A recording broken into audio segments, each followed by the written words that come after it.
It's a little bit clunky for this one. Yeah, I'm expecting some clunkiness just in general, but you know, PS1 clunkiness, it's to be expected, and of course the game was probably designed around it. So I'm feeling like mostly confident about it. Let's go ahead and jump in. As I've said before, I'm not, you know, afraid of PS1 jank. We've dealt with PS1 jank in the past, so hopefully it won't be too egregious. Let's hopefully you guys can hear. Yeah, I'm seeing the capture cards getting picked up, so you guys should be able to hear this. Very good. And you can hear me too. Good. Let me know if it's too loud or if it's too quiet. I could raise the audio as well on the capture card front. Also, violent, disturbing images, BT Dubskis. So, you know, let's all be on our best behavior. Multiplayer, it was chaotic. Hell yeah. That's good, though. Yeah. Oh, and did some zombies. Nice. Yeah. Were you playing with some homies, Pegasus? Like playing with some friends? Or were you just solo queuing? As I imagine playing with friends is probably the way to do it.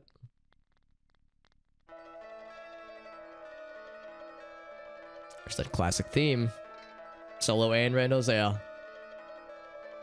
Because I bet playing with friends is like a really good time. Back when Konami made games, yeah. I mean, they made a Bomberman game that was free to play last year, I guess. It's all right. I don't hate it, but I don't love it. Let me turn this up on my end. So I'm playing off my TV here, and I'm just playing off the TV speakers so I can hear things. Yeah, play with homies. Yeah, for sure. Yeah, that makes sense. Have you played a Silent Hill game, by the way, Pegasus? Or I'll just kind of ask anybody in the chat if anybody has had experience with this series before. Because I've watched a little bit of gameplay. I've watched like a little bit of speedruns from like the games done quick marathons. But yeah, I've never played one ever. So this is my first. I've never even like touched any gameplay myself of the series. But I know enough to know I think that gentleman in the car, I think that's who we're going to be playing as. And yeah, I do really actually like this theme, and that was part of why I picked Porcupine Tree as the starting music for the stream, because it has a very similar vibe with just kind of this, not sad, but just kind of melancholy, this kind of dreary, gray, just dismal kind of sadness. Yeah, just melancholy is the word I guess I would use. Very evocative of like this style of horror, I suppose. But this game back when you were 10 years old, Awful Devil, hell yeah, dude, love it. Yeah, I'm the exact same boat, Pegasus, and like I love games like this. I love games of this style of horror. So it's like, Alex, why did it take you so damn long to play it? I'm late to the party. And of course, all these vignettes, I'm guessing these two characters will get introduced to. Whether they are good guys or bad guys or gals is yet to be determined. This is RimWorld. Yes, this is actually RimWorld, Lunar Waffles. This is a narrative horror RimWorld that was released for the PS1 in the mid to late 90s. Well, wait, hold on. I've got to. It's a little bit embarrassing to admit. There was a beard hair that somehow got on my TV. That's the thing about beard ownership. For those in the chat who don't know this, when you have a beard and you are a full-time beard owner, when it's, you know, I've described it as a occupational hazard. When you own a beard, you will find beard hairs in the most unlikely of crevasses and places. Wait, crevices, Alex? Yes, every nook and cranny, and I mean every nook and cranny. There will be beard hairs where you least expect them. So somehow a beard hair got on my TV screen. It was just bothering me, so I went to wipe it off. It was probably at some point when I was like leaning behind my TV to check the cables when I was testing this stuff off stream, because like I said, it was a little bit clunky getting it all working. Like the options, see the same thing I'm going to go for. Experience a good gamer. Yeah, that's how I look at it, Awful Devil. I mean, sometimes, I've mentioned before, I'm really bad about this. Somebody will mention a TV series or a movie that everybody has seen except me, and I have to be like really quiet, because if they realize that I haven't played the game or watched the movie, they'll be like, Alex, what the fuck is wrong with you, man? It's so good. And it's like, I'm sorry. Sometimes I don't get around to these things. So there it is. Are you sure it's a beard hair? I'll say this, it's some kind of pubic region here. Could that be a face pubic or something else, Alex? Lucky for you, I tend to talk out of, well, actually, never mind. The joke could be I talk out of my ass and my mouth, but talking out of my dick doesn't really make sense. Never mind, I guess that joke kind of fell apart, but that's okay. Controller config, I guess I'll just stick with the defaults for all these. Music volume, sound effects, I might end up changing those, just because, you know, when you're streaming, you want to make sure you're checking audio levels. So as always, feel free to call out if like audio is too loud or too quiet. I'll try to keep an eye on it myself though. Yeah, they're really the same, but yeah, when you tell someone, oh yes, the pubic hairs on my face, it can be off-putting to them. Let's go with normal difficulty. I don't want to overextend or underextend. Now, literally the only thing I know about this game. Oh, maybe I should be quiet. Here we go.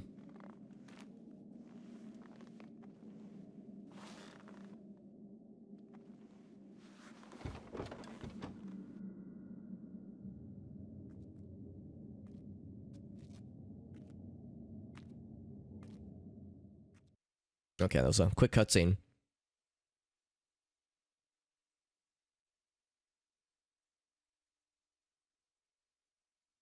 Guess that's probably like the loading screens, I'm guessing.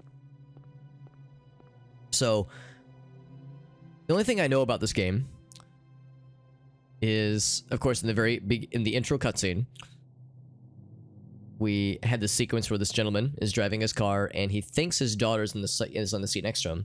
So I think Cheryl is his daughter. Well, I mean, it's a little girl that he had under his guard, so I'm assuming it's his daughter.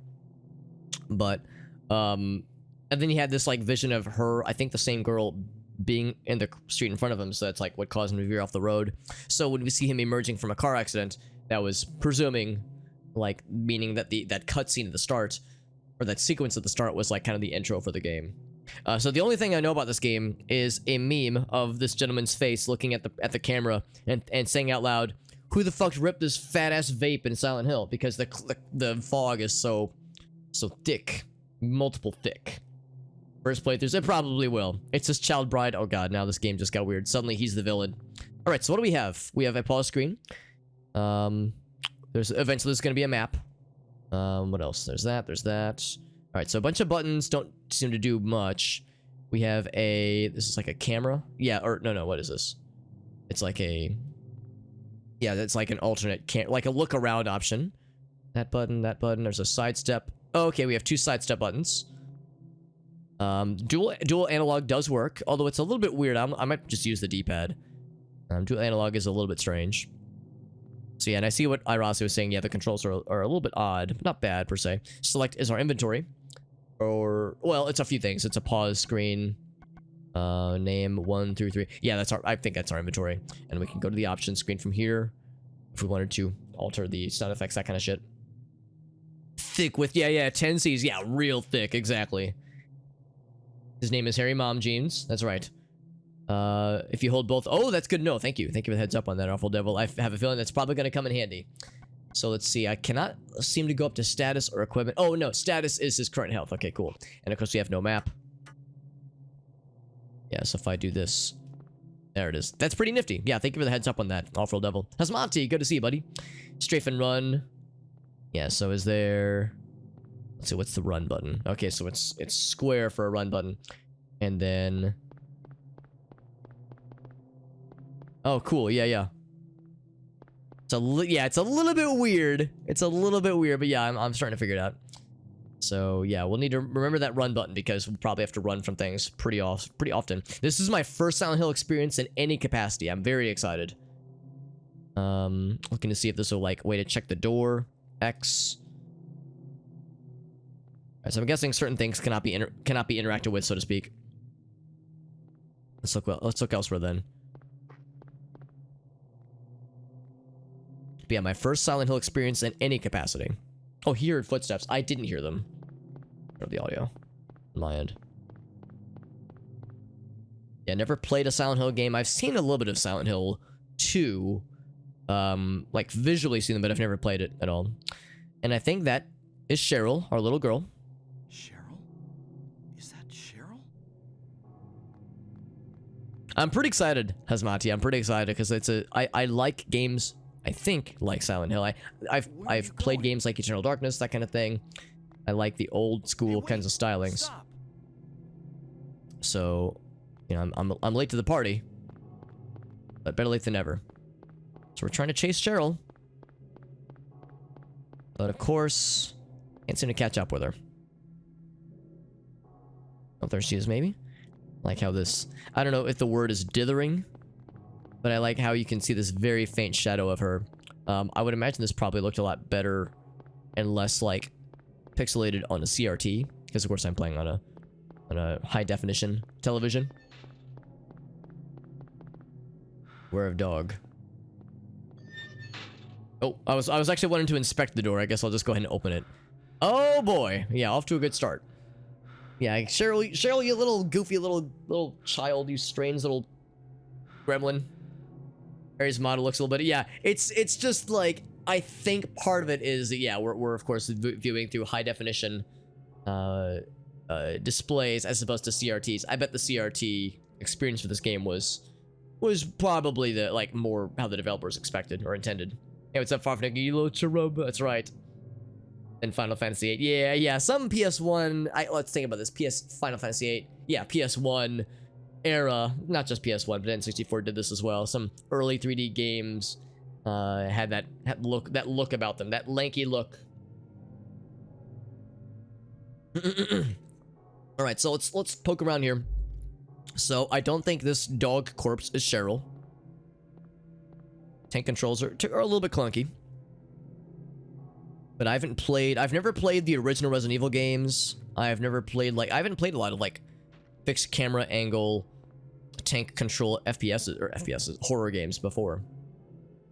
So I'm kind of out of the loop in a lot of ways when it comes to this styling of games, and like I said, this kind of general era of horror. But I've played a lot of games, or at least a few games that are inspired by stuff like Silent Hill. So I tell myself I'm not too out of the loop necessarily. They're a necessity. Yeah, that's just how it goes. I mean, it's not a bad thing necessarily. I know some people have I'm like hitting the X button a number of places. I'm like trying to inspect a number of things. I know some people have choice opinions about things. Oh, that's a cool camera effect. That's really cool. Oh, very cool. I like it. That's cool. Yeah, I understand not everybody likes fixed camera games and like the tank control stuff. People say it's awkward and kind of clunky, but I feel like that's kind of the point. It's like supposed to be a little bit off-putting. There's actually a door right here. Let's check this real quick. Like, I feel like it's kind of supposed to be a little bit, yeah, a little bit off-putting, a little bit like uncomfortable.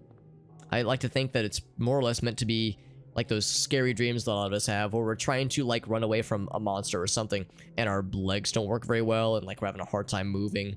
I would imagine it's almost like intended to give that same kind of effect of like you're not as agile or as mobile as you would prefer. So like the world is kind of stopping you, that kind of thing. Not stopping you, but slowing you down. Yeah, I'm checking garbage cans. I'm checking things. Maybe I shouldn't be. Maybe I should just be plowing through this. But when I play games like this, I try to like look for details. It's getting darker. It is getting darker. The quick turn in the side stuff. Yeah, which is nice. Which is nice. I mean, even Resident Evil 4 didn't have any kind of sidestep button. So, you know, that game, for all the nice things that I say about it, yeah, I mean, it definitely had some mobility limitations for sure. What's up, JD? That's right, I'm playing some Silent Hill, baby. I'm so excited. Never had issues. Yeah, I mean, it's like, I like full range of motion and dual analog controls. Like, it's great. But I think when a game is built around tank controls, I think it can be quite fine. I mean, we were playing Metroid Prime just as of yesterday, of course, with also, one thing I should probably do, now that we have more spooky things happening, I should change the background effects. Should not be the bright and colorful ones. Oh, we're already set to the dark ones. Okay, never mind. I already have the background effects set to the dark effects, the dark images.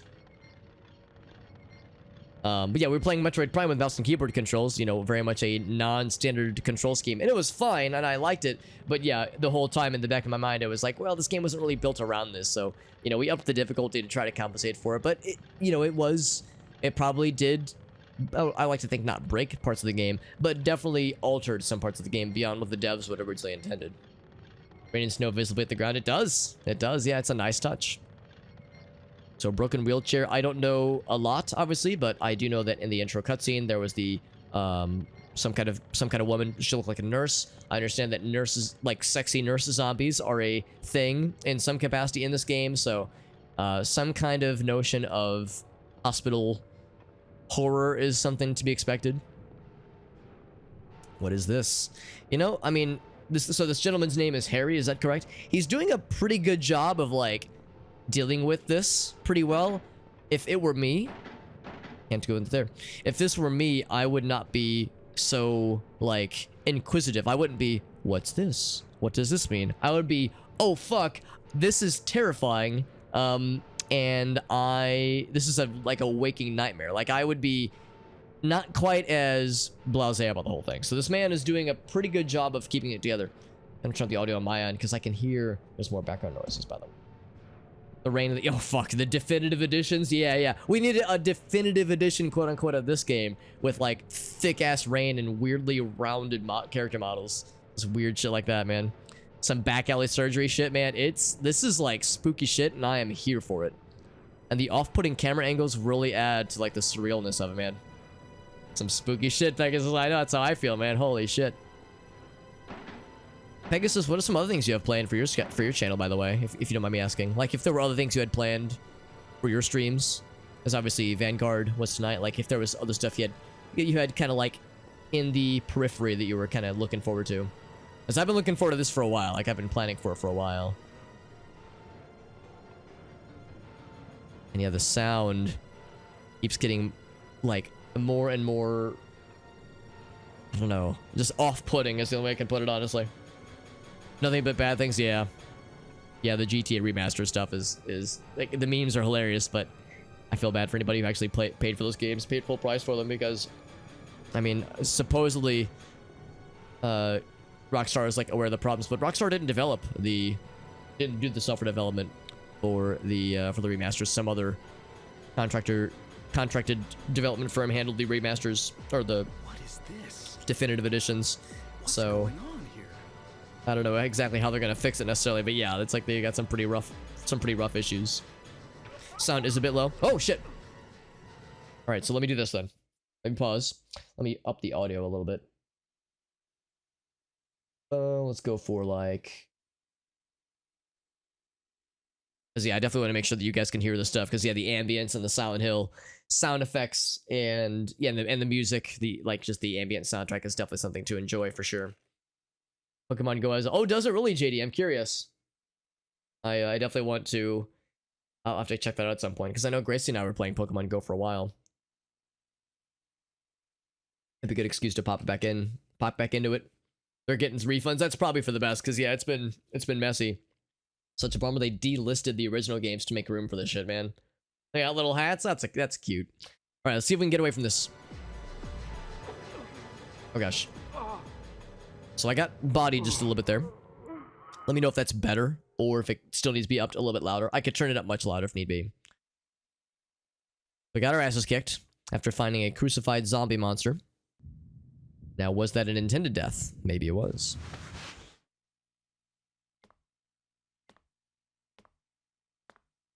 Now, the pre-rendered cutscenes look pretty good, actually.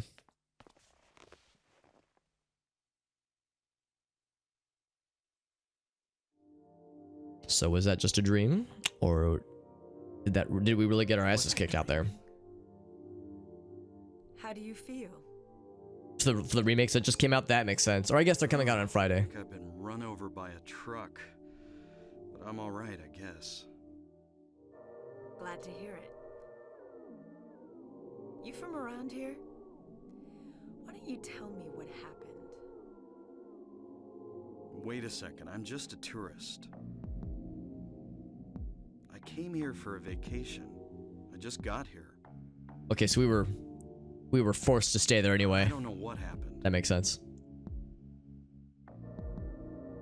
I'd like to find out myself.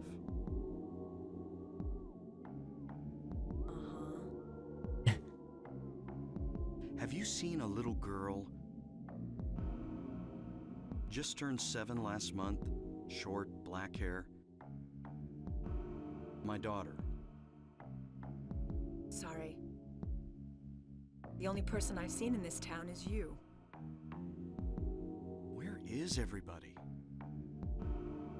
I'd tell you if I knew, believe me. But from what I can tell, something bizarre's going on. That's all I know.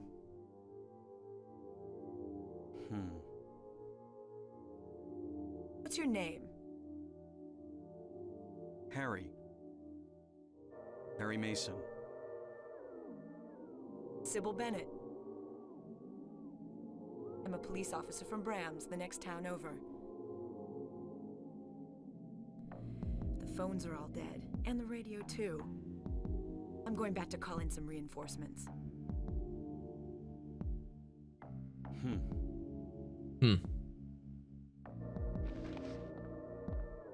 Hold it.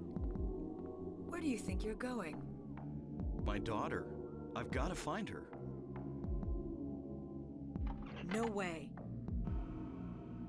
It's dangerous out there. In that case, I need to find her now. Cheryl's my little girl. I can't just leave her out there by herself. I mean, it is dangerous out there. She's not wrong. Have you got a gun? No. Take this, and hope you don't have to use it. Now listen to me. Before you pull the trigger, know who you're shooting. And don't do it unless you have to. And don't go blasting me by mistake. Got it? Yeah, thanks. Careful where you aim that thing, dude. You do best to stay nearby. I'll be back with help as quick as I can.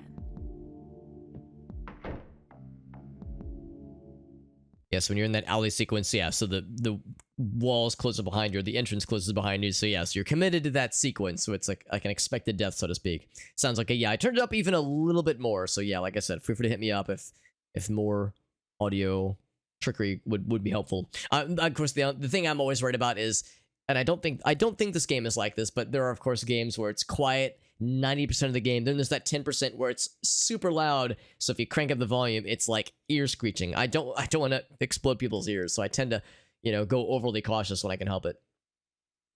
Sometimes the dialogue's a little bit stilted. Yeah, loading every line. That makes sense, actually, loading it from the disc. Yeah, and just casually arming civilians. That's right. Yeah. So if we check our inventory, we have gun. Yeah. And stock 15. I'm guessing that's 15 rounds. We only have the single clip, I'm guessing. So we could equip it if we wanted to, but so I don't know what button it is to attack, and I don't know if I don't want to like test this now. If we could find like a melee weapon or something where I could test it easily. Let's just do this. We'll not equip it for the time being. And if we see something that we need to fight, then we'll experiment at that point. Getting mugged by a pack of kids. Yeah, well, yeah, were they children zombies? Were they... I mean, there was what looked to be some kind of zombie that was almost like it was crucified or something, or just attached to the fence, blood everywhere, and surgical, maybe not tools, but there was that medical bed covered in blood with maybe a corpse in it. I mean, it was pretty gruesome shit. Pinball machine, nothing unusual. Is it on? What's the high score? Flashlight. Yeah, sure. That's a good idea. Yeah, sure. Yes, I'll take the map as well. Yeah, just small little gremlins that might be childlike. Health drink. It's just beer. We're all in agreement, right? It's just beer. We're covered in not blood. What's up, Fabled? Yeah. We don't have any blood on us right now. So if we were like in combat, it wasn't like we have no lasting wounds from it. So was it a dream sequence? Was it like, we don't know. Maybe it was a dream and we woke up in the diner because the police officer Cybil found us from the car wreck and we were just delusional. Who knows? Who knows? The room has changed. And a shave and a haircut. Well, actually, yes, a few things, Fabled. So yes, I did get my haircut last week. And yes, trimmed up my beard last week as well. Although my beard was already like relatively cleaned up from the Extra Life Marathon. Also, the room is mirrored. My webcam is mirrored because I'm playing off of a television. So right now, whenever I stream PS3 games, I don't have a way to get the PS3 footage plus audio to appear on my main monitor. So instead of playing off my main monitor like I do 90% of the time, I'm playing off my television, which is on the desk adjacent to my main desk. So it's a weird configuration. So as a result, yeah, the room will look a little bit different. Like the closet, which is usually on this side, is now, back that way, so which is a little bit weird. So Yeah, it's gonna look a little bit uncanny for a bit. 4 feet tall, nude, hairless, gray, mouth and face. Yeah, it sounds about right, honestly. Sounds about right for a Wednesday night. These bizarre events, that's right. Maybe they'll find my notes useful. Does it say save point? It do be that way. Well, I hope I have one free block on my PS3 hard drive. Several weeks, yeah. No, it's okay, Fabled. Yeah, last time you would have seen me, my hair would have been very shaggy, my beard would have been very unkempt. So we had the Extra Life game day, not this past Saturday, but the Saturday prior. And that went really well, and it was a lot of fun. And now we're just playing more single player games, that kind of stuff. And yes, well, oh wait, I guess I already did save, yeah. So now we've doubly saved. Save number 2, that's right. Easy peasy. We're glad to have you though, Fabled. I hope you're doing well, buddy. Yeah, this is my first time playing any Silent Hill game. We're starting with the first one. So far, so good. Got a lot of nifty stuff. From the stuff on the counter, flashlight, and the health drink. I wonder what that health drink is. Do you think it's just like a bottle of NyQuil? Oh, there's more. Oh, here we go. Speaking of melee weapons. Maybe? Yes. Kitchen knife. Yes. Health drink. Yes. This is okay to just rob a diner of their equipment, right? It's not weird or rude. Is the radio broken? Can't pick it up though. Just drop kick them in. Yeah. Well, I mean, I was pressing the X button. At one point, it looked like he kicked one of them off of him, but the other one got his ass. So that's just how it goes. They make child noise. Oh, really? So they had recorded child noises, or maybe stock footage, stock noises. Gonna see if that's a thing I can pick up, but I don't think that it is. I'm pressing the X button, but no dice. Yeah, we're cutting vegetables, and by vegetables we of course mean zombies' faces. First web app. Oh, that is cool, Fable. That is very exciting. That is worth being excited for. Small amount of stamina. Very good. 15 rounds. Yeah, I'm guessing we'll need to find ammo, separately. We'll have to find ammo for the gun. So I shouldn't be using that just yet. Hard to use, but it's better than nothing. That's right. Let's see. Can I equip it in some way? Making a noise. Maybe that means we can't use it in here. I can equip the knife, though. What do you have in your hand? A knife!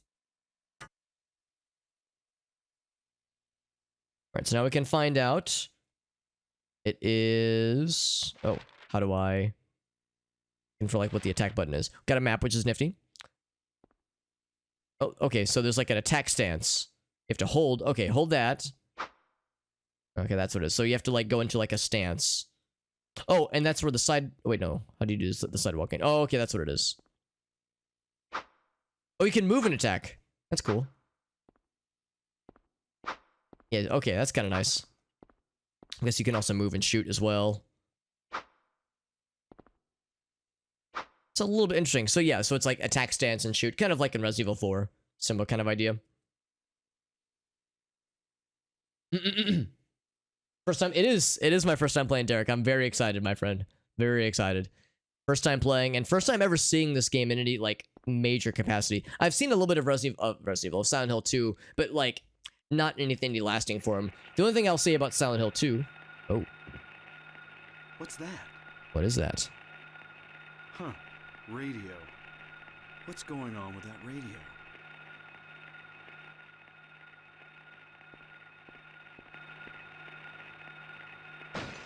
Oh, shit. Oh, shit! I don't know if I'm supposed to fight this thing. Oh! Get out of here. Maybe I'm supposed to fight him. Alright, you know what? Now's the time to use the gun, I think. This demon seems like a legit thing to want to fight with actual damage. So let's get our gun out. Let's get our gat. Now we know how to shoot. Yeah. Fuck you. Ouch. Got his ass. This is not a dream. What's happening Yikesy. to this place? This guy's a spicy meatball. But anyway, yeah, my first time playing any Silent Hill game. I got my ass a little bit kicked, but we have health beverages. And that's not the right button. Controller rumble is telling me that I'm a little bit hurt, so let's drink one of our health beverages. With that. Beautiful.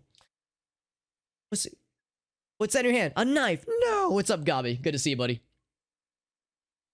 Yeah, no, the only thing I've seen about Silent Hill 2, unfortunately, is the ultra mega super duper secret ending I do know about. So I've like, people have like posted memes. They didn't like intentionally spoil it to me specifically, but like I've seen people memeing about this super double secret ending in Silent Hill 2. So I know about that one, but that's about it. That's the only thing I really know about the game.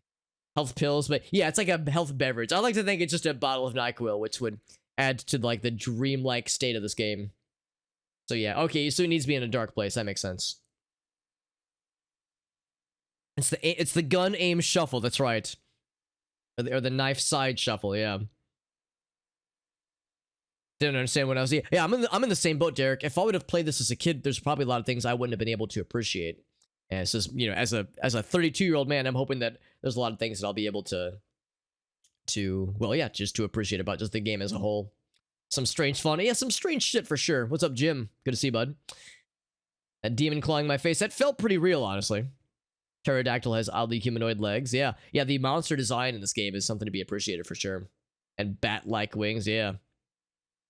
Yeah, and a new camera angle, maybe. I mean, yeah, there's lots of interesting camera angles with, like, the fixed camera. Because when we were walking in the previous sequences, the camera would, like, rotate, like, up and around and, like, kind of to the side in this weird way. So, yeah, the camera angles are very curious for sure.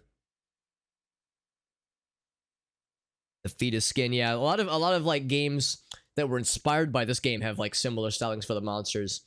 Interesting, yeah, fetal skin and monsters with like human-like creatures, kind of sort of. It's just very uncanny. Protein powder. Yeah, that's what it is. Yeah, we're just drinking like protein beverages, protein shake. It's just liquid Viagra. We're just drinking. Somehow liquid Viagra. Drinkable Viagra. What a concept. Oh no, I didn't want to use my. Okay, well I guess I've used both of them. I'm trying to press start to like exit the menu. I didn't realize I was gonna press the use button. No, out of curiosity, here, let me go back. All right, so we're out of health beverages. Hopefully that's not going to screw me over. Out of curiosity, can I reload? We cannot. Okay, so that confirms we don't have any more ammo. I guess I'll just... Now that we know how to like, shoot, I'm not going to accidentally shoot without meaning to. No other inspections here. He flew in through the window here. He came in through the bathroom window, the dining room window. And that radio popped off right before he arrived. It made noises that I couldn't quite, like, hear. Like, I couldn't quite discern. Oh, yeah, I'll go ahead and grab the pocket radio. That might come in handy. Maybe it'll, like, let us know when they're about to attack or something. Nice protein drink tea. Yeah, to close up bleeding wounds, yeah. Or Viagra, which I guess would increase blood flow. So that would probably be not so good when you have an open, gaping wound. Kojima's working on a next... Silent Hill game, because that'd be awesome. I mean, there was of course PT, which I guess was supposed to be some kind of Silent Hill thing, but obviously that didn't go anywhere. So that'd be cool. How much do I know about the game's story? Nothing at all, other than Harry's looking for his kid. That's all I know. I know one of the side games. I know how one of the side games kind of ends, kind of, sorta, but I don't know why it ends or like how it gets to that way. But I don't think that's related to this one. I think the side game I'm thinking of, instead of a dude looking for his little girl, it's a dude looking for his little boy. And I think I know what the ending is, I think, but I don't know like how it gets there. It's just a hopeful rumor, because I'd be down, but yeah, I don't know how much of it is true, obviously. He might have worked on this one. I mean, Konami, so it would make sense, honestly. Are you okay? Yes, yeah, slamming health drinks and being like, oh my, ooh, oh my. Or just rumors. Kojima, he didn't? Okay, I mean, of course, Konami did a lot of cool shit back in the day, and Metal Gear Solid was also cool shit, but yeah, of course, it wouldn't shock me if he wasn't involved in everything Konami did back in these days. I'm sure Metal Gear Solid kept him quite busy. Time to check the alley again. Excuse me. Yeah, PT would have been the only one. Oh, okay. Which sadly didn't go anywhere, but man, I understand. It was a pretty cool demo, though. I've not played the PT demo, and of course, there's no way. Well, there's no legit way to do it nowadays, which is a shame. Nothing here. See, we gotta check that alleyway again. Although I expect that it will probably get weird once again. Got weird last time. Thing on this car or anything like that. Now, part of me wants to explore more, but also part of me wonders if more monsters will fuck me up, and I only have so much ammo. So maybe I should just stick with the plan. So we are... Oh, okay, so we gotta go up and left. Okay, let's do that then.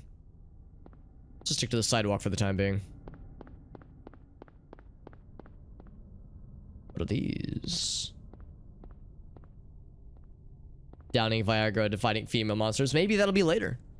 Maybe we slay them with our special weapon. It's like I understand in The Witcher 3 specifically, you have 3 swords. You have your metal sword for fighting like regular like humans. You have your silver sword for fighting like demons and ghosts, and then you have your flesh sword for slaying the ladies. If you catch my drift, right? Pretty good, right? I didn't come up with that one, but you know what I mean. Didn't take too kindly to yeah. I mean, yeah. There's a lot to be said about Konami and their questionable practices and the whole PT situation. It was a debacle. It's more speculative. Yeah. I mean, that's just how it goes. That's how these kinds of things go. We were talking just the other day about like how some industry insiders, quote unquote, were saying that, oh, we might get like maybe not a Metroid Prime trilogy re-release, but maybe like a remake of each individual game. And it's like, I mean, maybe anytime you hear like industry insiders, quote unquote, it's always like, well, we'll see. You know, no guarantees, but we'll see how it goes. Maybe something will come with this Silent Hill stuff within the year. Maybe not. You know, grains of salt. Healthy doses of grains of salt are to be expected. But it would be nice. I mean, it's wishful thinking, but I mean, I'm down for wishing for such things. Open windows. No, can't jump up or anything.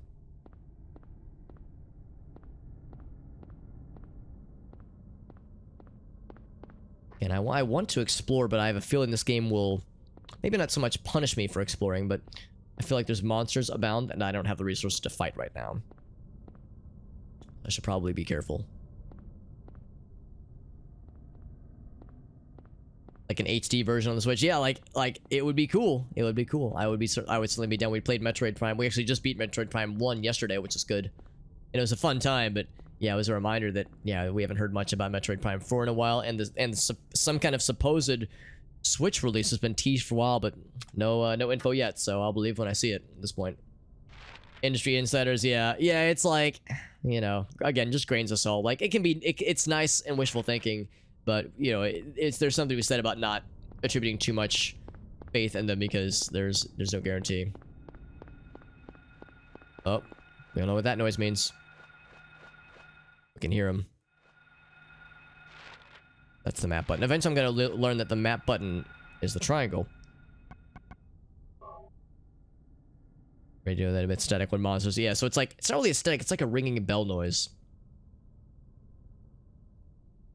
Kojima ever work with Konami? I would sincerely doubt it, honestly. Happened with the original Switch. The original Switch? Do you mean like, people talking, you mean like the industry insiders thing, or do you mean something with the Metroid Prime stuff? Because yeah, I don't think we've heard anything at all with Metroid Prime, officially at least. First part of the game. Okay, that's good to know, Jem. Thanks for the heads up on that.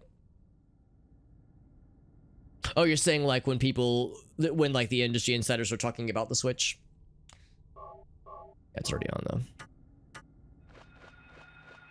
Show yourself, foul beast. I hear him. He probably sees me. Where are we right? Am I heading the right way? We are. Before the trailers. Oh, okay. That's actually good to know. I didn't know that industry insiders had like correctly sussed out the Switch release or announcement or anything.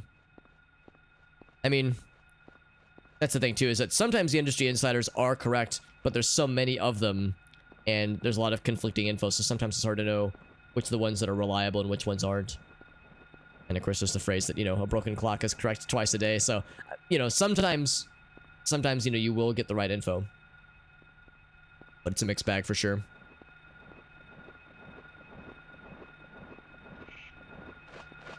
Okay, there he is.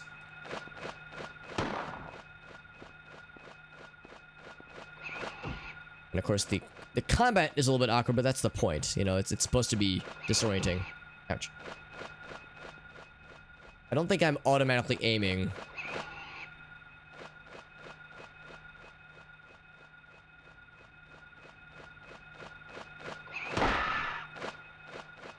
This is a little bit awkward here. Let's... Oh, maybe there is auto-aim. Oh, shit, there kind of is. You run away?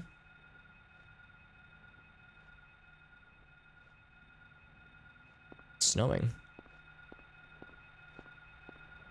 Kojima's probably past his prime in some ways. It's an interesting point, too, because I understand that there was a lot of hype behind Death Stranding, and then the game came out, and some people really liked it. Some people were like, it's got some cool ideas, and some people were like, didn't really care for it. So I would say that I don't think he's overrated per se, but I think sometimes the expectations are a bit much. And of course, that was his first game post Konami, so you know there's going to be some rust to be expected. But yeah, it wouldn't shock me if like he still had cool ideas, but maybe could do with like having input. You know, I mean, I don't know how he works. Maybe he already does accept input from a lot of people. Hopefully, it's not just the Hideo Kojima show. Hopefully, like other people are contributing to his stuff, other ideas, that kind of stuff. Because yeah, I would say that just trusting him and him alone to make a masterpiece every time, it's like it's just not going to work that way. That's not. I mean, you know, as great as he is and as cool as shit as he's done, I don't think it's probably unwise to expect that level every time from him. Back when it was the NX, yeah. You like Death Stranding though, yeah. Let's see. So we're going in the general direction that we should be going, and of course we're getting attacked by things. Video game laws dictate if we're getting attacked by bad guys, that means you're going the right way. Oh. Stop! In the name of looking for my daughter. How are we doing ammo-wise, by the way? Stock 12, okay. Oh, it looks like we're auto-reloading, maybe? It's nifty. Snatcher, that's right. Yeah, that was a Sega CD game, right? I've never actually played it myself. I have no way to do so, unfortunately, other than emulators. But yeah, I've heard it's very good. I've watched a full playthrough of Snatcher, and that was like one of Hideo Kojima's first like major projects. And it seemed incredibly ambitious and very inventive, like a really cool heckin' game. And even though I've watched a full playthrough, I would still like to play it myself just to experience it myself. Why is it called the restroom? I was fighting for my life. Yeah, we've all had those. There's no resting happening in here. It's just misery. He is unique. Yeah, for sure. Yeah, there's no doubt about it. Like, for better or for worse, he is a visionary.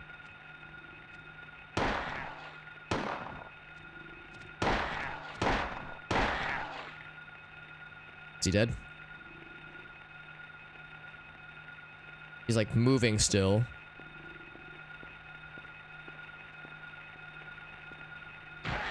Oh, there's a finish him move.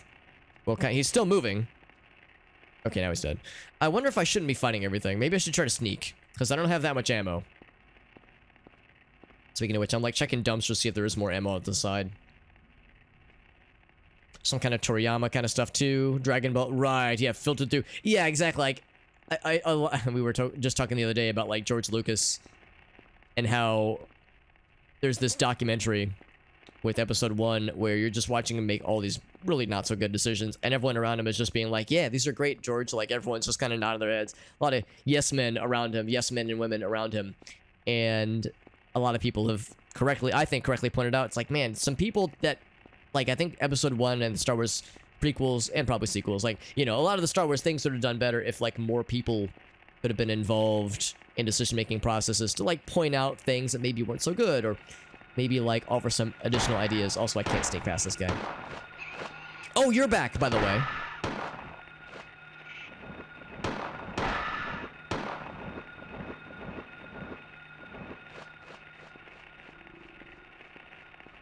Yeah, the idea of having it not just be the one person show calling the shots, but yeah, filtering your ideas through other project managers, other you know, tech leads, what have you, other team leads, the other folks involved, I think can go a long way.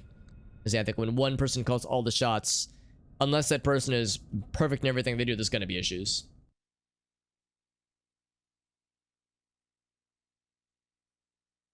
And he went off on his own. Yeah, exactly. You didn't like Police Knots? I've heard really good things about Police Knots. I guess I don't know if there's multiple Police Knots games. I feel like I've heard about like good things about one of them, but I don't know if there's only one. But it wouldn't surprise me if it's not everyone's cup of tea, though. I'm sure there's people that probably weren't as big of a fan of Snatcher, because it was so weird and so like inventive and experimental. You know, those weird experimental games going to lose some people along the way. George Lucas, but yeah, exactly. More about making art. Yeah. And that's the thing too. I mean, you know, when somebody has a high reputation, it's hard to stand up to them. They can just fire your ass, obviously. Like, you know, this person's a visionary. Who the fuck am I to like call them on their bullshit? So I don't know. I feel like the best like team leads and the best like visionaries are the ones that are accepting, you know, criticism and whatnot. Because yeah, if somebody just thinks, you know, I'm a genius and everyone else is below me. I'm not saying that George Lucas or Hideo Kojima think that way, but I think if that's like the vibe they give off, it can be off-putting for sure. GT, Super, but yeah. I know GT was not everyone's favorite, although Super apparently was pretty good. Yeah, just tell them no on certain idea. There was just a lot of missteps. So that's just how it goes. I mean, hindsight 2020. It's easy for me to sit here and be like, people should have told him no, but if I was in that position, I probably would have like felt maybe not intimidated, but I would have felt pressured, you know, looking at it objectively as I can. So I can't like critique it that much, honestly. Like, who the fuck am I, right? Dragon Quest games, yeah. Overlooked. You think so? I mean, it's definitely here in the States, but in Japan they're pretty popular, so. But I guess Toriyama's influence. Yeah, I guess it's just the art style at that point, really. Illustrated by Toriyama. Yeah, exactly. Like, that wouldn't be a developer thing. It's more of an art style thing. Criticizing his work constructively. Yeah, it doesn't surprise me, honestly. Train down work with Kojima, Hollywood A-list. Yeah, I mean, that's the thing, too. It's like, yeah, how far back do you want to push before you... Yeah, you push too hard and suddenly you're let go from the project, and it's like, man, that was a golden opportunity. I just... you know, threw to the wayside. I'm sure people would kick themselves, even knowing that, yeah, episode 1, for instance, was received poorly. It was probably still a good career move for a lot of people that worked on it. Well, I mean, not for everybody, obviously. For some of them, it ruined their lives, like Jake Lloyd and the gentleman who played Jar Jar Binks. Like, it fucked them up. But in some cases, you know, it was good for their careers.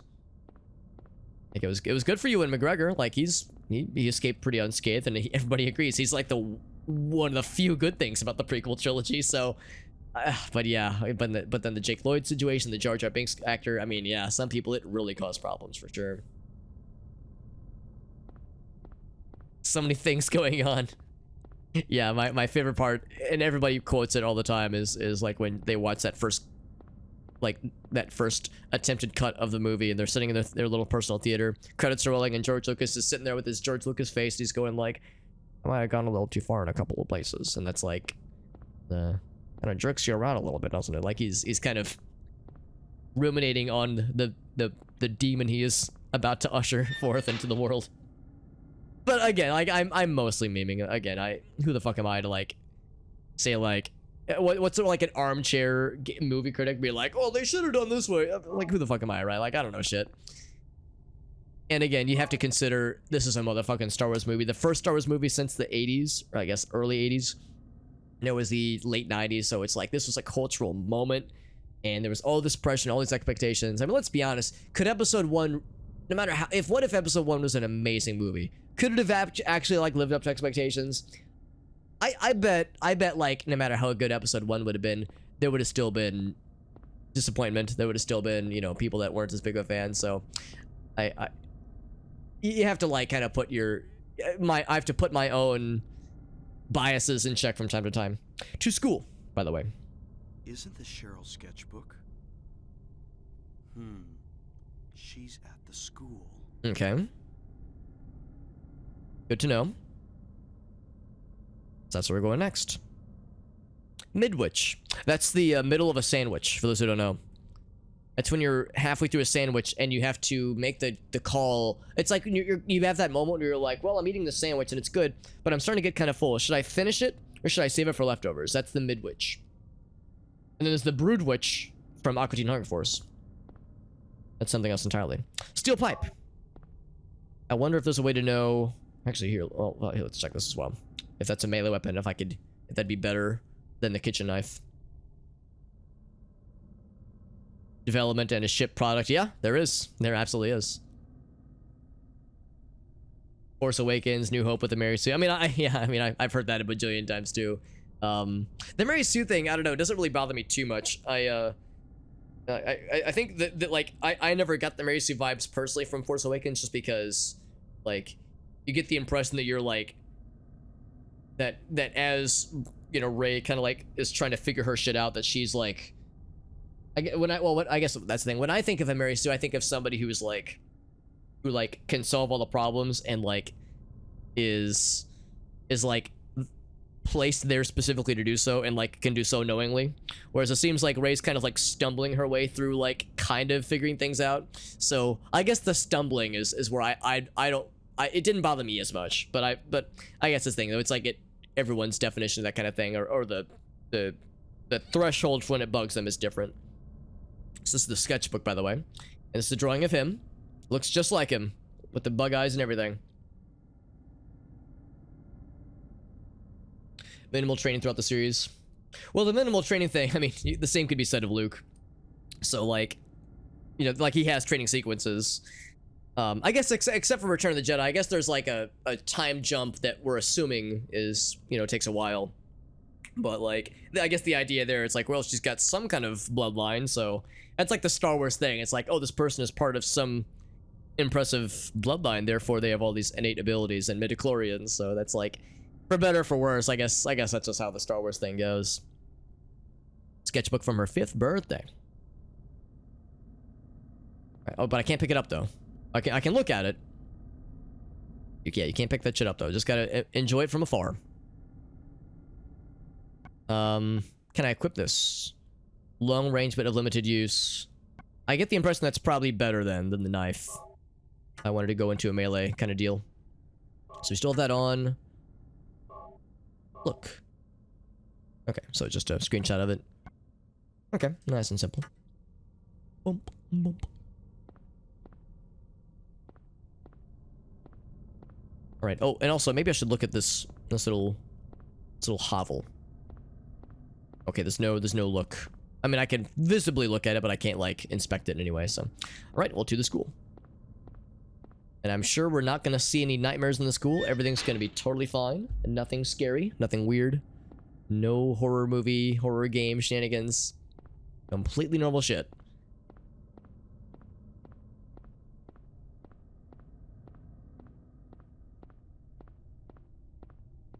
Again, I always want to like check doorways, but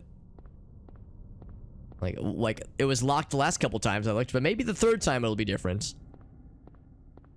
So I mean, since I've never played this game, I don't know what kind of rules it plays by, so I have no idea.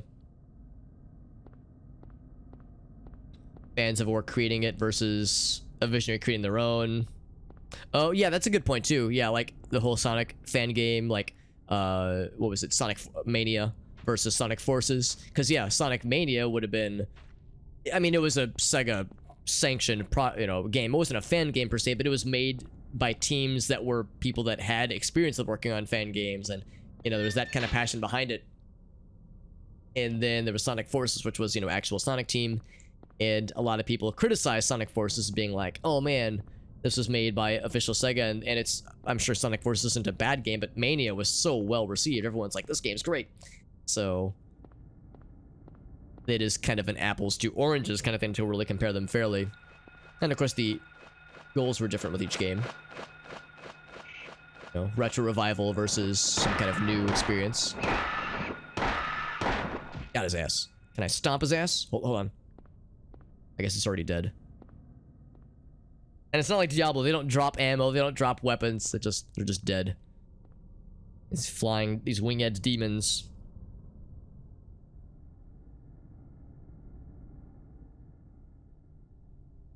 The mind tricks of formal training. Well, yeah, well, same thing. Again, like, I bet if, well, it wouldn't be George Lucas, but if J.J. Abrams were asked, he would be like, well, yeah, she has this, that, you know, these innate Jedi powers. I mean, the same could be said for like Leia, for instance, in Return of the Jedi, when she like consents that Luke is nearby, that kind of thing. It's like she's had no training, but she has that bloodline that, you know, enables this space magic. So And as for winning against the trained opponent, I guess I'm assuming you mean fighting against when she won against what's his face, against Angsty McAngsterson, Kylo Ren. I think the explanation there is because he was so wounded by the bowcaster, because he got hit by the bowcaster, and there's like a bunch of scenes leading up to that scene where like they fire once the bowcaster and like blows up a bunch of like stormtroopers. It's like, holy shit, that's like so much of that movie was like an advertisement for look how cool the bowcaster is. So he got hit by that thing. So he was probably more wounded than he like realized he was. So he like overextended himself. That's my, I mean, again, this is all just like, you know, conjecture. I mean, maybe I'm full of shit, but that's my non-expert interpretation. Ouch. Now, some dingus used all of his health potions. Nope, couldn't be me. So as a result, I'm just gonna be wounded for a while. Hopefully it's not. Yeah, fuck you. Alright, so he's dead. Let's double check my health. That is not the health. That's a map.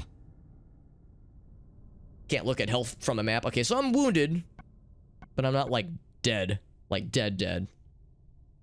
Lord of the Rings versus. Oh, yeah, you're saying, yeah, because, well, that's the thing, too, yeah, Lord of the Rings would have been based off of an existing, you know, IP, whereas Star Wars was, like, this new one, and George Lucas is, like, the mastermind behind all of it, because you're right, Peter Jackson is very much a fan, like, no doubt about it. Could have started with a book series. It would have been interesting, yeah, if it would have started, I mean, I guess it started as a screenplay, but it's not quite the same, like, if it was started as the book series, and then had, like, a movie adaptation, that would have been cool, or if we could have had movie adaptations of the expanded universe, like, and have that be like the next generation, because that's kind of what we're doing more or less right now, right? Is like they're kind of, I mean, I guess they're gonna make another trilogy eventually, but it sounds like they're wanting to focus more on like side stories with the Mandalorian and the Boba Fett series and Obi-Wan series. Like they're like kind of maybe not abandoning, but they're focusing less on like the trilogy as like the de facto Star Wars presentation and going into more like, yeah, side stories and like based on other things. So, which is probably, honestly, it's probably the right call at this point. The ones that are out there are pretty good. That's encouraging, because I've never read any of them, but yeah, I definitely know that a lot of folks like them a bunch. Yeah, the books are, yeah, exactly. Mental trauma of murdering it. Yeah, it's something we kind of see, I guess, in the later later movies, is where he's like, he's pretending like he's like, oh, I'm tough, like I'm not bothered at all, but maybe there is an internal conflict still. What's up, Mr. Ogasso? Good to see you, bud. Hobbit films, yeah. It's like I'm frequently asked about the Hobbit films because as a proud card-carrying Hobbit myself, they give you a card, by the way, when you're 5'3" and you're short. I don't know why I said both of those things. When you're 5'3", and you have a beard and your name is Hobbit of some variety, they give you a card, you know, an identification.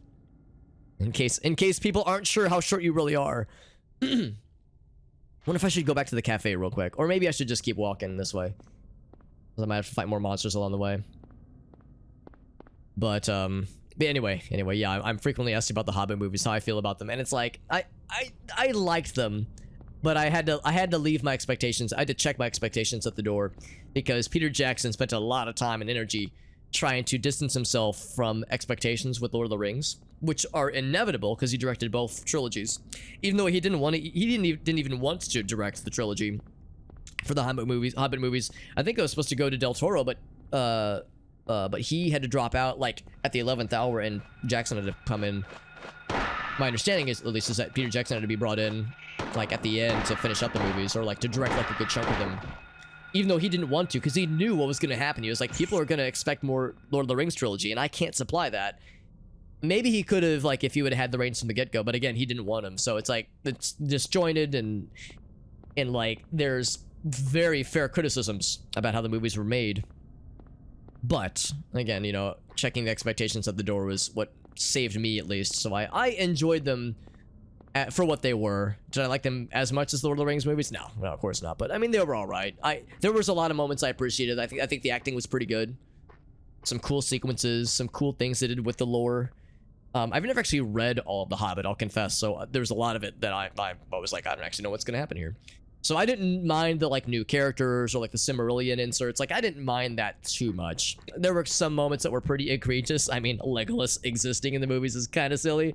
There were some moments where the movies were like, remember Lord of the Rings? Like, you know, those kinds of like, I guess you could call it pandering. But again, it didn't bug me specifically, but I get why people weren't too big on it, honestly.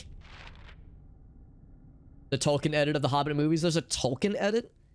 Edits them together. Really? I've not heard about that, Jim. Tolkien himself edited it. He rose from the grave. Okay, maybe not that. Yeah.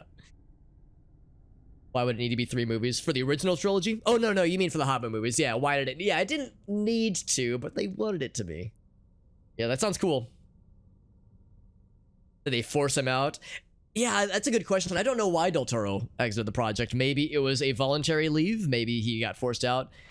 Because, I mean, let's be honest, having Peter Jackson on the Hobbit movies probably would have tickled more people's ears and wallets.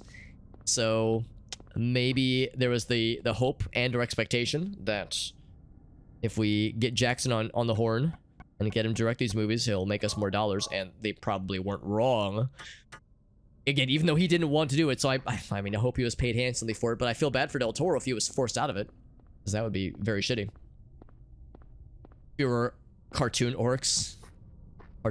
I mean, there was just a lot of monsters and CGI stuff. I hear it.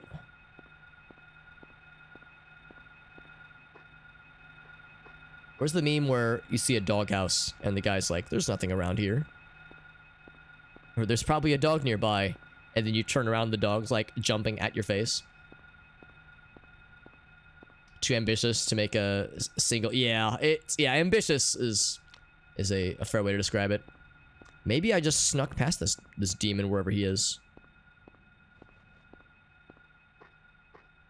By the way, I'll go ahead and poll the chat. What do you guys think? I'm constantly I'm being tugged 2 directions. I want to explore really bad. Do you think it's better to explore around in a game like this with limited resources and perhaps respawning enemies? Or should I just, like, be going from objective to objective? Like, what do you guys think would be the better choice of action here? From a newcomer's perspective. It's like, there's probably things I'm missing. But I almost wonder if it's, like, you know, much of an issue. Oh, I hear wing flappies. Yeah, there's some kind of auto aim that happens, or aim assist, I guess is the right term. Ouch. I think if you shoot him at that moment, he doesn't attack you. It's like we kind of stunned him before he could hit us. So that's like, what, 4 shots? I think there's 4 shots to kill his ass. Had to postpone it, financial reasons.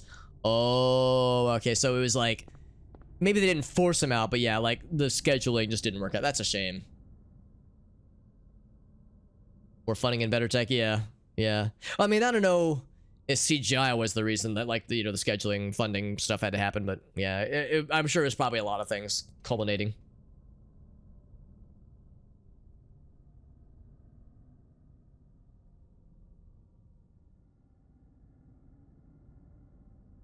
Maybe try to avoid. Okay, yeah, that's a good point too. Because yeah, we are getting pretty low on resources. So yeah, if nothing else, yeah. So maybe it is good to explore a bit. Because yeah, if I could find another health thingy, that'd be pretty cool. Health potion. Don't want to run too much though. Okay, that's good to know. Yeah. So yeah, don't run too much. But maybe a little bit from time to time, maybe. Maybe I should look. Let's actually double check the map. Maybe there are other points of interest to check. I just came down this way, so I don't want to go back this way. Let's go back to the cafe. Maybe there's like something new. At one point, the nice lady we talked to said something along the lines of like, make sure you stay nearby. Because, you know, there's scary shit out there. So maybe, like, we could maybe see if she's back there now. I know it said that it drains stamina, and they referred to health as stamina at one point, like their health potions. The health drink, the Viagra drink, said something along the lines of restores a little bit of stamina. So health and stamina might be about the same. We'll just get winded when you stop, though. Is this significant? Nope. Alright, so we hear things. I'm not gonna run yet until I know where this... Oh, I think he's... Yeah, it's right there. Okay.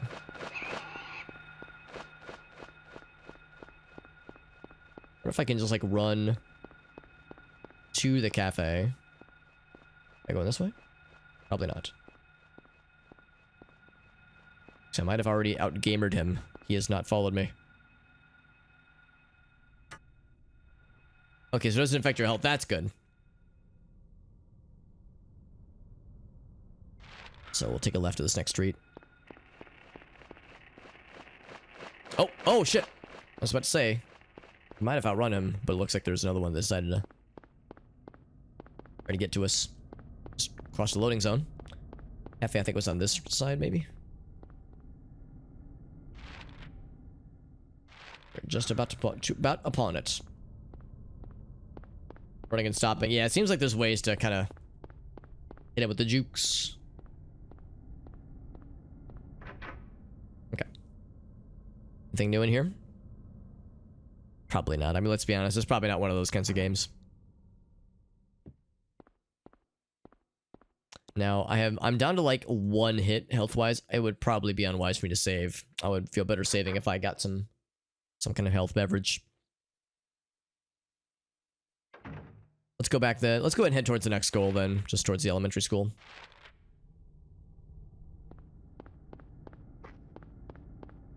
Oh, wait a second. Hold on. Yeah, I was gonna say I want to head south. This way.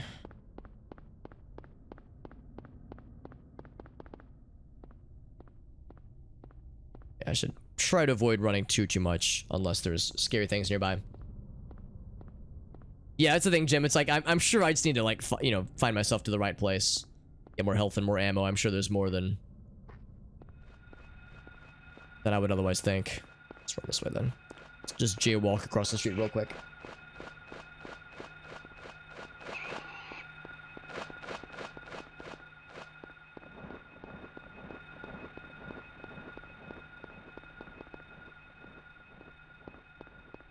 Bit of market. Oh! Well, that's a problem. Oh, that's why that X is there. That X is there because the fucking road is caved in. Oh, that's a problem. Okay, then. Well, yeah, the road exploded. Alright, that's not good. In that case... Oh, wrong button. Again, I keep messing up the inventory and the map buttons. Map screens. Map buttons. So let's just go down Matheson. Could, like, hold up in one of these buildings temporarily. That'd be pretty cool. That'd be pretty gamer.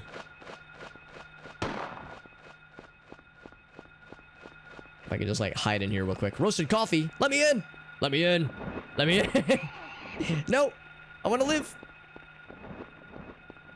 I was hoping a nice, refreshing cuppa would breathe life into my it would invigorate my soul. I think that's the place we've already been to. Horned Moon dance. Is this a strip club? Maybe some strippers will ease my aching heart. I mean, I've drank all this Viagra. Clearly a strip club is the right way to go, honestly. You're drinking so much Viagra. Liquid Viagra. You're bound to need to do something with it. I'm all charged up, man. Alright, so... I think we've already been down this road. We probably don't have to, like, look around quite as much around here. They're called air screamers. I can't imagine why they're called that.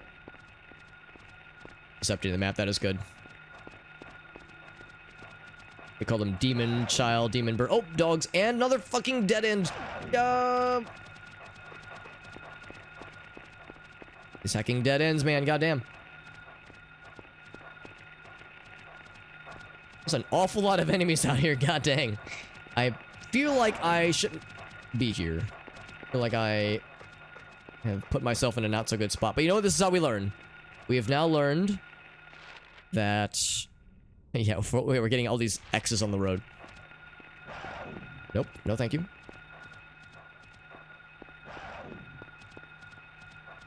We found the good boys. There's a bunch. Are you kidding? My ass. Right.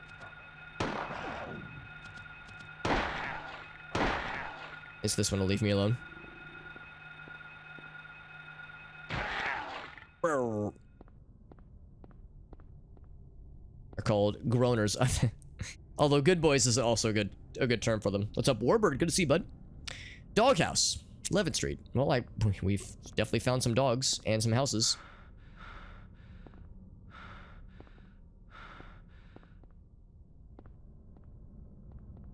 I want to read these notes. I cannot seem to read them. Think of it, hydrate Warbird. Let's grab the waters.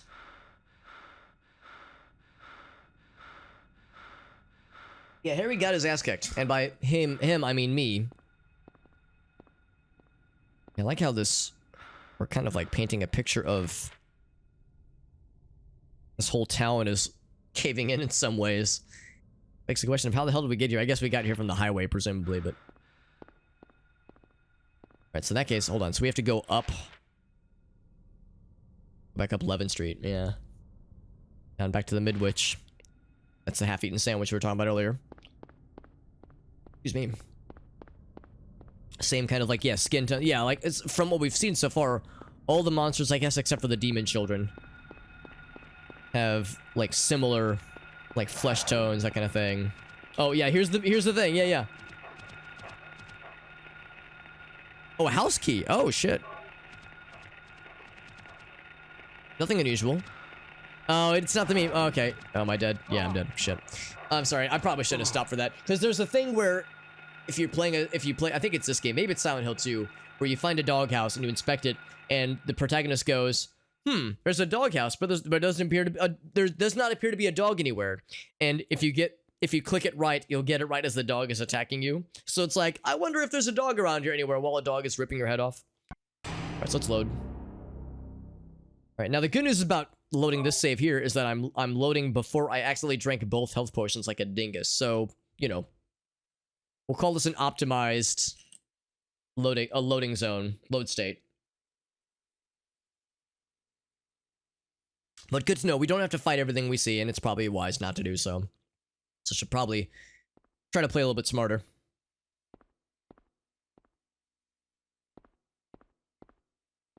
Without the look clue.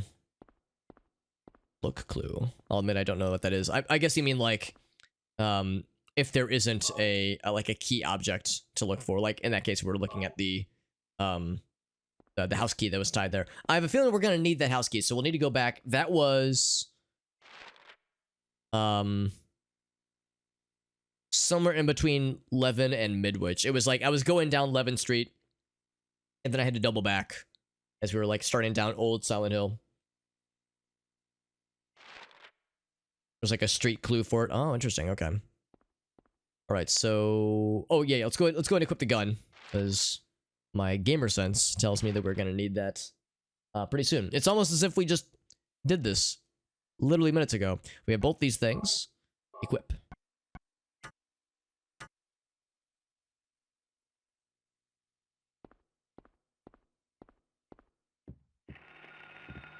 That thing starts popping off. I wonder if this is analogous to the dogs jumping through the windows, What's going on with that the glass radio? windows in Resident Evil 1, as like a noteworthy scary moment in the game. Is that right there is like, that's your first time seeing and being expected to fight a monster. Ouch.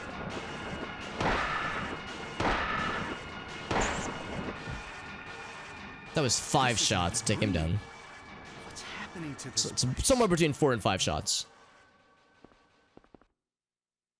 So we'll take this nightmare indicator.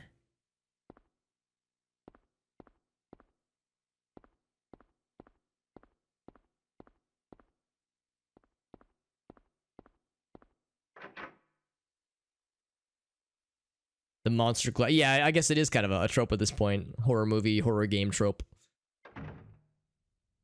The idea of some beast just easily able to like crash through windows. Will like, you know, crash through solid glass is inherently scary for sure. Like, yeah, that would fuck me up, honestly. Having this demon fucking crash through glass. Because glass is hard to break through, man. Shit's hard and monsters be strong and wild and out here, man. And like, if it's glass, you know, you can see it coming. So like, if you're watching this beast come through it too, it's even scarier. Want the ammo? Give it. Yes, thank you. Alright, so first we have to go back and yeah, check the alleyway again. We find a number of nifty things. I wonder if it would be better for me to use melee. Well, I don't know. I feel like the gun's probably the right call. I guess I don't know how good the lead pipe is as a melee weapon. He says when you pick it up and you inspect it that it's like not that useful, not that effective, but it's better than nothing, I guess. So maybe it's not horrible, but maybe the gun is the better choice, honestly. Did I restart? I didn't restart, but I did die, so had to reload my save. Inner Demon with the time warp. Let's see what we got. Alright, so let's continue. We're of course playing Silent Hill 1 for the PS1. I'm playing on my PS3, so it's the emulated PSOne Classic version of the game.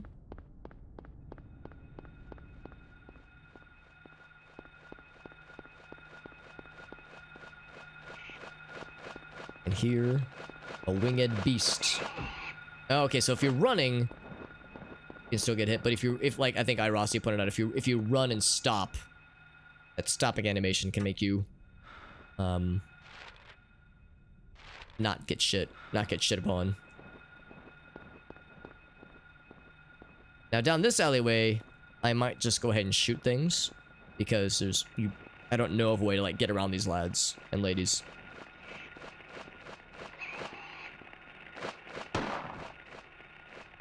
Surprised that didn't hit. It's 3 shots. There's really not a lot of places to run in this area, specifically. Like, I might go and take these fights.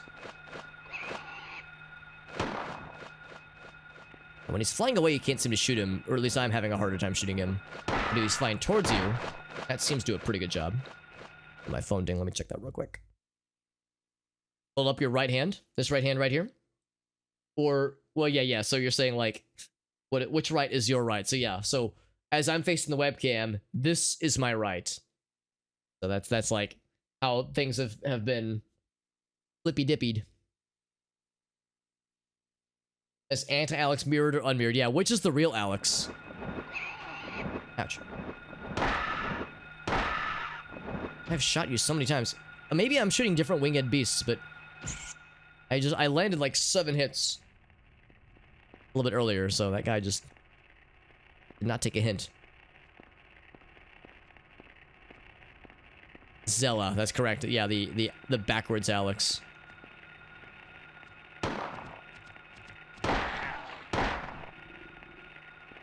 Maybe that's like the quick kill for these guys, just to hit him in midair like that. He pecked me in the dick. Well, that's why they call it a pecker. Maybe my dick is irresistible to their kind. Okay, so it's not like an instant kill if you get him in midair, but it does stop their attack, obviously.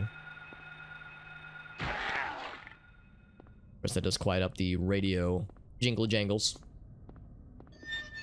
Bizarro. I'll have like the polygonal, not polygonal, but like the icicle frozen face that Bizarro Superman has.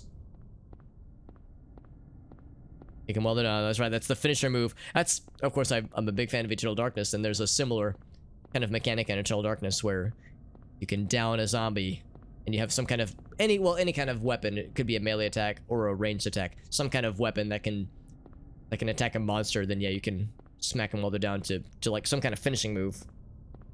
It's a mechanic we're familiar with. We got the cool camera angles as we're gallivanting around. Hey, what's up, Jesse? We're playing some Silent Hill for my first time ever. Brand new game. This game just came out. No, I'm kidding. Obviously, this is an old game from the, I think, mid to late 90s. Obviously, it was a PS1 game. So I'm a little bit late to the party, but better late than never, as we say. So here we go. Note that I never actually made it to the school. Isn't the Cheryl sketchbook?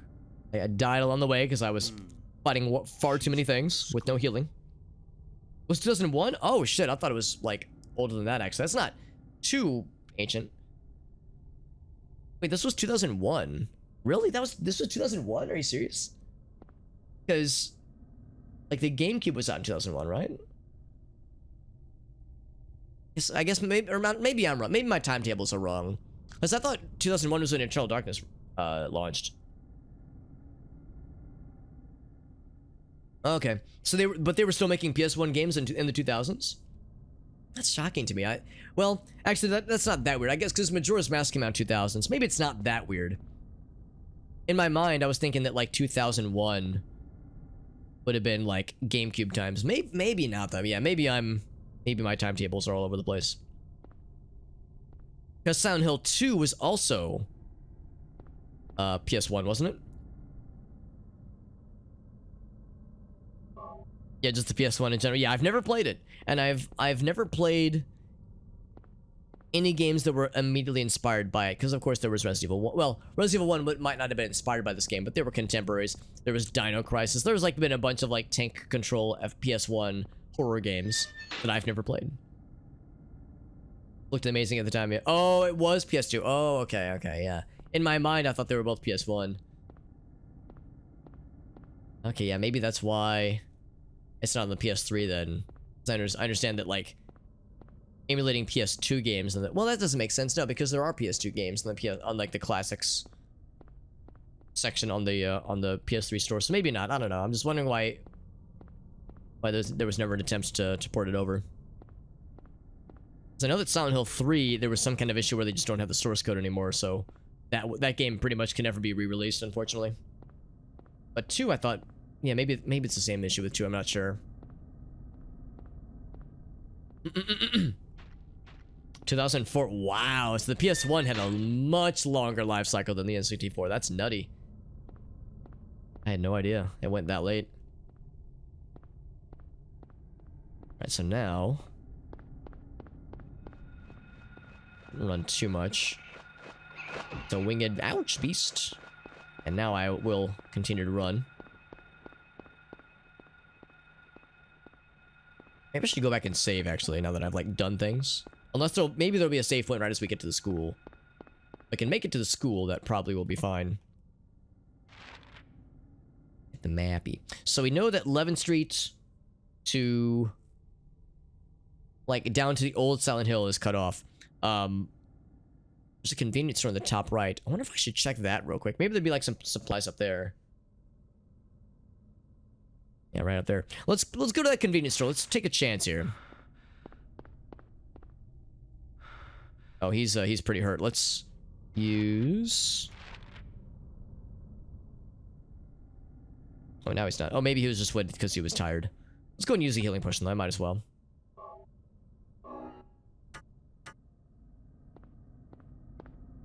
Because poor Harry's been taking a beating.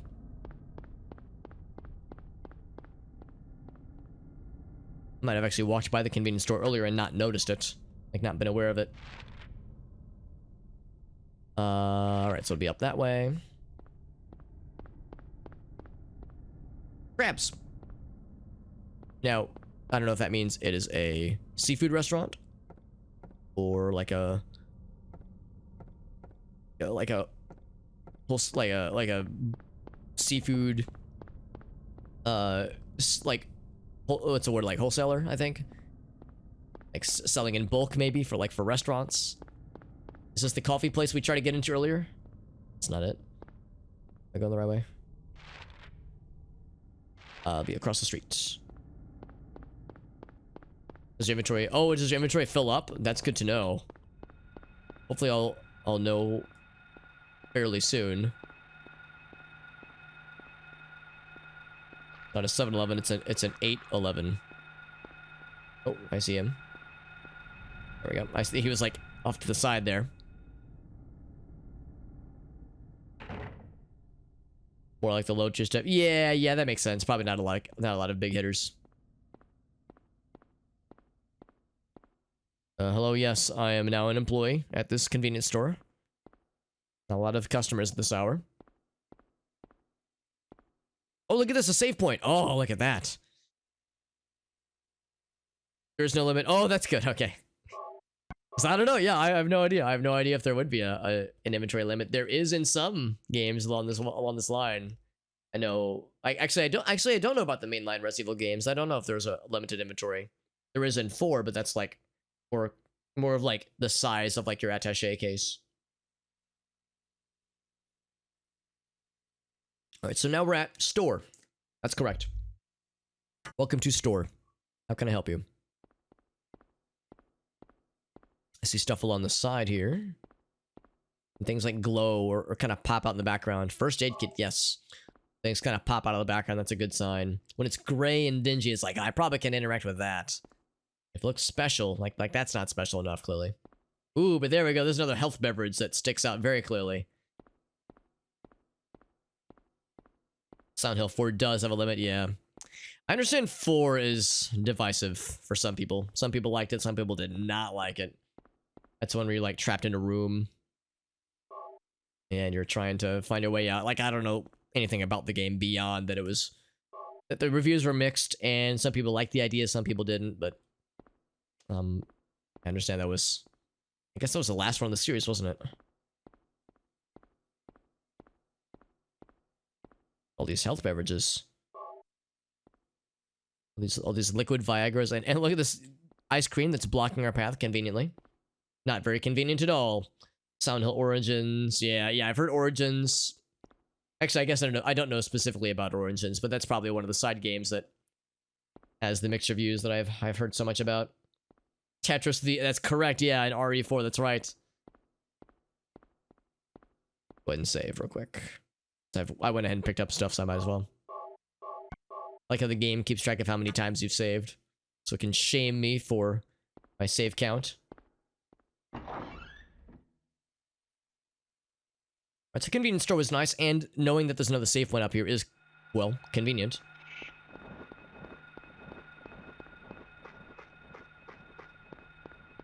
So let's see, which way am I going? Oh, wrong one. Okay, so we need to go south, we need to go south and west. Wonder if I should go ahead and swing by the Levin Street, like, dog zones that I can grab. He might still be following me, so I can grab that key that we saw. It's like some kind of house key, so I don't know what house we'd be talking about necessarily, but wonder if it's better to have it sooner than later. Okay, have a good night, Jesse. Thanks for stopping in, bud. When we play this cool, spooky game. So I'm like a month and a half late for Halloween, obviously. Well, no, I'm only 2 weeks late for Halloween, so it's not horrible. But a month and a half late for like October in a general sense, I suppose. I like to think that spooky games are, there's no shelf life on them, you know. It's always appropriate to bust out some spooky times. So that's gonna lead back down the alleyway, which of course has a limited, and we can't like follow that all the way through. At least I didn't see a way where it can open up. Here's a pharmacy. Now wouldn't that be convenient if I could just hop in there? But nope, no buttons for opening things. Bookstore with B and S highlighted. What if they're trying to tell me something? Oh, speaking of things to be aware of. No, thank you.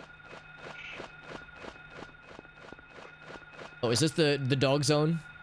The dog house? No, this is 11th Street, although this might also be the dog zone.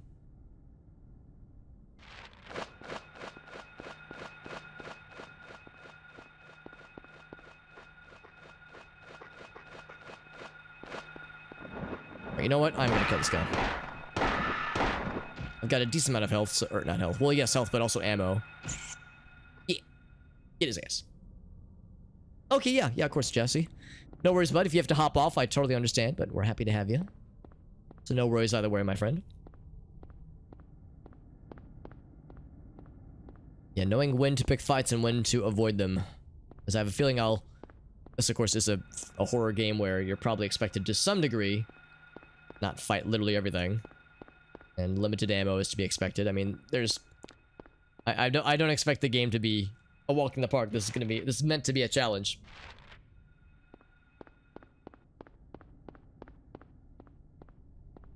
Yeah, we heard the ringing at one point. So that would obviously not be the right way. I think that might be where the road ends anyway.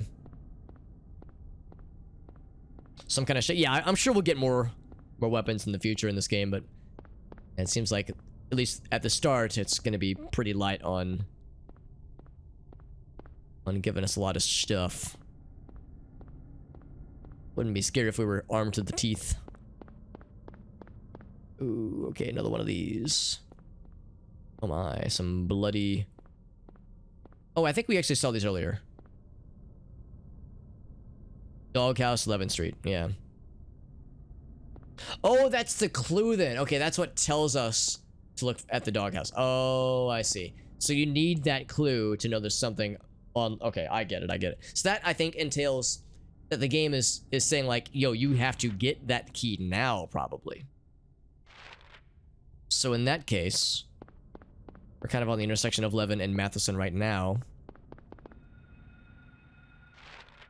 Yeah, rocket launcher. Yeah, exactly. Yeah, get the spicy shit. Really, the really powerful stuff for an old-timey horror game like this.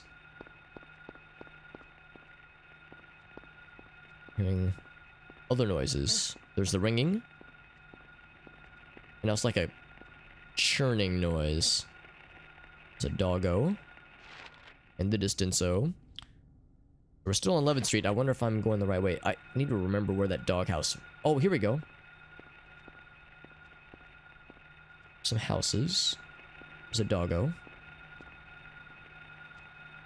Yeah, it seems like there is some aim assist happening.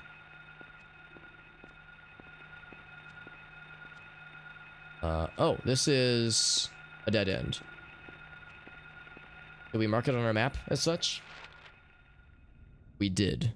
Okay, so if there is a doghouse near here, I've missed it.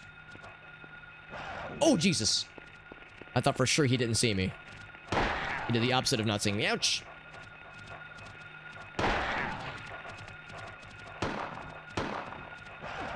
Damn, I'm getting my shit torn up here.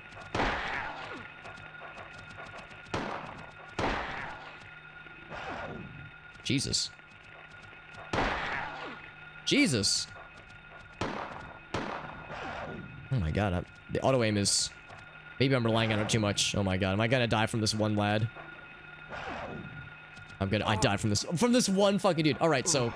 Unsurprisingly, these demon dogs are spicy. So I gotta be extra careful around them.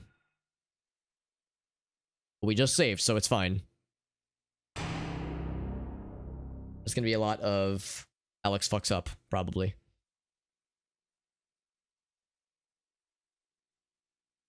So back here. Anything about the street names? To be honest, I hadn't even thought about them. Elroy and Block and Bradbury, Levin, Finney, Bachman. I mean, Bradbury is an author. Ray Bradbury. I don't know of any authors named Bachman or Matheson or Elroy. It wouldn't shock me if there were. But I'll confess, yeah, the names alone don't jump to mind. When I see Levin, I think there's a few musicians that I follow whose last names are Levin, but it's probably not a King Crimson reference, probably.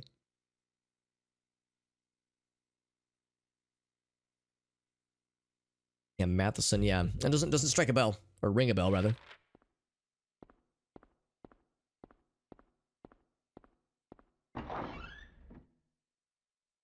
It's gonna be a winged lad.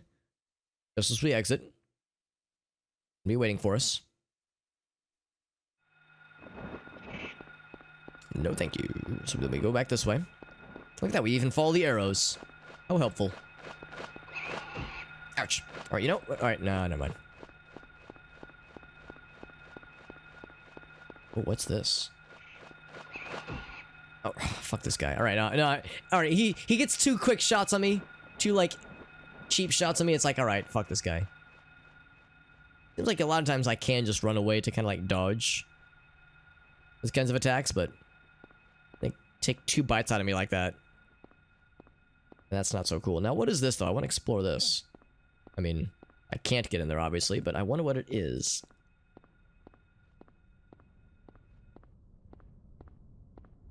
It's obvious the next block over. Next block over. Oh, you probably mean there's, like, more to the game then. Like, it's more than just this one block we're in right now. Yeah, this is on normal difficulty. At least I think it's still normal. It wouldn't have changed. I wouldn't have manually changed it. So unless the game, like, automatically lowers the difficulty when you die, I'm still on normal. The same guy who took some chunks out of me earlier. But I retrieved my chunks. I took some out of him. Yeah, it should still be on normal then. Yeah, that makes sense. Oh, well, this is hacked. Oh, this is his car. Oh. Wait, his car, like... Oh, a health drink, yeah. Awesome. Make it up to drive.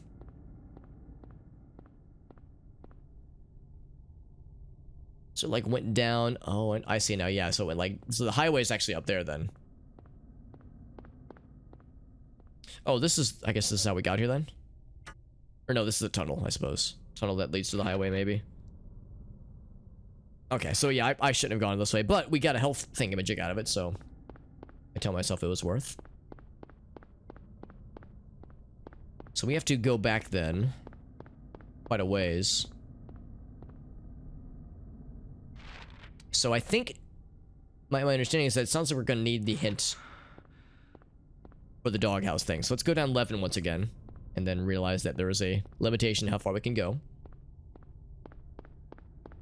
Well, I kind of have to go around and continue down 11 and then look for that doghouse key. I bet we're gonna need that key.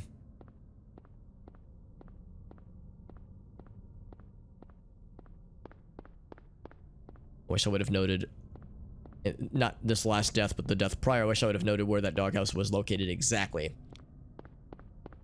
On the map, that is, and how to get to it.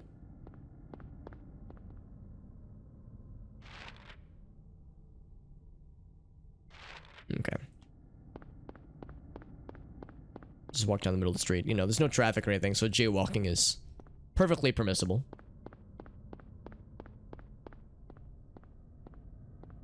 Fish and fries. Oh, some fish and chips, hell yeah. I haven't had fish and chips in a while. That does sound pretty nice.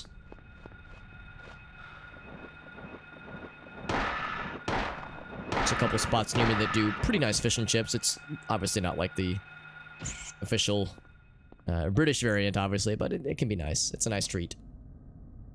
Is this the place? Yes. Kinda, sorta. It's not the doghouse's own, but... If we follow this to the end, it should lead us to the thing that is, I think, a hint. Oops. Sometimes the D-pad sometimes gets a little bit wily on me.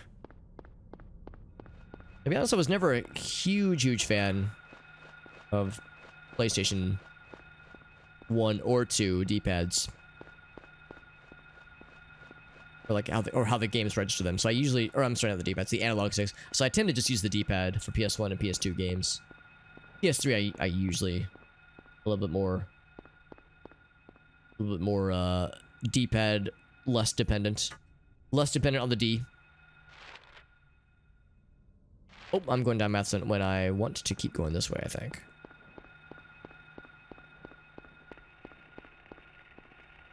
Now we have static, which probably means the dogs, maybe? Your bells, yeah, that's what that means then, okay. It's the ringing. Oh, shit. Okay, you know what? Shit, last time I tried to fight these guys, I got my ass kicked. Maybe I should just run. But these are dogs. They're much faster. You have ringing and static. Yeah, alright. Well, now here's the dead end. And with the old razzle-dazzle. Oh my fucking god, it's this again. There we go. Fuck you. Ouch. Like I need to get him while he's down. He's dead. The other guy.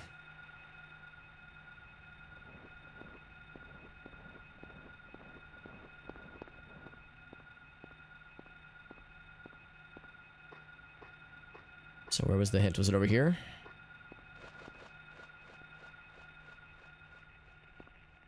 This is the right area, right? This is... Static is monsters of any kind. So, like, the kind of static might not necessarily... Because there's, like, the ringing static, then there's, like, the static-y static, if that makes sense. Like, the... there, like that. That static right there. As opposed, like, to the, like, jingle-jangle static. Which I associate with the flying lads. Okay, well, actually, never mind. I don't see the... Oh, I see health right here, though. That's really sneaky. It's more about the range. Oh, like how close they are. I gotcha. Okay. So yeah, so this is where I was expecting the hint to be for 11th Street.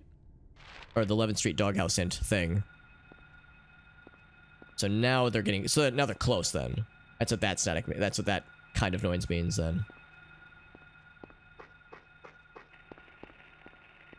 I'm looking, I don't see the little thing on the ground. Unless I would have already picked it up, I don't think I did. Oh, there's several doggos. No, good doggy.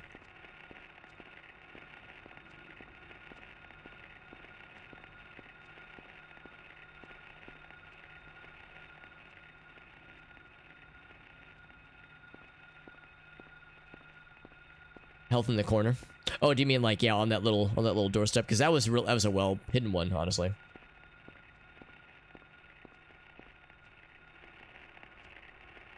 Several doggies around here. And keep an eye out for that doghouse, which should be around here somewhere.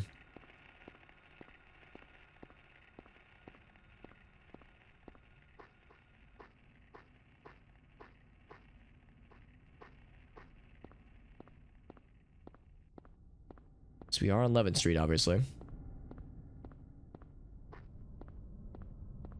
Now, what street is this? This is Matheson? Yeah. Again, I'm worried that I might have missed something then, because I didn't get the 11th Street hint about the doghouse. Maybe... I don't already have it, do I? There's no way I would have gotten that before the save. School. No, I do not. Ooh, I might want to go ahead and actually drink a potion. I've got plenty of these.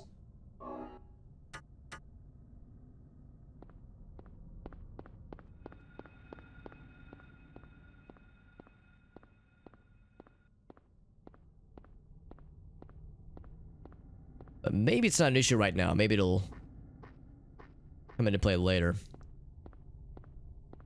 So yeah, I'm wondering if I should like be checking more doorsteps for supplies. Now that I know there was a health potion on that one earlier. Oop. I'm close to something.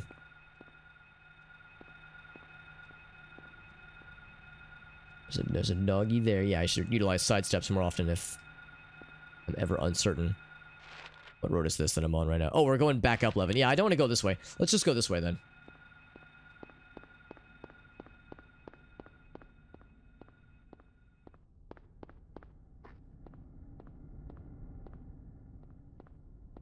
Do I have any scare alerts? I've actually never set up scare alerts before, like jump scare alerts, that kind of stuff. Here we go. Here's the hints. Yeah, I've never done that before. I wouldn't be opposed to setting that kind of thing up. Of course, I would just have to put the extra time in for it. Or I could pay someone to do it for me, I suppose, if nothing else. Because I know of some streamers that have done that, where they have somebody else set it up for them. That way, they don't know the alerts until they happen, which can be, which can be fun and or terrifying.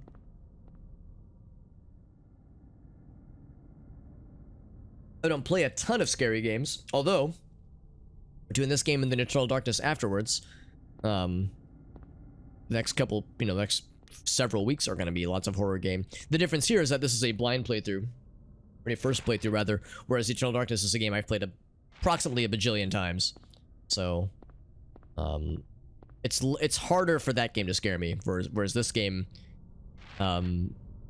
This game is more creepy, which I like. I like that it's more creepy and less jumpy, although I have a feeling there's probably...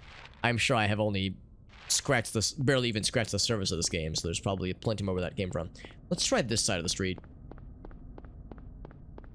Because that doghouse zone... I wonder if I just keep checking the wrong areas. Let's check this side of the street now. So here... some jingle jangles. This doorway is strangely illuminated. Wonder if that is... I don't see anything on the doorway itself, obviously. Oh, it is. There's nothing. Be a nice setup for... Yeah, it's like because I just don't know. I don't know, like, how this game... I don't know what rules this game plays by, you know? That's like kind of the nice thing about playing a game like this, is you don't know what to expect. I don't know if there's going to be jump scares. I don't know if there's going to be... the only thing I do know about this game is that the story is apparently quite involved, like more so than a lot of people like myself might think. And apparently there's a lot that the game probably doesn't tell me in this game, and maybe we learn more in the subsequent games. I'm expecting there to be a lot of like, what the fuck does it mean kinds of moments. So because of all these unknowns, yeah, I just don't know what to expect. This would have been before a lot of what are now known as like horror tropes in horror games. So yeah, this would have been before like a lot of established rules and expectations for this genre.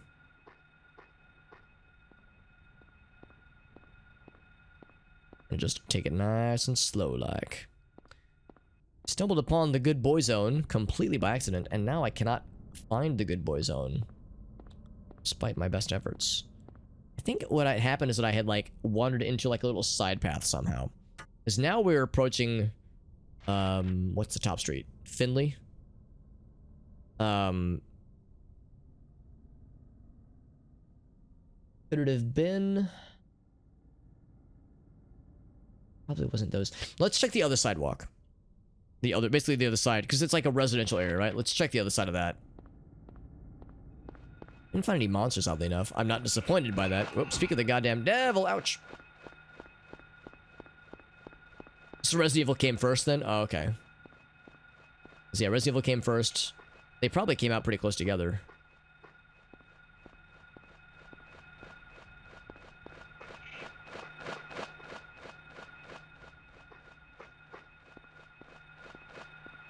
If I'm to, like, explore this place smartly, I should probably just go ahead and fight this fucking dude.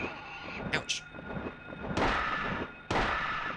This aim assist can really be helpful, so I'm grateful for it. There have been times where it's been a little bit clunky, but when it works, it is so helpful.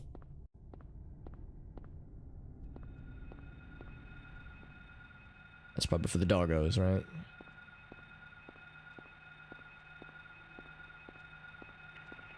There's a doggo right there.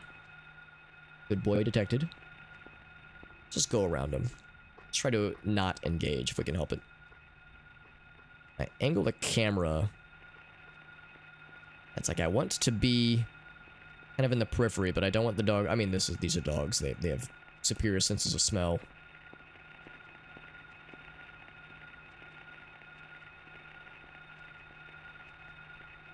I'm trying to be very careful about this. Less combat I can like instigate, the better. I think that's the doghouse right there. So I'm probably gonna have to fight something. Let's see if I can not fight that guy and then just go for this dude.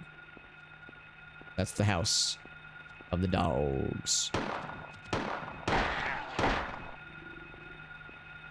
Now that was loud and proud.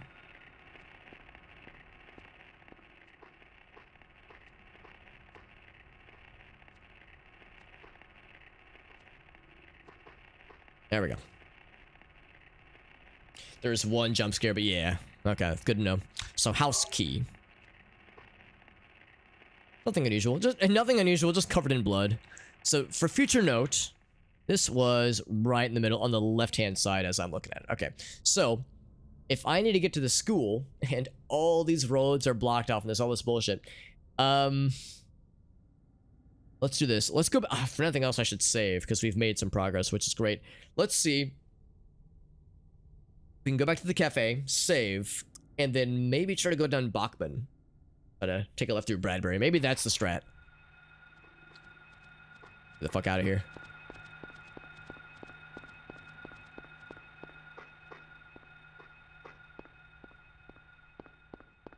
And so doggos are none the wiser. None the wiso. And okay, I don't go that way. Let's go down Finley this way.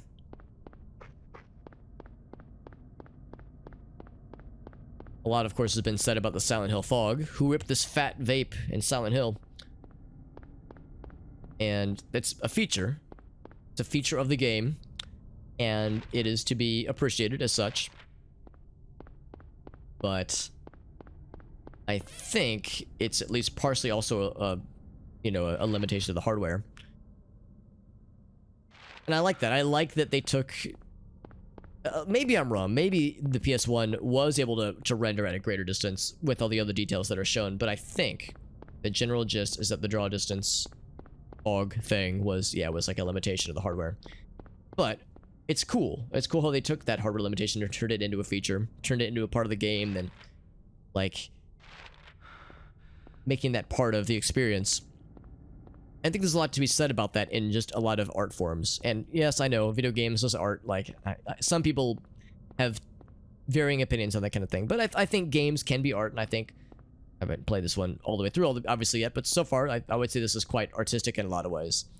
And I think that's a thing in a lot of art forms, using like the limitation of a medium, like to work for you, like for the artists as opposed to against it. I've mentioned before, there was this really cool interview with Brian Eno, famed producer of a bunch of music, did a lot of stuff with David Bowie and Robert Fripp and all these other cool artists I like. And he was, in his interview, he was talking about how, like, he kind of sees... one of the things he appreciates is, like, a lot of things that we just kind of take for granted as things in music in particular are a result of... like limitations of, the technology at the time, like guitar distortion, for instance, with like rock and roll and heavy metal. Rock and roll, like guitar distortion is just that. It's like the noise being distorted. It was from, too much electricity being put through amplifiers back in the day. And people thought like, and it made this weird distorted noise and people didn't like it at first. But then people were like, wait, we can like use this in different ways. And now it's like a standard, a lot of rock and roll, like metal sounds. So it's like, you can use limitation, quote unquote, and like kind of use it like as a way to build as opposed to as a way to limit you, which is kind of neat, I think. Over limitation, draw distance. Yeah, exactly. There's a lot of stuff. There's snowfall, so there's a pretty good amount of detail for PS1 at least, so it's impressive. The remasters like that. Yeah, I understand the remasters for 2 and 3, or the remakes, I guess, of 2 and 3. People have said to avoid them, which is a shame because I like the idea of the remakes, but apparently they're not so good.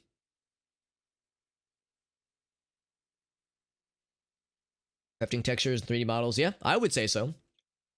Some bright industry. Yeah, Rossi, you probably know the interview I'm referring to. Maybe you'd be able to like speak more about it than I can, because I haven't read the interview in like it's been a few years since I've read it, but I remember happening upon it, and I like it a lot of the things he was saying.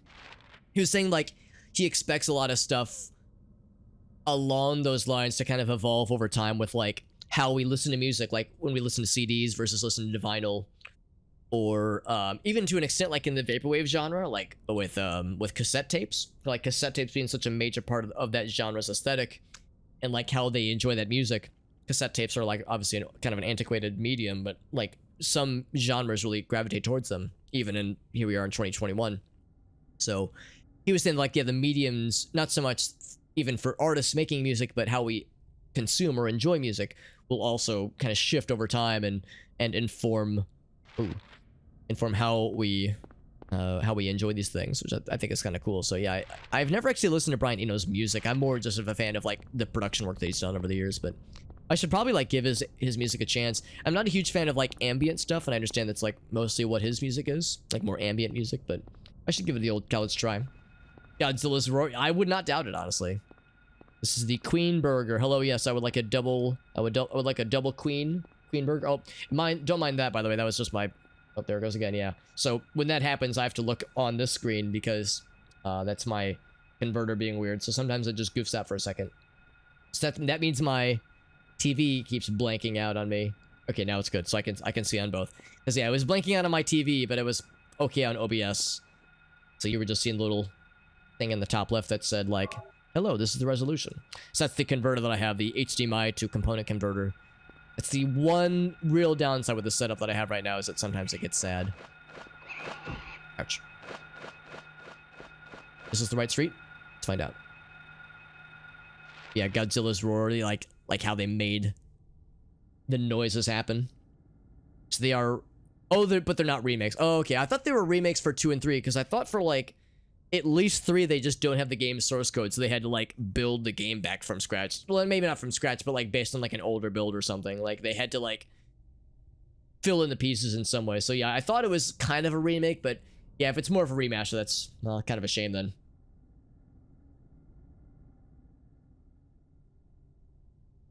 They redo all the voices. Oh, it's doing it again, by the way, on my end, at least. Let's wait for a second. Last 10 or so years. Yeah, that's the thing. Like, I've tried a lot of ambient music, and I've yet to find the right stuff that gets me. I'm a big Steven Wilson fan, and he talks a little about Tangerine Dream and some of these other kind of more ambient artists that he loves. But yeah, I haven't found the right kind of ambient stuff for me, at least. Yeah, rebuild. Yeah, from like a beta, like an older release, older build. Shoot him literally once, then run the fuck away. Except I'm going the wrong way. I think I need to go this way. With the old razzle-dazzle. I think I want to go this way. Let's go down the street. Oh, I cannot! Shocker! The street is also hecked. This fucking guy will not leave me alone. So I will shit in his general direction. With projectiles. And guns. Ouch.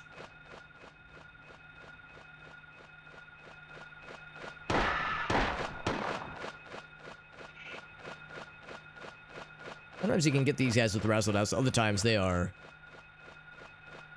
tough to avoid. Oh, that was cool. Like that dive bomb he did. Got a video redemption. It's buggy, is it? Yeah, that's which is a shame. I've heard that about the remakes, re-releases, remasters. Really, that yeah, they're just hard to play and buggy and just not a very good way to experience the games. That's how exciting I find them too, yeah. I just think about just the vibe that a lot of those walking simulator games on itch.io can sometimes convey. Also, I think I'm slightly getting bodied here. We are pretty hurt. Let's get the happy juice. The World Ends With You remaster. Oh, really? Because that like recently came out, didn't it, JD? Okay, we don't want to go that way, because literally all these dead ends. I did save at the cafe, yeah, but we had this dead end. And there's no other, like, hints upon this dead end. Man, who knew that Silent Hill was in a fucking war zone where all the streets have been obliterated? I knew there were demons, but I didn't know that the streets were just exploded with bombs or some shit. Pushing the storage space already. And then compressed it, and then re-expand. Yeah, so you have this, like, weird saving an image, a low-resolution image, from a JPEG down to a PNG, down to a GIF, and then expanded it to, like, 1920 by 1080. So it's like, yeah, this, like, expansion of a small thing, of a compressed thing. Oh, is the sequel then? Okay. And it's a Switch port of the original. Oh, that's a shame, because I want to play the original. I've heard... The original The World Ends With You is very good. I don't know as much about the sequel. But yeah, I want to play the game at some point. What would you recommend, JD? What would be like a good way to experience that game in some capacity? If not for the Switch port. The first one, that is. Because the original one was a DS game, I think? Down here, by the way. This is not... This looks a lot like the alleyway we were in earlier, but this is a different alleyway. This is the original DS? Okay. It's a shame because I would like to, if I were to play it, it might be kind of fun to stream, but obviously streaming DS games is a little bit tricky. Not impossible. Ooh, some ammo. So we spent ammo to get more ammo. Gotta spend ammo to make ammo.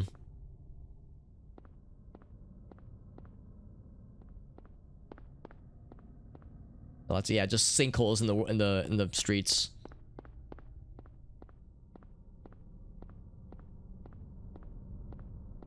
Same kind of idea. Yeah, it sounds like a similar situation with both games, honestly. With both situations. And so I guess let's go down Belroy then, or Elroy. Is it? Yeah, it's Elroy with an E, not B. With a B. What is this? This is Ghoul. A Ghoul store. It says Spirit Halloween. This whole town has been taken over by Spirit Halloween. Although we're in mid-November, the Spirit Halloween memes don't really make as much sense right now. Whoa! Don't mind me. Nope, just don't look at him. Just have to look. Wonder if walking slowly. Yeah, it probably doesn't. I was thinking, like, I wonder if I can use that as a way to not startle them. It's like a spider, you know? They're more scared of you than you were scared of them. They're more threatened by you, by your existence. That kind of thing. It's just like these flesh demons. Remember, friends, as the temperatures get colder, let your flesh demons inside. If you're cold, they're cold too. Hey, shocker, the fucking road is gone. Deleted. Would have seen that coming. Yeah. Yeah, that is a thing. This road has been hacked. Sufficiently. Oh, that's a demon friend. Hello, demon friend. So in that case... Alright, so let's look at the map then. All of my ideas have fucked out. So, I wonder, we have this cool key. I wonder if we can like go through one of these houses to like end up on the other side of Midwich or something. Cause yeah, we are having a hard time getting to this goddamn elementary school. So but we have this key. Actually, let's inspect that key. I haven't even looked at it yet. Whoop, whoop, whoop.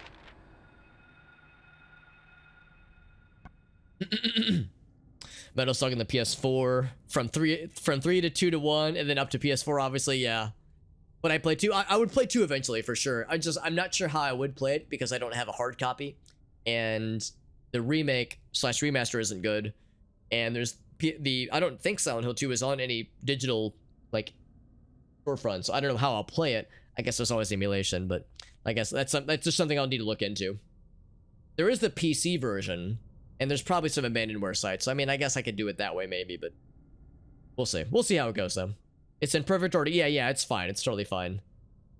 How to guide us to the next step? I'll poke around for a little bit, and I'll if I need a hint, I'll definitely request it because I bet there's probably something to this because yeah, we have this house key. That's clearly the key. Literally, it's the key to something. So let's see if there's like an obvious house we can go through. Maybe that's like if we can go into a house and explore it, and then go out like the back door to like end on Midwich. Maybe that's the strat.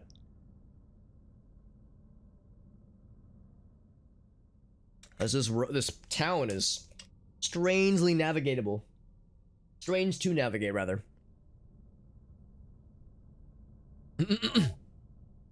Use. Can't use it here. I will ask this. Does anybody know if this is one of those games where you have to walk up to a door and manually press select, go to the key, press the use button in order to try it on a door, or if it's the kind of thing where if I just go up and press the use button, it'll be attempted automatically? Oh really? Is it like something super obvious and I'll feel like a big ass dingus? A big ass dingus. Should I save? I have picked up more ammo. Where are we right now? We are not too far from the cafe. Yeah, let's go ahead and save real quick. It's auto. Okay, usually. That's good. That's good. Thank you for the heads up. That is good intel. There's some games, especially horror games. What's that say? No parking. Do not block. Heck the rules. I'll stand right here. Yeah, some horror games, it's not abundantly clear what the rules are. Oh, wrong button. That's not the map. That's the map. Now, we could just go up the middle here. I haven't explored up that way, I don't think, so I could try that as well.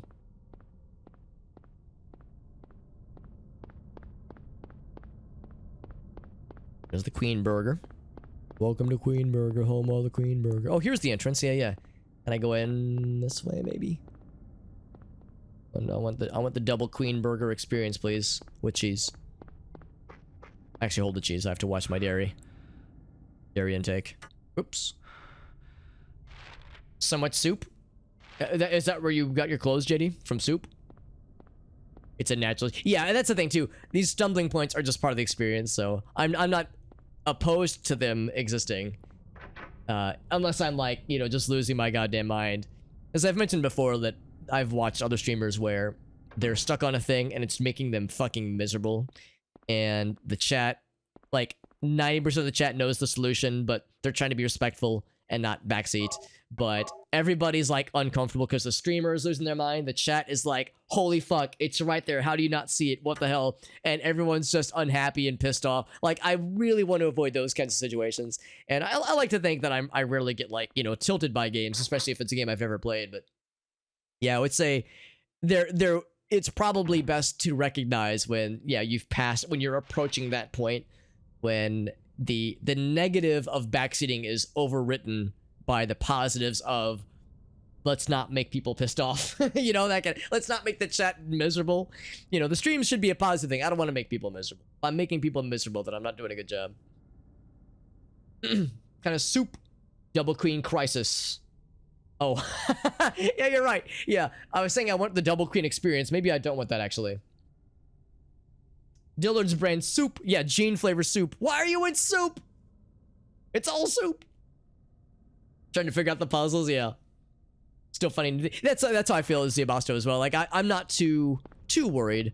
There's still more places to explore. We just looked at that, it's like a little, this kind of alleyway right down the middle here. As far as ways to get around, I mean, I think this building up here is a solid building, so we probably can't go through that way. The fact that the house, or the key that we found was found on 11th Street, it would make sense that it's probably for some kind of house along 11th Street, so I would say that's probably the most likely thing to check next. Not 4 hours in the... Yeah, I mean, probably a good thing to avoid that if possible, just in a general sense. I'm sorry to hear you're not feeling so well, though, JD. Some chicken and noodle? Yeah, that sounds nice. Some saltines, that's excellent for when you're not feeling the bestest. Streamer site, yeah, especially for a game that they've never played, or for like a horror game, that kind of thing. The center of the game and the chat together.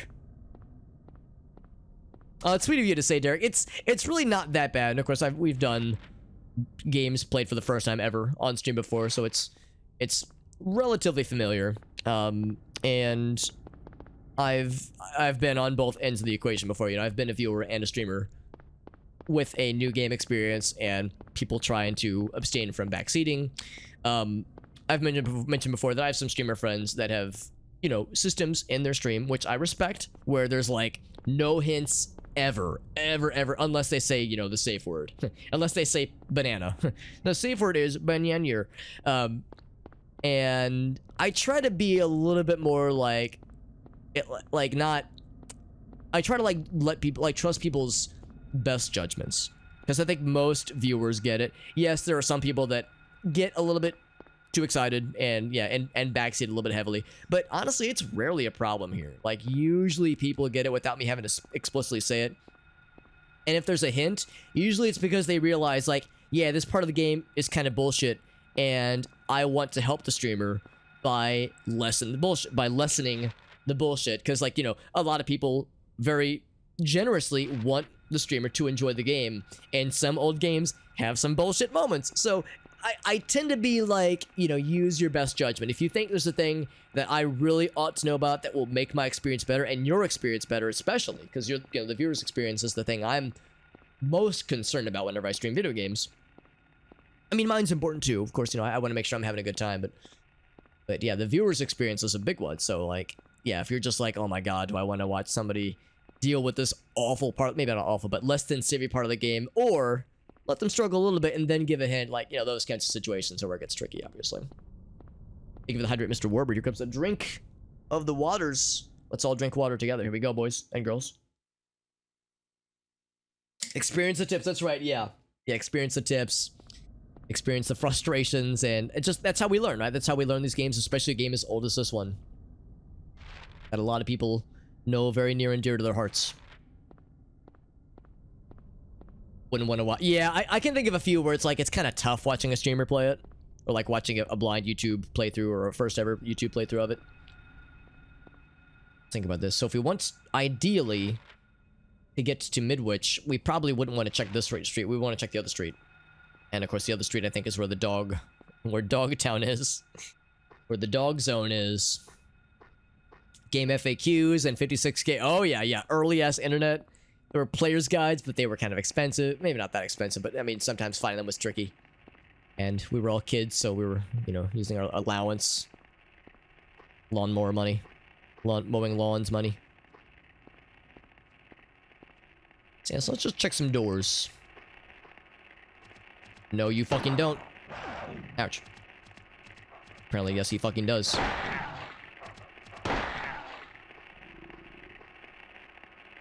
Bang. So we didn't get the jingle that time. Yeah, I'm starting to think that there's like different kinds of jingles. Different kinds of static. So let's double check. Oops. Or sometimes it's like the jingly jingles. Other times it's more of just a static noise. Because that one, like, he was on our asses. In fact, here, I'm going to turn up the audio a little bit on my end. Playing Zelda for the first time, didn't know the puzzle. That's right, yeah. Yeah, that made it very much a part of the experience. A player's guide for a niche Japanese... Yeah, that's a good point. Yeah, I would have assumed there would have been a player's guide for this game eventually. Maybe not, though. Alright, so now there's probably a winged beast, maybe. Maybe, probably.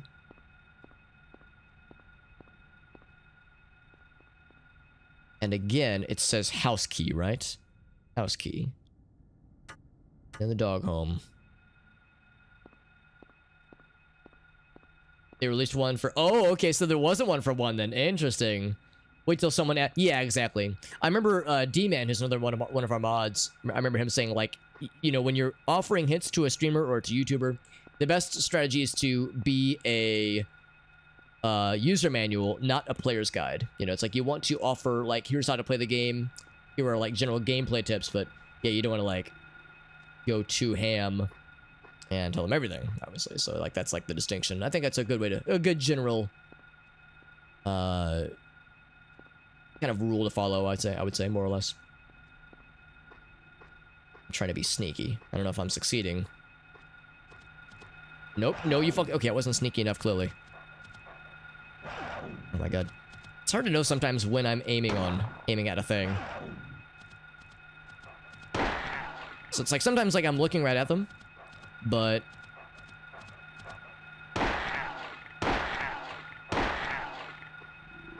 But then I'll press the shoot button, it'll just go right past him. So it's like there's a part of, like, uncertainty there. But again, that's just part of the experience. Not a knock on the game, more of a knock on my needing to get learnt on the game. Use a health. I used a health.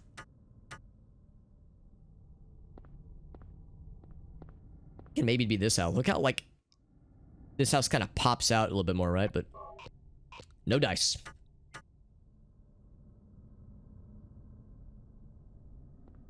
Try to not Google it though, yeah. Barnes & Noble, that was exactly, yeah, Barnes & Noble or Borders back in the day. Holy shit.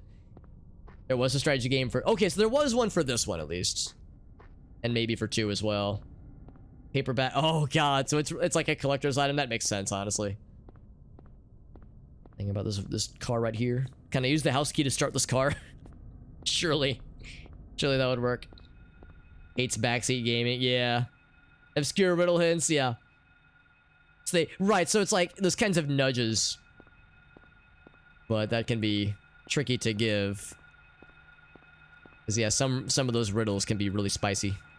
Alright, now where are we right now? We checked I think all the houses along that stretch of Levin Street. I guess I could go up the other side of Levin.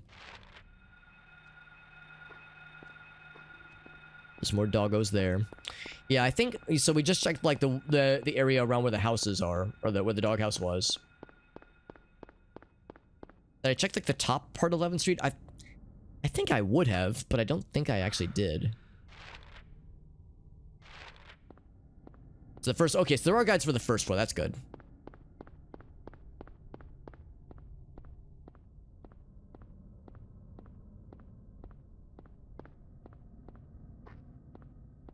Right, so I don't hear any jingle jangles. It's not this one. And we're on the correct side of Levin, right? Whoops. Oh, wrong button. It's more about getting in the mindset of the yeah, getting in the mindset of like how to go about, like how to approach those games. Because like JD said, like the Zelda games, you move a block to like on top of a switch to resolve a puzzle. Like those kinds of things. Once you kind of learn some of those Zelda tropes, you start to kind of learn more or less like the rules the games typically play by. And then you play Breath of the Wild and those rules are just thrown out the window. But for a lot of the games, you kind of see how it works and you go, oh, okay, I kind of see it now. This mailbox got owned. Oh, and this doggo. You know what? I'm gonna get the first, see if I can get the first hit on him, because... Oh, we're actually, this is the doghouse now. Oh, okay.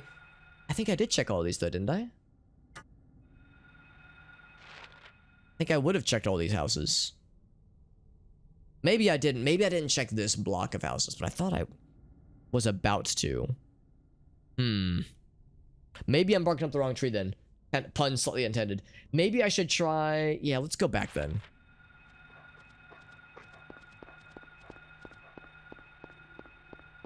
Camera, you're not really helping me. I would like to see where I'm... There we go. So, yeah, let's try... Yeah, let's go down Matheson and...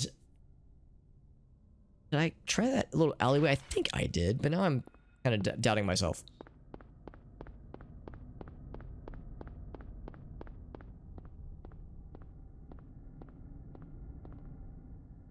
So, let's think about this.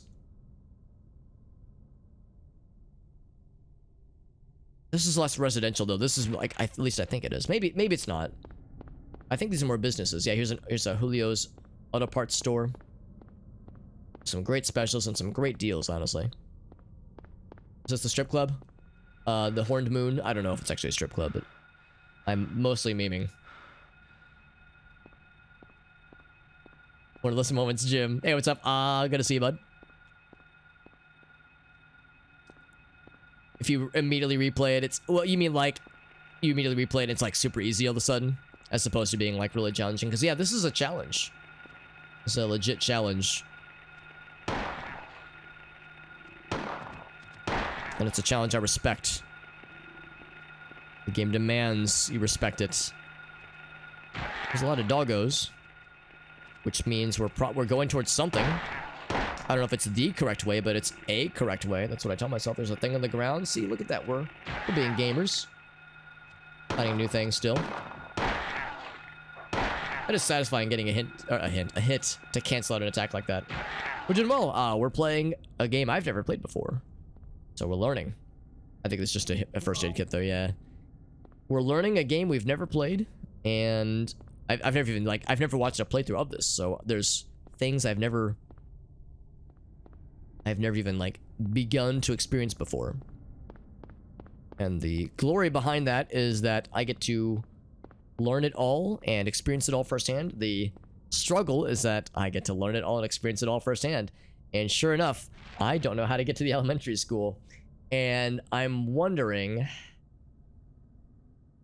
if I should like reassess my approach here, because for those who've played this game, you probably understand where I'm at right now. I've got this house key and I go, I wonder how I would use this house key, because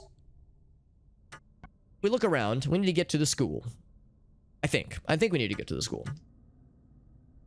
And as I look at the school, it's all the way at the bottom left. It's like, man, we need to get there somehow. And all of these goddarn roads are all blocked off from roads that have been exploded. So at first I was thinking, okay, maybe we can like cut through one of the houses along 11th Street or something to get to the other side, or maybe along Matheson, but so far no dice, so I'm wondering if maybe my approach is not the goodest. He's not a trained marksman. Yeah, exactly. Like, I don't expect him to be. He's not exactly a combat guy, which is fair. Also, Murdercrats with the nut dab. Thank you, Murdercrats. Time to take a school bus. Yes, we hop on the haunted school bus. It's like in, what was the game we played a year or two ago? What's it called? Call of Cthulhu, Dark Corners of the Earth. You hop on the bus to, Innsmouth, I think. That whole deal. That's right. Yeah, my first ever Silent Hill game. That's right. Yeah. Just open up. Yeah. Type the elementary school in Google Maps, and it tells you go down into the ruined crevice of the road that was destroyed. But there is unlimited, which is good. Yeah, there's unlimited inventory, thankfully. Yeah, talk to Rosemary's Baby. Yeah, she loves visitors.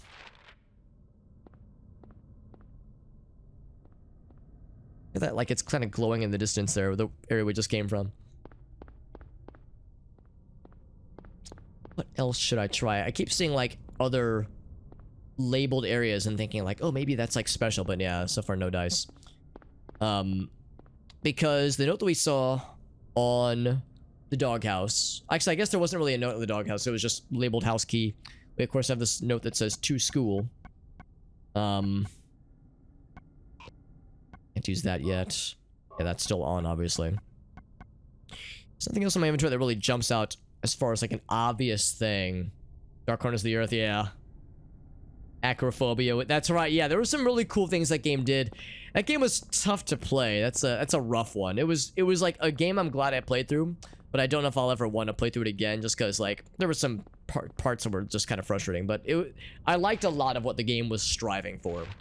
So like, you know, I respect for what they were shooting for, even if the execution wasn't always perfect. Very unique experience for sure. Very glitchy, yeah. I mean, the PC port. I mean, that's the thing. Playing the PC port is going to be an experience. A glitchy experience. I understand the original Xbox version was probably the better way to play it, just because it was mostly glitchless. I guess we could go down... I mean, we can't go down Elroy. I guess we could go... We could follow Matheson. And... Have we checked that alleyway? I guess we haven't. I guess that's something else to try as well, but... I'm expecting that to also just end abruptly, so I'm not going to get my hopes up.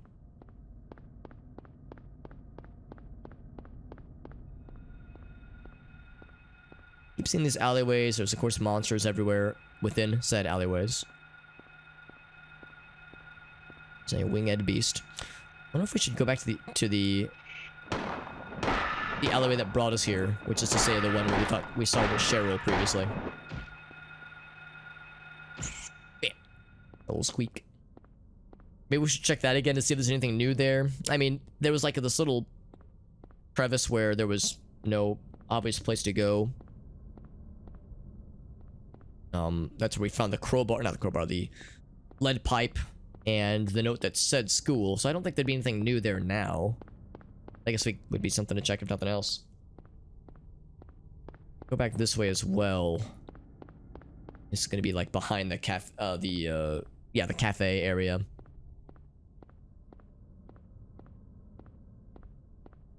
I don't think I've been down here before, so it's something to try. So far, no spicy jingle jangles, no staticky noises. It's a steel pipe, not a lead pipe. Well, we did steal it. Ah, I know, sorry, bad joke. Some Final Fantasy Battle Royale. Oh, I didn't know there was a Final Fantasy Battle Royale. Is it good? Actually, JD, I think I saw you post something on Facebook earlier. Is that what that was? It was like a screenshot of something?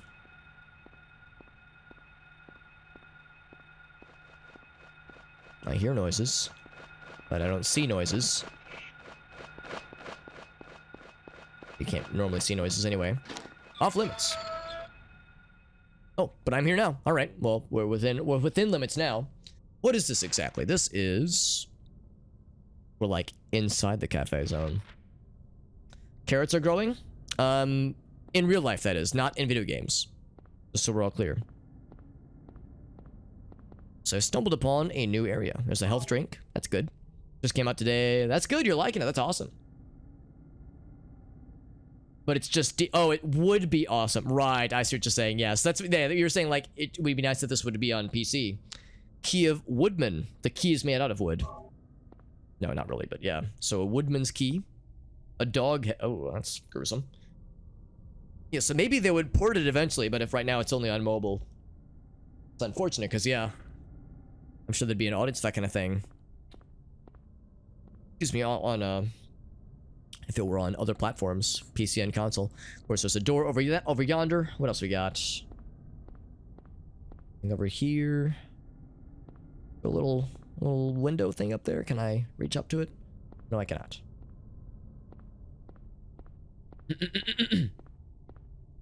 Too many beavers sounds like a good problem to have, honestly. And the growth of bats. He's breeding beavers. What's up, Moonspy? What's up, Michael? Good to see you, bud. I am, yeah. We just started it. Let's see, I've been live for about 2.5 hours, and like 2 hours and 50 minutes. So I've been live for almost 3 hours, and yeah, been playing it just about the whole time. I'm liking it so far. It's spooky and weird. And speaking of which, I just noticed something was playing basketball with this dog's head. That is beyond fucked. So this door, no dice. Yeah, so far so good though. I'm definitely enjoying the spooky vibes, man. It's good and creepy. This way I like it. Big for the phone screen, he says. Yeah, I was gonna say that. I could see it being tricky. Maybe if you were playing on like a tablet or something, that'd be a little bit better. But yeah, that'd be tough otherwise. You're right. It is a steel pipe. That's right. You're right. I can't use that here. Garden of the house. The basketball course. Let's look at it. Look. Yeah. Oh, the icon is of a woodsman. Interesting. Are they clones or grown from berries? Yeah, hard to say. Hard to say, honestly. You're cloning... yeah, cloning beavers. It's not weird, honestly. Am I pressing the button to open doors? I assumed it would be X. Is it not X? Maybe it's this button. Or this button? Or this button. No, it's not that one. Well, known as Big Brown Beaver. Yeah. Primus sucks. Smiley face. Winky face. Yeah, I'm assuming it's X. To attempts to open doors. But if it's not X, and I need to, like, adjust my gamer sense, then feel free to let me know. Out of random matter. Yeah, I do like that song a lot. That's one of my favorite Primus songs. Yeah, okay, cool. Was there a door that I've checked previously, Jim, that should have worked? Like this, for instance. I was able to walk up to this one. Easy peasy. Off limits. But not to us. The doghouse. Yeah, we got the doghouse and we got the key. That is not the inventory button. This is the inventory button. Yeah, it's just up in the air. So we have the house key from the doghouse. So right now, the part we're on... oh, wrong button. The part we're on is trying to solve the conundrum of... we need to get to the elementary school. How the hell do we get there? So that's the part that's tricky. Yes, there's a door somewhere. Yeah, there's a door somewhere. Somewhere, somehow, some way. And also more flying lads, of course. Going into houses. Yeah, we tried a bunch of houses along Levin Street. With no dice. Maybe it's a non-Levin Street house. I should just try more residential spots. We got a key just now. It says, key to the garden of the house. And it's like, oh yes, tell me about the house video game. So, you know, getting there. Got something related? Moonspine, you're welcome to post it. I think I might know what it is, but you're welcome to post it. Beaver DNA, that's right. The house. Yeah, you know, the only house that exists. Is this exactly what I hope it is?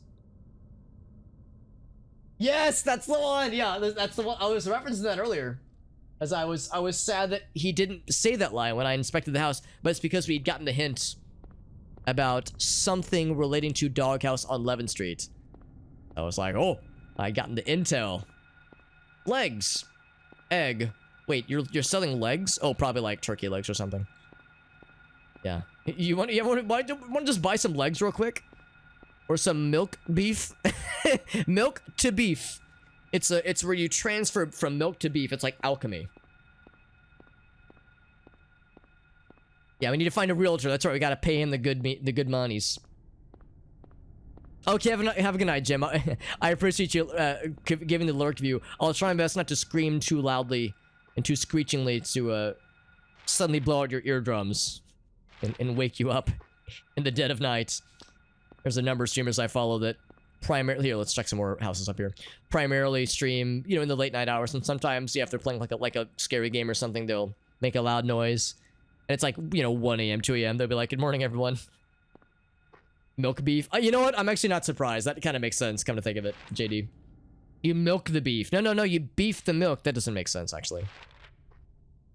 It's like almond milk. Yes, you just grind it up. I mean, really, isn't cow's milk just beef milk if you really think about it? Just chunks of beef.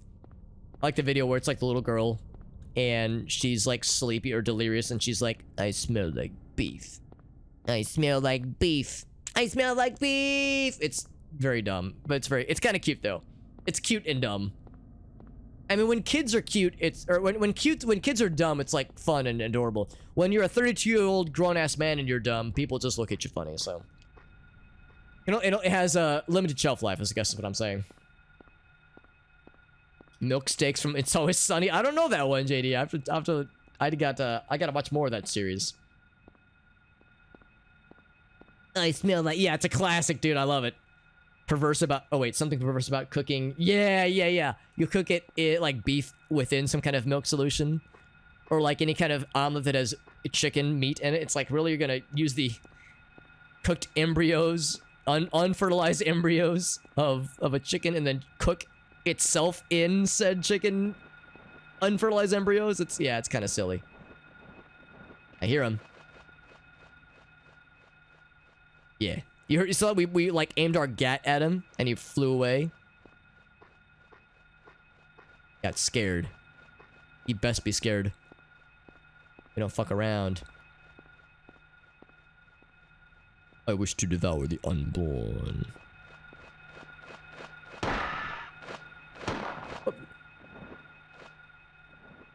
Yeah, I'm looking for a house. A house that we can unlock this key with. Because we found some kind of house key. So at this point, I'm just checking all houses. And initially, I was thinking it'd be a house on 11th Street, but I think we've checked every... Well, we haven't checked every house on 11th Street, but we checked all the houses along that one road. That one side of 11th Street. Maybe I should check the other side then. Come to think of it. That would probably make the most sense. Because right now, we are on... We're like along the coast. On like the outer edge, I think. Yeah, we're on Elroy. So, how's about that? Yeah, let's, after we check the rest of these houses here, let's go down 11th Street and check the other half of the houses.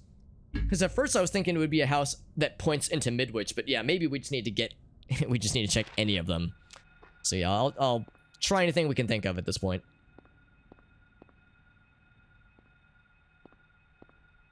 Could it be the house directly? Yeah, we tried the house like adjacent to the doghouse, and I mean, maybe I just didn't click it good enough, but that was my first thinking. I was like, it'd be one nearby there. Because that actually, because that checks all the boxes. That one is pointing to what's it called? To Midwich, which is the street we need to get to, presumably.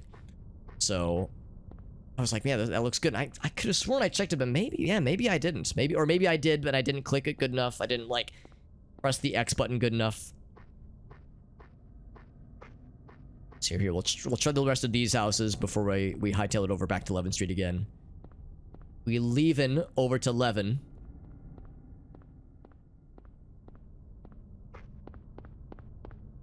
Right, so that's the last of those. I know one thing that comes to mind is that I actually haven't looked. There's like a lake of some variety. Wait, hold on. We are facing... Yeah, I kind of want to see... Can we like see water from here? Nope, just a fence. Can't say I'm surprised. So let's go back to 11. Which is convenient because we just go until we can't go anymore. Then we take a right. Couldn't be simpler. Devil says, I'll take you back there. Yeah, let me just assign you privileges to my it's like, you know, if you're doing some kind of IT thing, if you work for a company that has like an IT department and they're trying to resolve a problem, you can just like relinquish control of your computer to them remotely. Like, let me relinquish control of my controller remotely to Awful Devil. Horror authors. Okay, yeah. I wasn't sure because I know, of course, of Ray Bradbury. Although, did Ray Bradbury ever write like horror? I guess like I don't know. I guess I don't know. I guess I don't. I only know of a couple things that he wrote. But yeah, a lot of the other names I did not recognize. I understand there's more blocks later on, more city blocks or town blocks later on, and that will probably make it more obvious. There's probably like a Lovecraft Street or something. Like there's probably more obvious street names. Because right now, yeah, I don't know any of these current authors. We've been here? Question mark? No, we have not, and I can't go there now. Something like, oh, is that a horror? I've actually never read it. Is that, I'm guessing that's a horror film. A horror story then? It wouldn't shock me. It's gonna run down the middle of the street for a minute. And assume that I'm such a pro gamer that we outran him, or outmaneuvered him. Approaching 11th Street. So it is a nice effect, yeah. Every once in a while, it'll kind of throw me off because I'll think like, oh, is that like a thing that I can pick up? A thing that's being highlighted? Nope, it's just snow on the ground. And you're right, it looks really nice. They did a very good job with the presentation. Right, so maybe I was wrong. Maybe it was this side of the street. Maybe that's why I didn't engage this doghouse. Or not this doghouse, but this section of houses.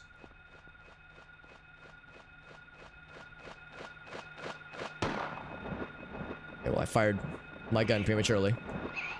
Oh, he still got me? I was thinking I could be sneaky. Turns out I was the opposite of sneaky. No, you fucking don't. He's going in for an easy hit.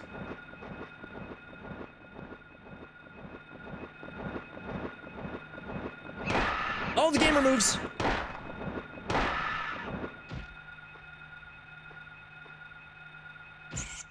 Weak. Anyway, before I was so rudely interrupted, this flappy boy and his bullshit. Pretty good first time. Yeah, I'd definitely be inclined to agree. People were warning me like, Alex, it's a PS1 game, so it's gonna look rough, and I was like, nah, I'm sure it's fine. And it is fine. I think it looks quite good. So yeah, I'm not at all put off by the presentation. I think it just adds to the charm. It's a sad little squeak when there's such a menacing demon when they're out and about.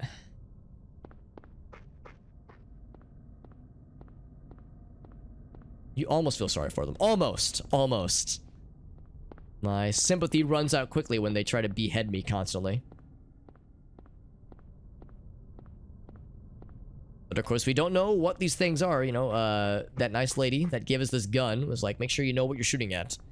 Or who you're shooting at. And I don't know who I'm shooting at. I don't know what these beasts are. All I know is that they're not nice. And they mean to murder me. And they have murdered me, hence the multiple deaths I've had already. And the territorial, yeah, they're just defending their territory. We're the bad guy, really. We're the intruder. Intruding upon their turf.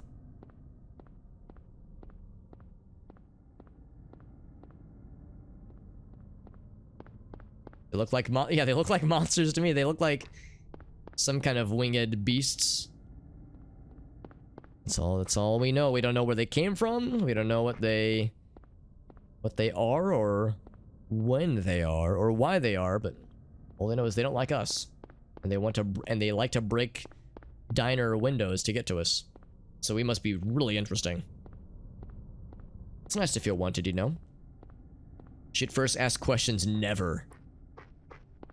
I mean, I would ask them questions if I could, but I don't think they speak English. Alright, so we've checked that side. Alright, so here, let's check the other side then. As that was the side of 11th Street I never checked. So here's the side of 11th Street. I could have sworn that I checked. Maybe I didn't check all the houses, or maybe I did, but I was like in a rush because I was getting chased by demon dogs and I didn't like check them good enough. So let's be really methodical here. But be careful, too, because, you know, demon dogs. Minor issue. Alright, so we've checked that side. Alright, so here's the side of 11th Street I never checked. So here's the side of 11th Street I checked. Maybe I didn't check all the houses, or maybe I did, but I was like in a rush because I was getting chased by demon dogs and I didn't like check them good enough. So let's be really methodical here. But be careful, too, because, you know, demon dogs. They're dead after you find them? Well, they're dead after we kill them. How do I think the monsters came about? I really don't know. I think at this point, me, the player, has... I don't think me, the player, is expected to have any theories. Knowing what little I know about this game and the story and the overarching story, well, okay, I'll say this much. Since I know the super ultra super mega double secret probation secret ending for Silent Hill 2, I'm not going to spoil it for those in the audience that don't know what I'm referring to, but I guess I can make some really weird guesses based on that. But yeah, based on what little I know about this game, I mean, I think there's like an implication that there is some like questions of how sane is the protagonist right now. I mean, at the very beginning we had that like kind of fake out where, did it really happen? Did he really get attacked by demon children in that little sequence in the alleyway? Or was that just a bad dream from being in a car accident and being delusional?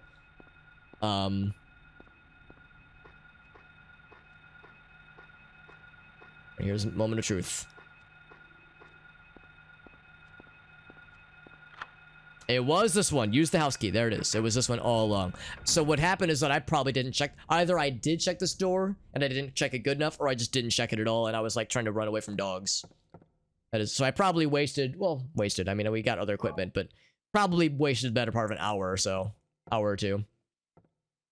It's right here all along. Not available. Okay, so you have to play through the second time. Interesting. When a mommy monster, no daddy monster. Yeah. Yeah, so again, I really have no clue. It wouldn't shock me if there was some kind of like questioning of, are you really experiencing this at some point in the game? Yeah,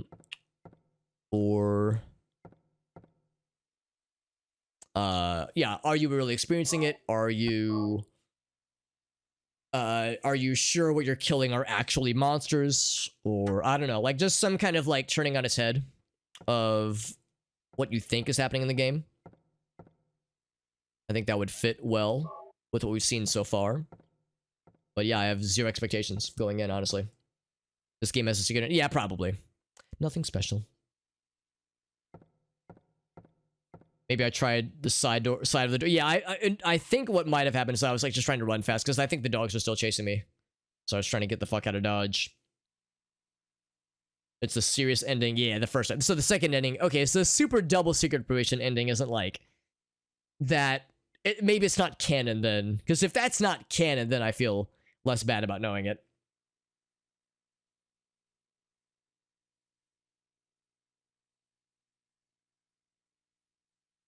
Power must be out. Doesn't work. He wants to watch TV. Look at that big ass CRT, by the way, in the kitchen of all things.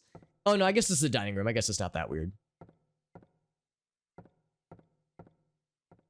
Well, I do apologize. I remember Jim saying earlier, he was like, I'm having the moment you were describing earlier, Alex, where my ineptitude can cause mental duress to those who play this game, can inflict psychic damage on those who know this game, and watching somebody fuck up constantly can be frustrating. So my apologies to Jim or anybody else who received inadvertent psychic damage with my ineptitude earlier.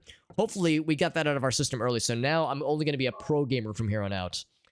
So nothing useful. So now only cool shit. We got that like amateur hour shit out of the way early on. Pro gamer hour starts now. Health drink. Yes, I'll take it.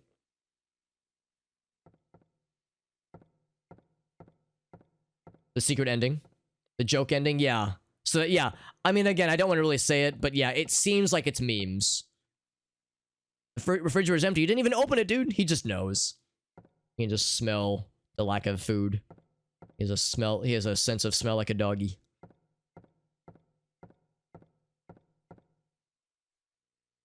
Something is written on the wall. Keys for Eclipse, you say? Well, that's not spooky. So we have an additional key, but there might be even more keys around there within Levins and Finley. Or Finney, rather. Yeah. Yeah, I think that is it. I think it's just the joke ending in 2. Where it's all being... Nah, again, I shouldn't say it because I don't want to spoil it. Oh, he's copied it. Oh, that was nice of you. Good job. Good job, lad. Alright, so there's this door back here. Yeah, there's nothing else there. So I bet we need 2 more keys, don't we? Key of Woodman. Or 2 locks. There are 2 locks. Yeah, so we need 2 more. Okay. So more keys for the Eclipse are to be acquired. So doing some exploration wasn't a... I mean, it wasted a lot of time, but there's more to be found. There's another thing somewhere around Elroy, maybe. There's the way to the middle of the cafe area. That's, I think, where we got 1 key earlier. And to be clear, the map here... Look at the map right now. We are just off of 11.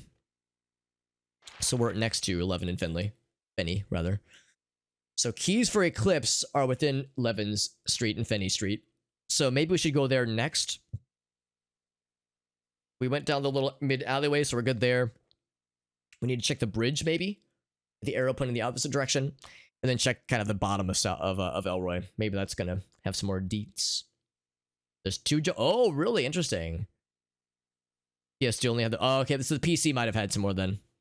Beavers are making stairs. Oh, they're so smart. They grow up so fast. The cruel plane of the ground. Time to ascend. That's right. That's right, my man. That's so exciting. Yeah, let's resave now that we've, like, done more progress. Yes, this is the dog house. This is the house of dogs. House for dogs? Or the house made of dogs?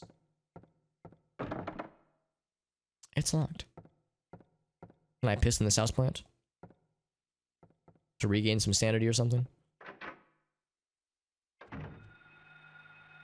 Oh joy. More friends. Just gonna go the opposite direction of the ringing. The ringing in mine ears. So... Next would be... Yeah, so let's try... Ease for the Eclipse, kind of down that way. Obviously, that's where we followed Cheryl previously, but maybe there's more to it. So let's go up this way again. Take that alleyway once again. Into the basketball court. We went into... like, around the basketball court area. We found the basketball hoop. There was the dog's head, severed dog's head on the ground. That was where we found the woodsman key that we just used earlier. Or woodman key, rather. So I think that took care of that zone, I think. We could double check it just to be safe, but I think that one is set pretty well. Is the house made of flesh, or is he made out of flesh? He screams, or he does not know. When I first saw that image, Michael, it was a cropped version of it, or I think it wasn't that it was cropped, but I had to click it to see the full version. So when I saw the full version of it, the bottom of it was cut off. So all I saw was the gingerbread man. I saw like the bottom of the image, and I saw the gingerbread man being scared and sad. And the bottom where it said, he screams for he does not know, but that was the only text I could see. So the less context there was made it a little bit more entertaining. House is made of flesh. He would be a flesh man. You're right. There we go. He is made of house. House man confirmed. Everything is flesh. I'm made of flesh. You're made of flesh. We're all flesh. Together, dear viewer. We are all the same. Now join us. Join the flesh. Forever. I don't know why I'm making it weird. Sorry, this game does weird things to my brain, apparently. So let's go back down this little happy alleyway. Be aware of dog. Well, I'm aware of dog. And there he is. Also, we got bodied earlier by that fucking winged beast. So let's actually heal real quick. There we go. Director's cut. Greatest hits. Not the original then, okay. You're a flesh tuber. Let JD tell you about his flesh tube. Oh my. Actually, yeah, how about that? Yeah, that's right, because JD is a VTuber, and also Michael, my Moonspine is in the chat. He's also a VTuber, so we have multiple VTubers. Multiple flesh tube gentlemen in the chat. Oh my. Alright, so nothing else with the doggy. Maybe there's another key that we missed or something. Maybe there's something that we just gotta be extra observant about.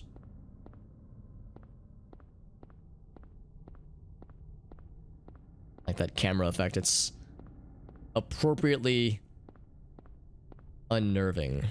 I always check this door. I always check it. Nothing to it, but I will always look.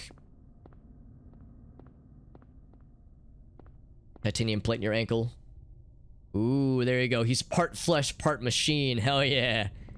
Mechanical badass. He's a cyborg.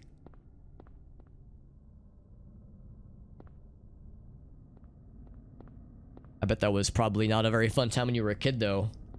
When you were in high school, having like some kind of awful injury. That sounds very unpleasant, so I'm glad they were able to get you patched up, but I bet that was not so much a fun time back then. I'm like looking around, I'm like looking for obvious things to check. Of course, this is where we're here earlier, obviously. I can gaze upon the sketchbook once again. Nothing else of note. Pressing the use button, I'm like looking around here. Yeah, so nothing else jumps out, so it's not like we missed anything over here previously. It was very painful. Yeah, wouldn't recommend. Would not recommend. 0 out of 10. Would not fap again. So let's go back then. Science will rebuild you. We can rebuild him.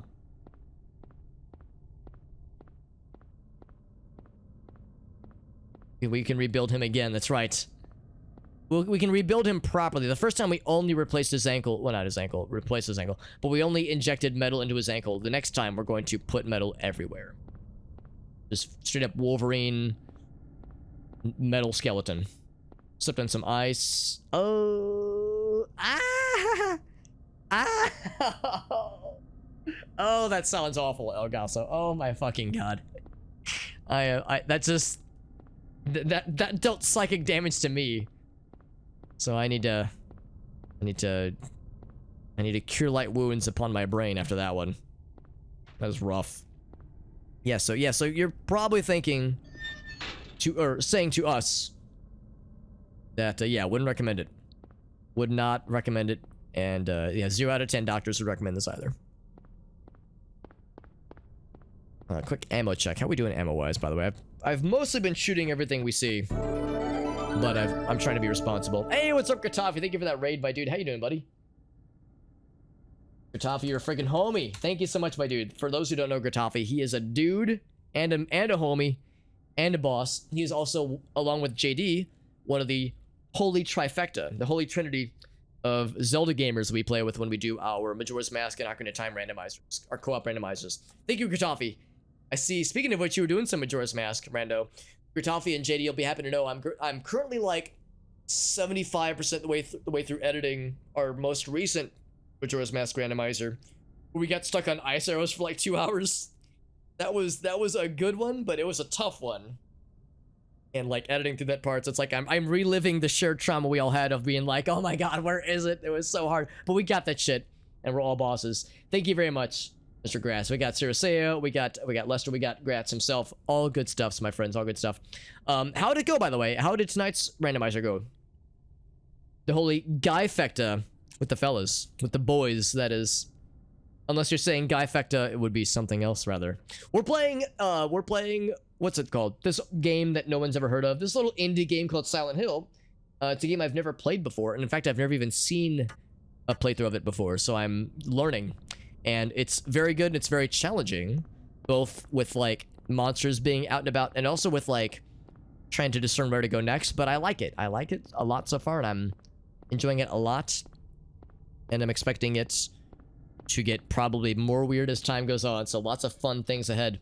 Thank you, Augusto, for the shout-out for our friend Gratafi. Got a new PB with standard settings. We still take those, baby. That's still good enough for me, dude. As Gratafi is one of these Majora's Mask randomizer gamers who will be like, I'm gonna turn on all sanity, which is the opposite of having sanity, by the way. I'm gonna turn on all everything mode, where, like, you know, keys can be any which where, things can spawn from standard rupee drops from, like, jars and pots, that kind of stuff. So, yeah, Gratafi is an ambitious lad, we'll say. It's impressive. And I respect and fear his boldness when it comes to those when it comes to those randomizers, because they are impressive. And whenever we play them multiplayer, that's one thing, because we can all, you know, split up and take turns and kind of divvy up the task from there. But when you're doing it solo like he does it on his solo streams, that's a whole another can of worms. So respect your Gatafi and his persistence. Silent Hill 2, yeah, I've never played the first one. I'm in the same boat. I've only seen the memes, like the one with the doghouse. In fact, I know Moonspine posted one earlier, the one where he's like looking at the doghouse and he's like, I see a doghouse, but there's no dogs around here, as a dog is like in midair about to rip his head off. Yeah, more with 2 than 1. I think that's how it is for a lot of people. I understand that 2 for a lot of people is like the better game, quote unquote, or the more favored game, but I understand that 1's still quite good. And I'm liking it a lot so far, so far so good here. What are some other things you have planned for future streams, Mr. Gratz? If you have more stuff for this week or maybe this weekend that you have planned up? A lot of where, yeah, how the fuck do I go into this place, or how do I find the chosen destination? Triangle Man memes? Oh, yes, those, yes. I don't actually know if Pyramid Head is in this game. It wouldn't shock me if he was. Of course, he is very much a presence on 2, my understanding. That is my understanding, but I know nothing about the Triangle Man. Does whatever a triangle can. Then they fight. Triangle wins. Triangle Man. Something like that. Hey, what's up, G-Duck? Good to see you, bud. You like it more for gameplay. That's better for the... Oh, the soundtrack. That's interesting. Because, yeah, this game doesn't have much of a soundtrack. Although that intro, like, track that you hear when you first launch the game is pretty cool. I guess that's the Silent Hill theme. Kind of the folksy kind of intro and that whole deal. Yeah, that's the one. Yeah, the 3D ones where you can, like, rotate it around. Yeah, I've seen that one, too. It's, like, the first-person view of the same meme, but with a different view. Yeah, I know the one, sir. Say, I got you, homie. He fights Person Man. That sounds right. That sounds right. Some Mario Party or some Jackbox. Ooh, that'd be good. You get the new Mario Party, Mr. Gratz? The one that is on... It's like the, I guess it's the compilation of a bunch of existing maps and boards, that kind of thing. I've yet to play it, or even buy it myself, but I want to, because I've heard a lot of good things. I need to actually play Super Mario Party for that matter as well.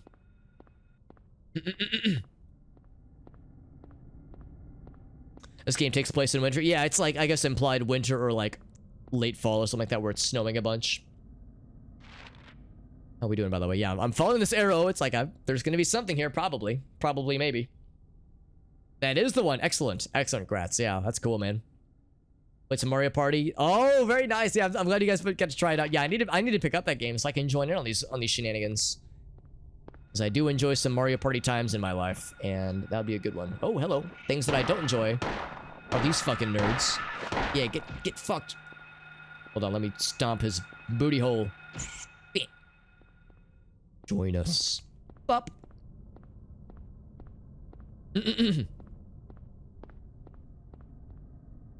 The game has doors in it. Wait. Do I have to open the doors sometimes, G-Duck? Or I'm sorry. By the way, you're welcome to correct me if I'm mispronouncing your screen name. If it's more just GDUK. But yes, doors in my video game.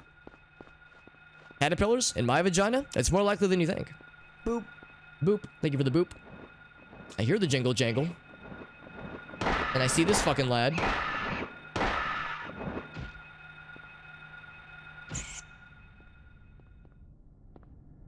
Alright, well, I see a cop car that is slightly worse for wear and a shiny inside of it.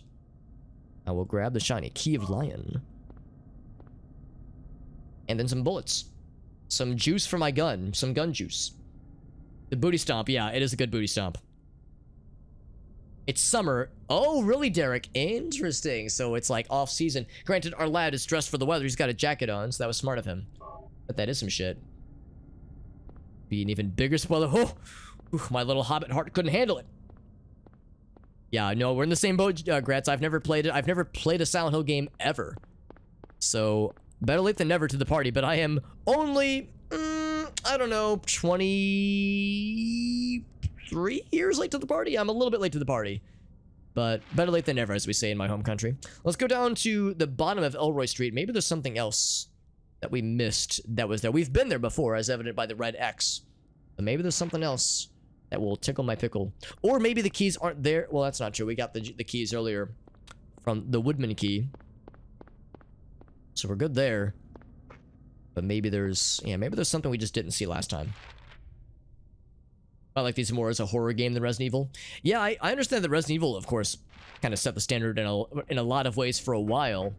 But I also understand that Resident Evil, for some people, isn't like that scary. I mean, there are some sequences that scared the fuck out of people back in the day, but it's very campy as well. Seems like this game doesn't have a lot of camp to it. Maybe it does later on, but so far it's been pretty, like, pretty legit. See if I can out-gamer this fool.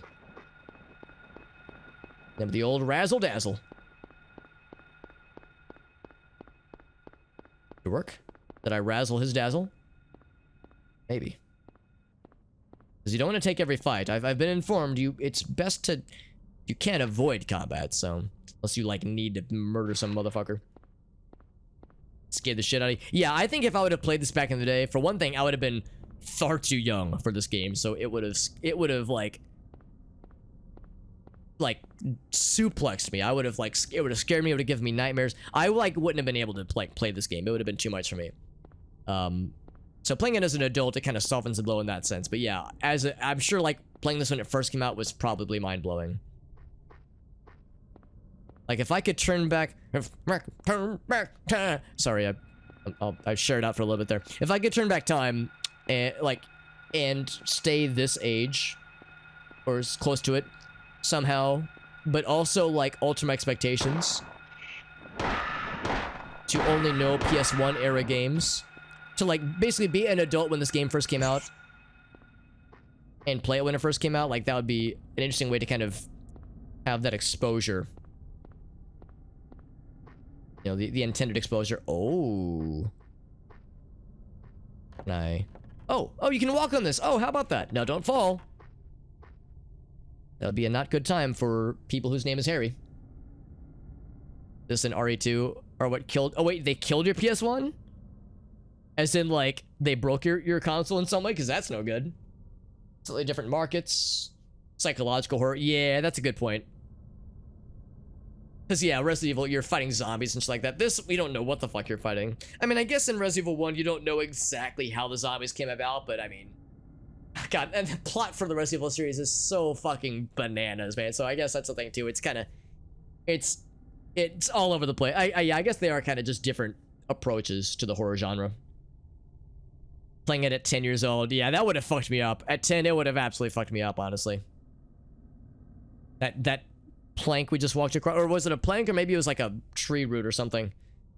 The school in particular? Ooh, I'm excited. I'm excited for the school, then. That sound, yeah. I was thinking the same thing. It's like a ringing bell. And less so much static. Like, because the game calls it static, but yeah, it feels like it's some kind of jingly janglies. Just burnt out the laser. Oh, nice. That's awesome. The games were that good, man. I respect it, man. I respect, like, being so, like, driven to play a game that, yeah, it's like, it's just that good. That's awesome. But it's not awesome that it killed the console, though. That part is less fortunate. Alright, now the good news is we have both all the keys that we need. We got lots of ammo and more health, which is good. So, let's get our asses back to Doghouse Zone. I'm gonna hit up the cafe and save along the way, though, just in case there's any surprises. I don't expect there to be surprises, but, I mean, again, I don't know how this game... I don't know if this game really plays by any set rules, so I should be careful about this. Kind of like when we played... Oh, what's that game for? I'll say this, for people that like this game and want something that, like, maybe tickles a similar horror... Well, I don't know. I'll say this much. I really liked Pathologic. I really liked Pathologic, and I've been thinking about that game recently. As it's been about a year and a half since I last played it. We played The Bachelor, the Doctor, playthrough for that game, and I really liked it, and I want to go for the other ones, the Haruspex and the Changeling. I want to play the other characters for that game. And I was about to say this game is kind of similar. I guess maybe in some ways it is. And there are aspects of the game that are horror-esque, but I would stop short of calling Pathologic a horror game. It's more just a creepy... It's a creepy game, but yeah, not a horror game. This is more like legit horror, I would say. Oops, I ran into the wall. Don't mind me. Time to save more game. A lot of issues with... Yeah, I've heard about that as well. Like, yeah, playing the console too much and having the... certain parts of the hardware start to crap out. hypothetically had a kid, grow them up on older games. Yeah. Some kind of thing where you can like instruct them, like give them like a steady gaming diet of like older games that you would have played as a kid, or maybe even older games that preceded your own childhood, to kind of lead into modern games. Because the thing with that, obviously, is that a lot of their contemporaries are playing, you know, Fortnite and PUBG and Call of Duty. Like, a lot of them are playing games that are modern games and wouldn't know about the older ones. So it might, like, in some ways be a good thing, but in other ways could make them, like, weird. You know, maybe a little slightly ostracized from their peers. But you're right, it would definitely, in the long-term perspective, it might, like, yeah, change or, like, impact their, like, how they approach modern games, that kind of deal. PS1 lasers, yeah. It would sound like a munching. Oh, really? Oh, and it would smell. Oh, yeah, that's no good. That's not a good sign then. The second Pathologic, I've only played the first one, and I liked it. And I want to go and play through the other two characters for the original. And then I want to play Pathologic 2, which is a remake of the original, so...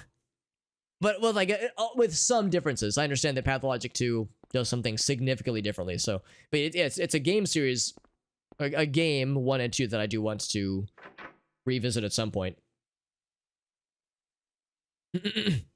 There's also a safe one. Yeah, no, you're right, Derek. There is, and we saved in it previously. I was more thinking, like, I don't think there'd be any surprises in between here and the house, but it was more me being a nervous Nelly, like, what if there is a big scary that is awaiting me in the house, or, like, before the house? Like, I was like, what if something gets me beforehand? So, like, well, I'll play it extra safe, but it's probably unnecessary. Have a good night, Sir. Say, have a great night. Thank you for joining in from Gritoffy's raid. And again, thank you to Gritoffy for that raid, my dude. That's very generous. I'm looking forward to more multiplayer shenanigans in our shared future, my friends. Pathologic is a depression game. I mean, you're not wrong. Yeah, it's not... There are some parts that are scary, but it's more... yeah, melancholy kind of game, honestly. First gen Xbox had some issues too. Yeah, I mean, first gen Xbox, PS1, PS2, even the Wii had some hardware failings, as I understand it. So, you know, that's how it goes with older consoles. Part of the experience. Will I play through 2 and 3 in the room eventually? I would say eventually yes to probably all those. I definitely want to play through 2 as well. I've heard 3 is good as well. 4 I've heard mixed things about, but I would like to experience it eventually. There's a bunch of games that I have planned, though, in my near future, though. After we finish this game, I'll play through Eternal Darkness. It'll be my first time playing that game in about 10 years.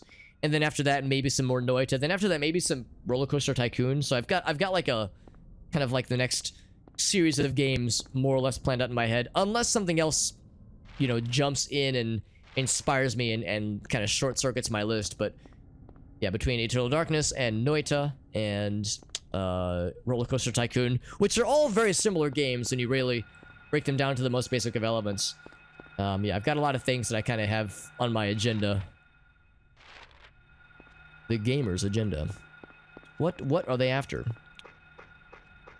You know, you hear about the people having personal agendas. That's my personal agenda. In we go. Play the games. Yeah, that's exactly it. Like, I've heard mixed things about 4... Silent Hill 4, that is. I've heard mixed things about some of the side games, Origins being one of them. There was one on the Wii, I think, that some people liked. I think, Michael, you might have played that one. Yeah, just some of them are have mixed receptions. Plays weirdly, but you kind of like it, though. And the story is good. And soundtrack is good, really. That's good to know. I mean, I would probably want to play it. Even though the reception is mixed, I'm curious enough where I would still want to see it myself. That's legit, honestly. Was the last one for PS2. That probably would have been a fairly late PS2 game, wouldn't it have been? Because yeah, that would have been like... Well, yeah, I guess that means there were three Silent Hill games on the PS2. Because there was 2, 3, and 4. All on one console cycle. It's pretty impressive. A Steam version... Oh, it'll be the Open RCT version. So Open Roller Coaster Tycoon 2 version. So it'll be like... it's a fan-made project that lets the game run a little bit better with, like, Windows 10, like, on modern operating systems. Because, yeah, the Steam version's a little bit rough, and the Roller Coaster Tycoon Classic version also has some features missing. So apparently OpenRCT does a pretty good job of kind of merging it all in one convenient package, which I'm excited about. Yeah, I think I might have my original disc copy somewhere. Clips. Also, Clips, good to see you, by the way. I'm sorry, I didn't even notice you sneak in. You're a sneaky boy, Mr. Clips. Mr. Cam, that is. Shattered Memories, that's right. I remember, yeah, because I remember you had that one, Michael, and, I don't know much about it, but I think I might know the ending to that game, I think. I think that's the side game where, like, I think I stumbled upon a meme about it. And it might have spoiled something? Maybe. But I don't know. That's the thing about spoilers nowadays, sometimes, where I can sometimes mentally trick myself in thinking, I saw what I think might have been a spoiler. But is it really a spoiler? Or was it like an inside joke about what didn't happen in the game? You know, one of those things. So I don't know. I don't know much about it, but yeah, that's the one that I was thinking of earlier. Origins? Might want to talk to them. Yeah, apparently, yeah, I'm just parroting back what I've heard, but I feel like I've heard people say not so good things about Origins. You got the case, but not the disc, though? Oh, that's a shame, though. But you don't have a disc drive? I do have a disc drive on my computer, so... In fact, that's how we played Diablo 1. I played Diablo 1 2 or so years ago. But yeah, I used the OG play disc on that bad boy, which was nice. A flashlight popped on. That's nice. And it got dark and spooky again. What the hell, dude? The surprise ending, yeah. But again, I don't know if the thing that I think might happen is indeed what happened. I don't know. I do not know. But what I do know is that I'm curious about said game. Oh, Jesus. Thank you for that follow, G-Duck. Don't be happy to know that noise might have scared me. I don't need jump scare alerts, dude. My vanilla alerts already jump scare me enough. This game is spooky. Oh, I don't know what's gonna happen, dude. My awful memory. That's too, JD. Like, sometimes I just misremember things, or I just misunderstand things when it's a presumed spoiler. So sometimes I can't, like, trust myself when I think I caught a spoiler somewhere. Emerito, what's up, bud? Good to see you. That's right, you're on the stream team. Yeah, in fact, here let's do this real quick. A quick little team shout out, because yes, I'm on a stream team. Our friend Grovana created a stream team earlier this year and was very kind and invited us to it, as well as several of his community members and streamer friends to join it. So I've mentioned before, if you like the variety streams that I do and you want to see other people that do similar kinds of things, there's some really nice people in that list of streamers. I haven't watched all of them. In fact, Omerta, I don't think I've caught your streams yet. I'll check that door in a second. I haven't caught your stream yet, but I've watched a lot of the people on that list, so I can definitely vouch for the majority of them. So if you're looking for some new streamers to follow, some nice people on that list to do a pretty wide variety of streams and, like, kinds of content. So in my very biased opinion, I think the team has got some pretty cool peeps in it. Being so to get into, yeah, that's the thing too, JD, like, by the time I get to Shattered Memories, will I even remember what this presumed spoiler is? Maybe, maybe not. It might take me several years to get to it, so at the rate that I play through games. As I tend to bounce around a lot, and I tend to play a lot of different kinds of games, and I'll play one game in a series, then I'll intend to play the sequel, but it might take me a while. I've been meaning to play through Oblivion for years now, literally years. I've been meaning to play through Metal Gear Solid 2 for years. Max Payne 2, and like, what was the thing I just played earlier, or recently rather? We just played Metroid Prime 1, and I need to play Metroid Prime 2, so yeah, all these games. So many goddamn games, dude. It's a good problem to have. That's right, G-Duck. I appreciate it, man. You knew what was going on. G-Duck was like, he's gonna hit the scary part. And I'm gonna hit him with the big old bamboozle. Going through the list. Absolutely, yeah. No, I appreciate that, Omerta. I appreciate you jumping in. Just for a game like this, because it is unique and spooky. Well, that's an extra fast lad, I think. This one seems more complete. Maybe, maybe not, but he seems like he's a different color. More pronounced beak. Kind of face thing going on there. And we're not done. We're not done. There's still more things. Also, my controller is vibrating suggestively at me, so I'm gonna go and heal real quick. I have 8 of these things, so I might as well use them.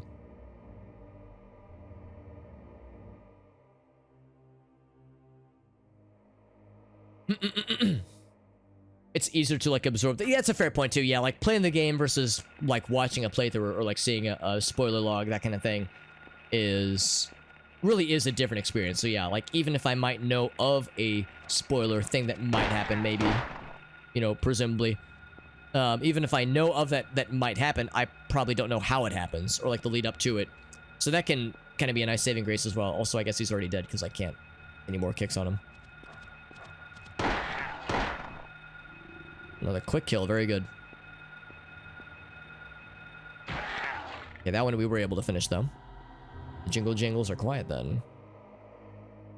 So you like this game? Awesome, Omerta. Yeah, this is my first Silent Hill experience ever. My first time even inserting myself into this game. Also, yes, we're actually on Midwich now. So maybe now it's just a matter of just go heading south. Even though it is dark and spooky. Actually, hold on. If I'm going this way, yeah, we would follow this for a little bit. And maybe now I can. Now I know that we're definitely on the outside. I can, you know, avoid some combat situations and not take every fight I see.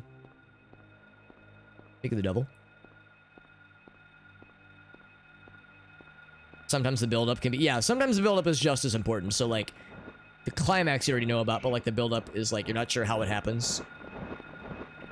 I can just hit this man with the jukes. The jukes! Fuck you! He is fast. Holy moly, he's fast. Alright, let me make sure I'm going the right way. Dark and full of terrors, accurate. Sebastian, what's up, bud? There's a lot of noises and snarling and monsters, man. It's not very silent, right? Yeah, it's silent when you're dead. You'll be dead. And also, it's not hilly. This is very flat. Hello, John Konami. I demand a refund. Let's check all the houses for no reason. Oh, it looks like we did lose that one lad. Miss me with that bullshit.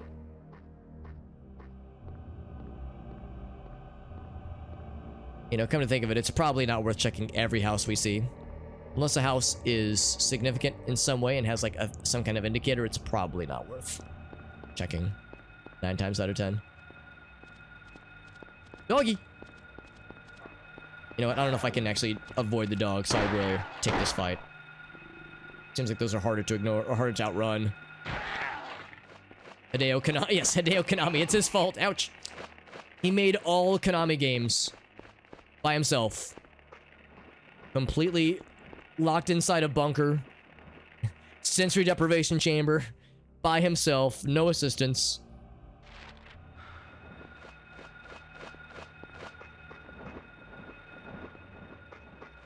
This man with the jukes. Gotta really be mindful of limited ammo and limited resources. It's important. Other staticky noises. Not unnerving in the slightest. How we doing? I think we're getting close. We are, in fact, quite close. Gotta cross this way. Perform some illegal jaywalking. We're such a badass. You're a criminal. That's the right way. Limited ammo, resources, and limited draw distance. That right? That is the trifecta, man. That is the holy trinity of PS1 era gaming, or just horror gaming in general.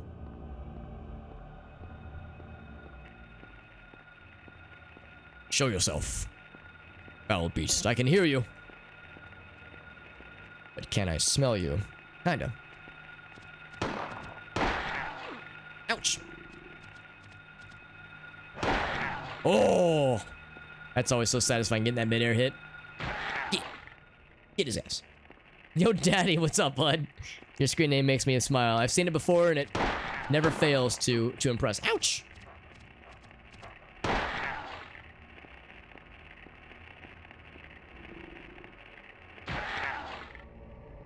Got his ass. Oh, really? That's awesome, yeah. Because I was gonna say, I definitely remember your screen name. Your screen name is memorable in the best of ways. We're glad to have you back. I tend to play a lot of older, slightly weirder games, and this is an old game. It's not that obscure, though, and it is delightful. It's my first Silent Hill experience. My Silent Hill cherry being plucked live on stream. Usually have to pay extra for that kind of shit. But I'm giving it to you for free, dear viewer. It's like I'm sharing my virgin. You know what? I'm gonna not finish that sentence. Never mind. It's fine. So here we are in the school. Presumably this is where Cheryl might be. Maybe. Lewd Alex. I know. Remember that one time I got weird on stream? Older, slightly epic. Yeah. I mean, this is a game that a lot of people have played, of course. But I recognize that a lot of people didn't play this, but might have played Silent Hill 2 instead. Like, they might have skipped this one. But a lot of people know of this game, at least. Daddy says, oh, keep going, Alex. You'll know when I'm finished. Like the word like to a metaphor, yes. No, but that's a simile. Monsters might pop my Cheryl. Oh god, I sure hope not. For her sake and for mine. Ooh. Interesting camera perspective there. For a second I was like, oh, what's this? What's this what we're doing? Alright, so...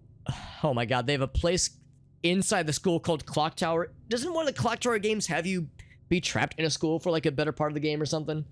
I've never played a Clock Tower game, but I recognize that's another like PlayStation, I guess 2 specifically, but PlayStation horror game. The popped Cheryl, yeah, I'm sad. Here, let's check the infirmary, if nothing else. Maybe that's one obvious place where lost and or sad children might be. Oh, is it? There's a page 2. Oh my, is there a page 3? There do be that way. This school is fucking popping off. It's a roof area too. Wow. This is gonna be a hot minute then. Clock Tower 3 is good. Trying to think. I know that there's a number of Clock Tower games, and some of them are apparently very good, and some of them are less good. But you think Clock Tower 3 is good? Now it's Phasmo, suddenly? Now it's Phasmophobia. Here, it propped us right in front of this door. Maybe we should check this door first. Okay. Hold that thought. There's ringing and there's monster noises. I'm gonna take my sweet time on that one. Let's explore this one first. But yeah, the Clock Tower series. Yeah, I know nothing about the series. I know that Stop Skeletons from Fighting have like talked about the Clock Tower games, and that's where I've gotten the intel that some of them are less than good, but apparently some of them are incredible. School from kindergarten. Really? Oh, that's nutty. So that's how they named Midwich. That's fucking wild. I was joking earlier that it's like the middle of a sandwich. It's like that feeling when you aren't sure if you're hungry enough to finish a sandwich, like that kind of meme. But you know, it doesn't really make sense, obviously. I was mostly just joking around. I was entirely just joking around. The idea that it's based on Kindergarten Cop is just delightful. Played Phasmo in VR. Oh yes. The wait. T-posing towards a ghost. Oh, there you go. Calling them a bitch. We gotta assert your dominance, man. I love it. Yeah, the T-posing meme is something I appreciate very much so. I saw something online, I think like on Twitter or Instagram the other day, where apparently band kids, you know, we've all been to high school. You guys remember band kids? Maybe you were a band kid yourself. Do you remember like band kid energy? Where band kids, or like choir nerds, or like, you know, like that kind of like overly enthusiastic like meme energy that we all either saw from afar or experienced ourselves. Apparently band kids very much enjoy like T-posing. Like somebody will yell T-pose and you have to like drop what you're doing and just and assert dominance.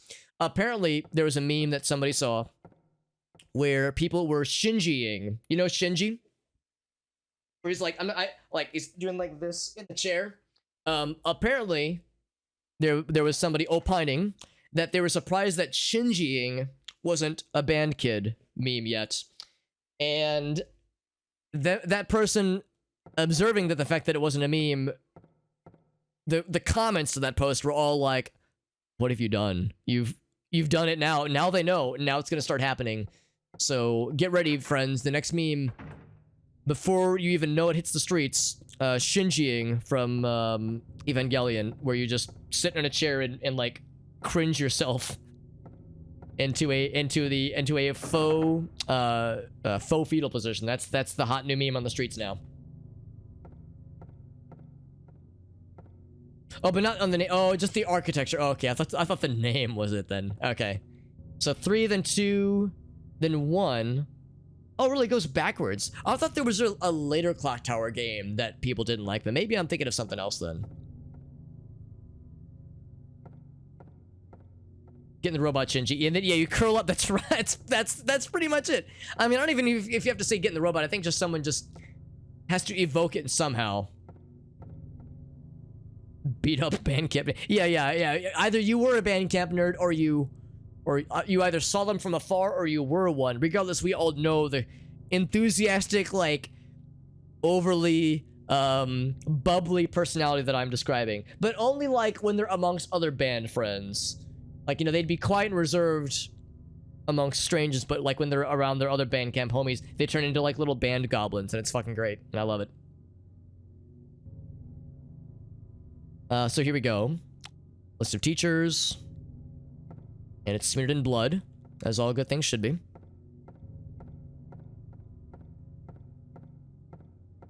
No, it's a legit horror game when everything is coated in blood for no reason. What this? What about banned kids? Forbidden. Forbidden from being children. Sorry, little Timmy. I know you're only 11 years old, but you're a banned child now, so you have to be an adult now. Sorry, that's how it works. A place with songs and sound. Silver guidepost. Untapped and lost tongues. The ordained order. What could it mean? It's probably a hint for a puzzle. There's a clock tower. Maybe we have to set a clock somehow. 12, either noon or midnight. Probably noon. That makes sense. Interesting.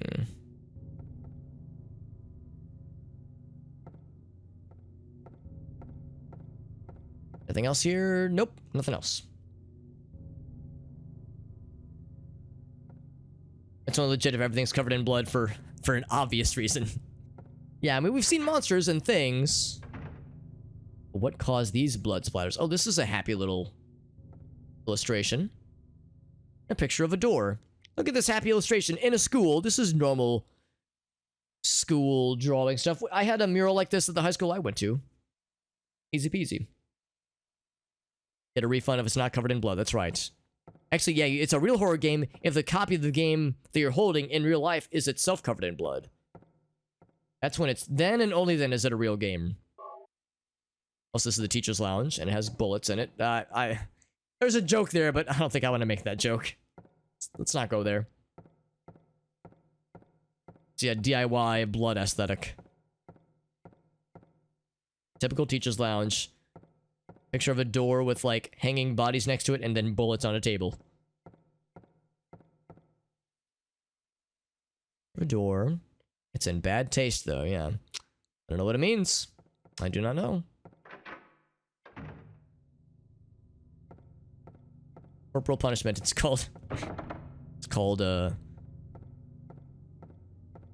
called teachers that maybe shouldn't be teachers. Okay, that was the reception area. Yeah, that's what that was. Okay. So both these doors are locked. Let's then check the north area. And good on our buddy, Mr. Harold, for making all these notes. I'm gonna go and save really quick, then we're gonna go out that way. That save point was in the infirmary, right? It must have been. So we're gonna go out the opposite way, into, like, the school courtyard. Where there's definitely monsters awaiting. Usually being indoors like this is where you'll find monsters, so this is, like, weird for me where I'm... Oh, I think I just double saved.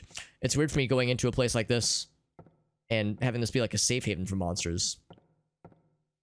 I feel like it's probably gonna change, though. I bet we're gonna fight some indoor... Have some indoor encounters sooner than later, though. His nickname was Slaughterhouse, so I bet the kids loved him. Let's see... Alright, so not this way. Trained to carry... Yeah, just...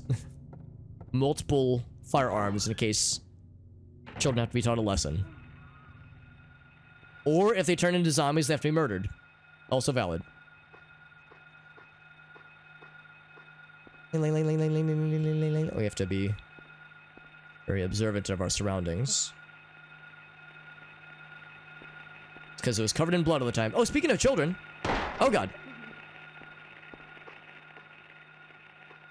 Little demon children with knives, maybe? These kind of resemble the demon children we saw in the intro.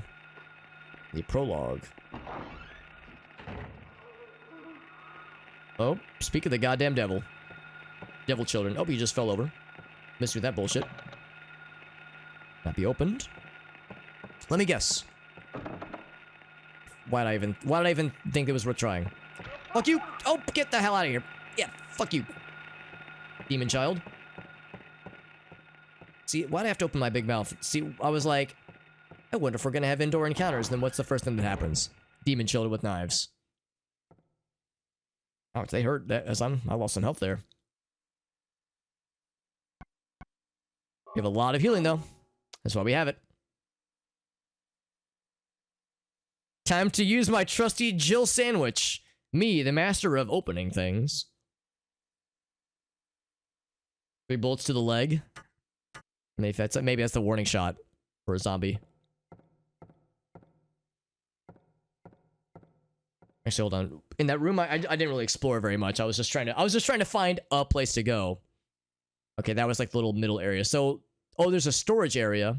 The hall was locked, but I never tried the storage door. We could try that next. A friend in need. Blah, blah, blah, blah. What do you think that looks like?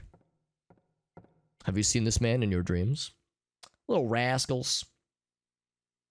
Yes. Yeah, JD, you're a tall glass of water. And also, so is Harry. Look at this. He can't, like, fit his giant head through this thing. Nothing inside. So yes, JD, if you were the protagonist in this game, JD, you would tower over these children. They would have no fucking clue what hurricane was about to get their asses. Jammed. I don't have a Jill sandwich. Mark Ruffalo. Maybe that's it. Stephen King's face. Oh, really? That's kind of cool. I like the dog face right there. And I also like the low poly, or not low poly, but like the low resolution images for the posters. So you can't quite make it out. Kind of adds to the dreamlike, or I guess nightmare-like aesthetic. And also some like texture warping as you kind of walk by the lockers. Again, you could say it's a technical limitation. I say it's like it just kind of adds to the aesthetic and the dreamlike, nightmarish kind of feel. Look and feel. Seeing a pattern here. All these jam locks. If only I had some peanut butter to go with all this jam. This leads back to where we came from, doesn't it? No, this is just the door that's jammed. Oh, now it's unlocked. Okay, so now we can go back and forth between those sections, which is nice. That's sort of a shortcut. Yep. That's nifty. Actually, here, let's test this theory out. Yep. So now on the map... Okay, it still has the little double door barring, but that still works though. Oh, but he did mark it as being bi-directional. Silent Hill starring JD, that's correct. Same game, but protagonist is a giraffe with has giraffe proportions.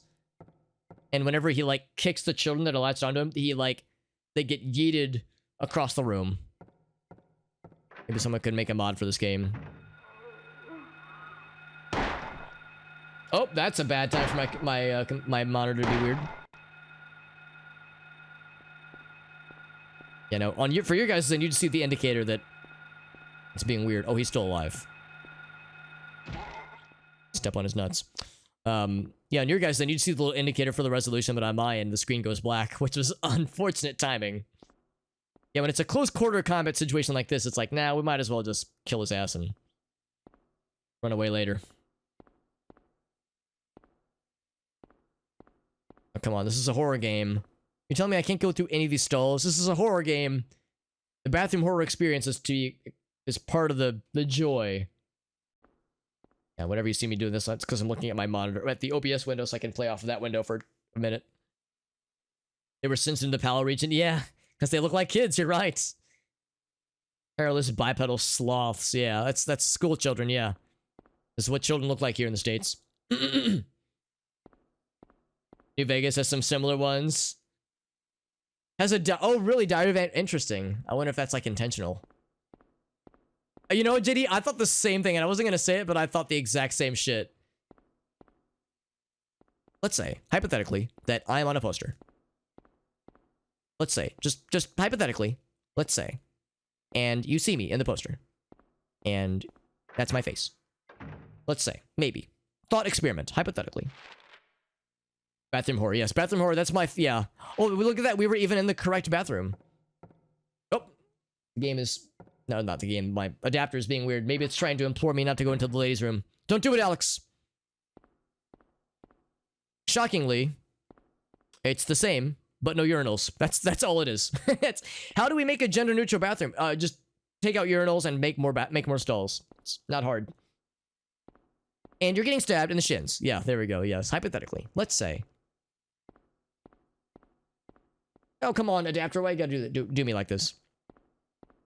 I almost kind of wish you guys would get what I'm getting, where it's like shorting out a little bit and the screen goes black, because it does kind of make it kind of creepy, but it's also kind of annoying.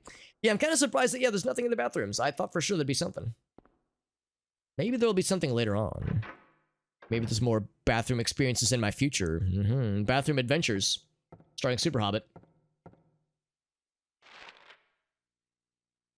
Alright, so let's try that storage. Or we could go up. We could try going up. I'm playing off the OBS window whenever it's being weird like this. This one right here. Elementary for sloths who can't read most goodest, but are good at stabbing and taking bullets like a champ, like champs. So now we can go into storage, but should we have handgun bullets? So I can't aim at anything yet. We are in storage, right? Yeah, it's a bit of a flicker, yeah. Oh, I'm not in storage. I went past storage. Why can't I not aim at him? What are you? Uh-oh. I can't aim at you. That's not a good sign. I'll just saunter over this way. Casually. But if I'm not auto-aiming at you, that makes me a little bit afraid. Am I shocked? Not particularly. Substitute teacher, yes. Okay, that noise was much more upsetting than it should have been. I was like, I'm sorry, excuse the fuck out of my goddamn French, but what was that squeak?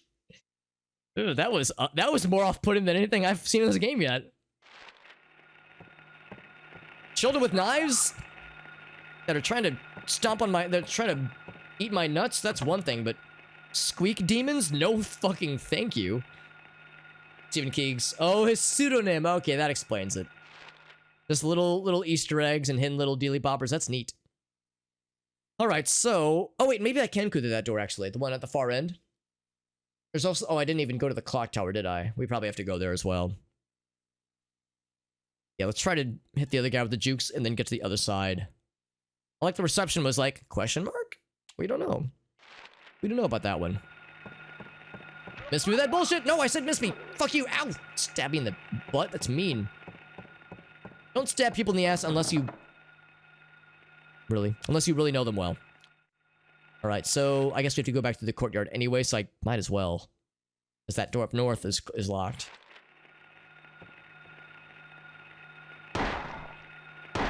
I'm losing patience.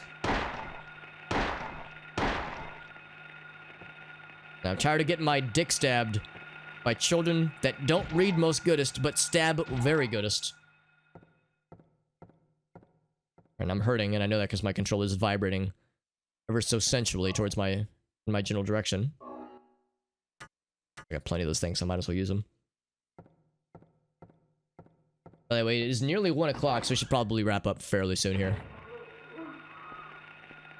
Yeah, in these areas, I feel a little bit more comfortable about not using guns as much, because these are more open areas, but in the closed areas, it's tricky. This. A golden sun.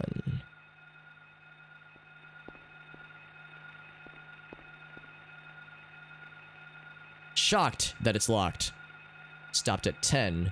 So if we could move the clock in some way, maybe if we could find some kind of device that fits in nicely on the wall panel there, maybe that's how we do it.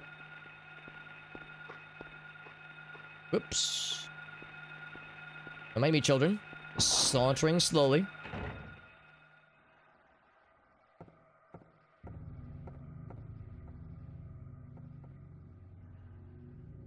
I'm hearing noises.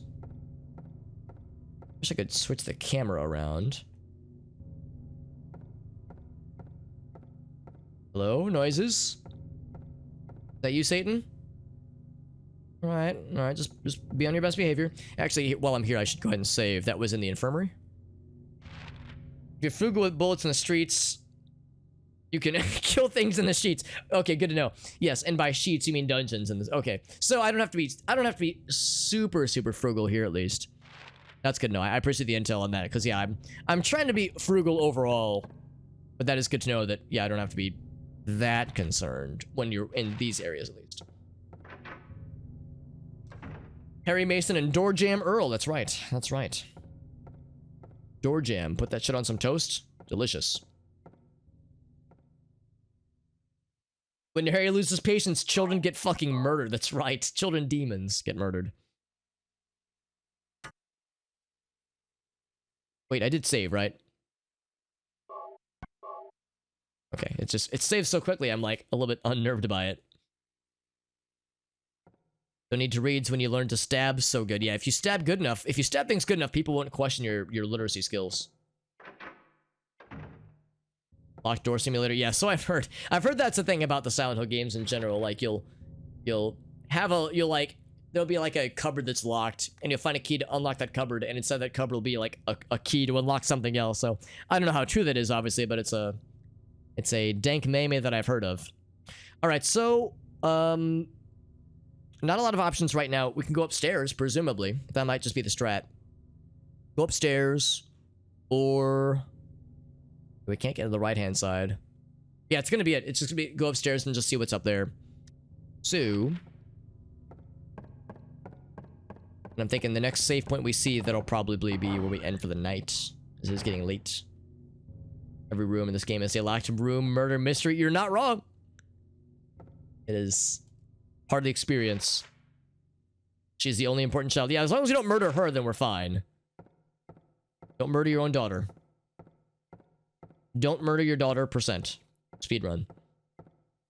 I will kill every child in the school to get my child back. That's right. To quote Master Shake from Aquatine, I should not have to walk so the child may live. Blind nudist children. Yeah, nudist stab happy children. Jammed. Jimmy jammed. Cat jam. Oh wait, have we already been... Yeah. Oh wait, this is where we killed the kids. Oh, but their bodies are gone, maybe.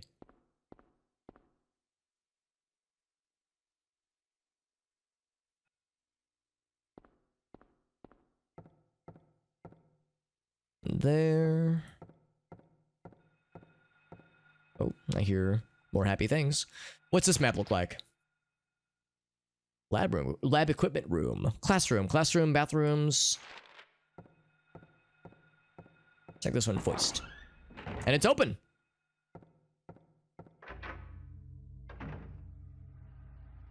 Oh. I hear happy things.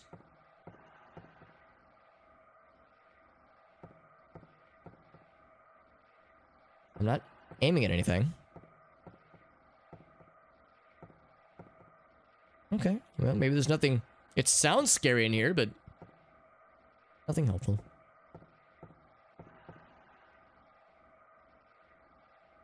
You sure there's nothing here?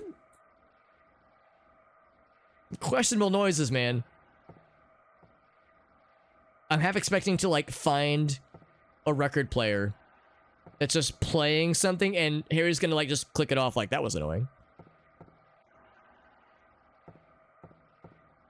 Some wild noises, man. What could it mean? Chemical. Yes. Drink the chemical. Okay, maybe don't drink the chemical, Harry. I wouldn't recommend it. Glucose. Or glucose. Everything's glucose. So just chemical. Alright, I'll bite. What is chemical? There's only one chemical. The element, what is it? Table of the elements. is actually a lie. There's actually just everything is just one chemical, and this is it. Concentrated hydrochloric acid. Oh, good. Let's pour that on the children and melt. Actually, no. I should probably use it for something else. Good to know, though. When going around scavenging things, yeah, it can really help because we were looking for anything that the game hinted would be helpful by letting us pick it up. If it says it's nothing useful, then I have to trust the game. Its periodic symbol is CH. That's correct. That's what it is on the table. Elementary school acid. Well, that's the best kind of acid. Just for these little fuckers. Yeah, they really do look like sloths, honestly. That's like the best comparison. And they don't sound like children either. That was very much a monstery noise. I've never met a child that went when you kicked them. And granted, my experience with kicking children is fairly limited. Sample size, a very paltry sample size of less than a dozen children. Statue of an old man. I sure hope it's a statue. Can I melt the hand that feeds? Melt the hand that statues? Oh shit, maybe.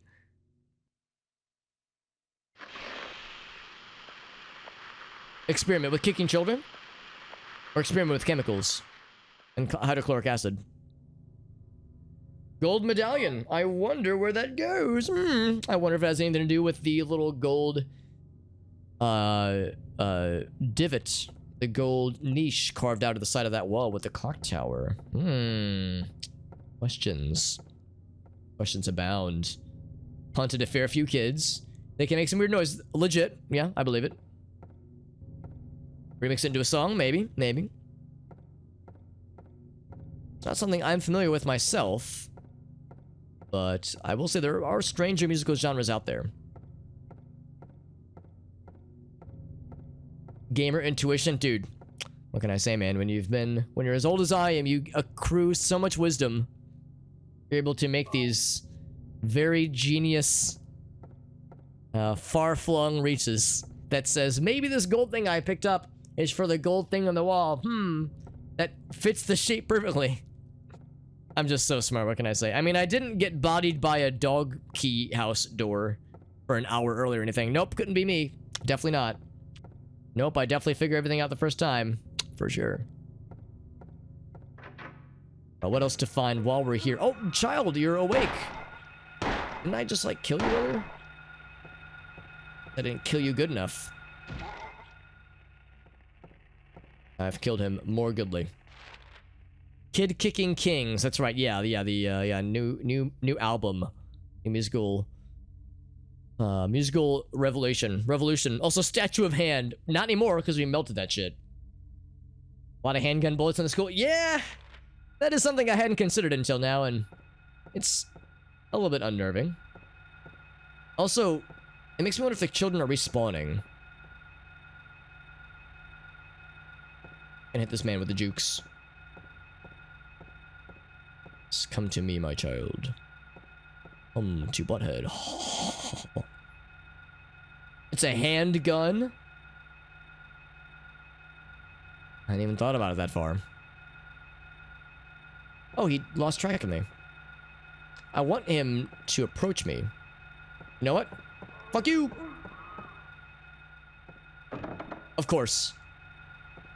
Yeah, but I can go through this way.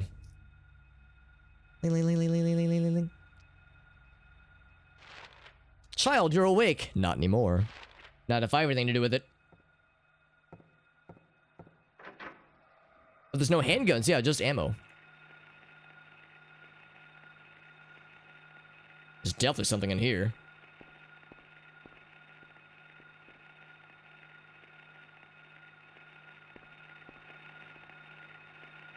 Medkit. Or first aid kit. Same thing. Okay, so it's event-based. Okay, so they don't respawn arbitrarily. There's a reason for the child respawning season. No useful books. I mean, you say that. There's something loud and proud over there. Holy moly. But I bet we need to go there, so let's bite the bullet and shoot the bullets. Really? Oh, oh, Jesus. Why is that so unnerving to me? Why does, of all things, does that scare me? Squeaky demon child. Is this how we got in here? Oh, library reserve. Oh, shit. Yeah, let's go in there. Problem with squeaky demon child is that I don't know how to shoot them. Because we never aim down at them.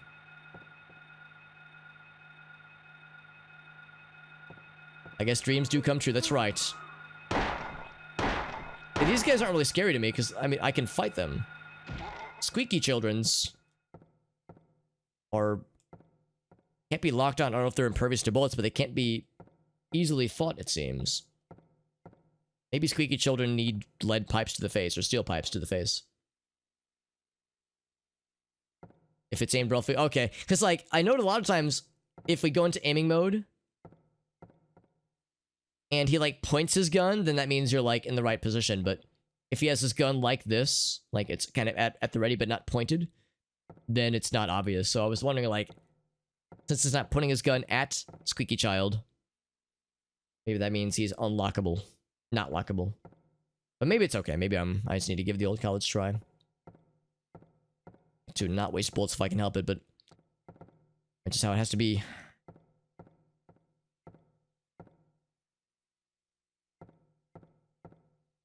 Right, so now what's this? Can I just unlock this door, I guess? Cool. Alright, so now we can go out that way. Let's go back to the library then. And deal with that squeaky child. And see if there is a way to... Wait, no, is this the library? No, this is something else. This is a classroom. I wanted to go to the library. Is that this room? Here we go.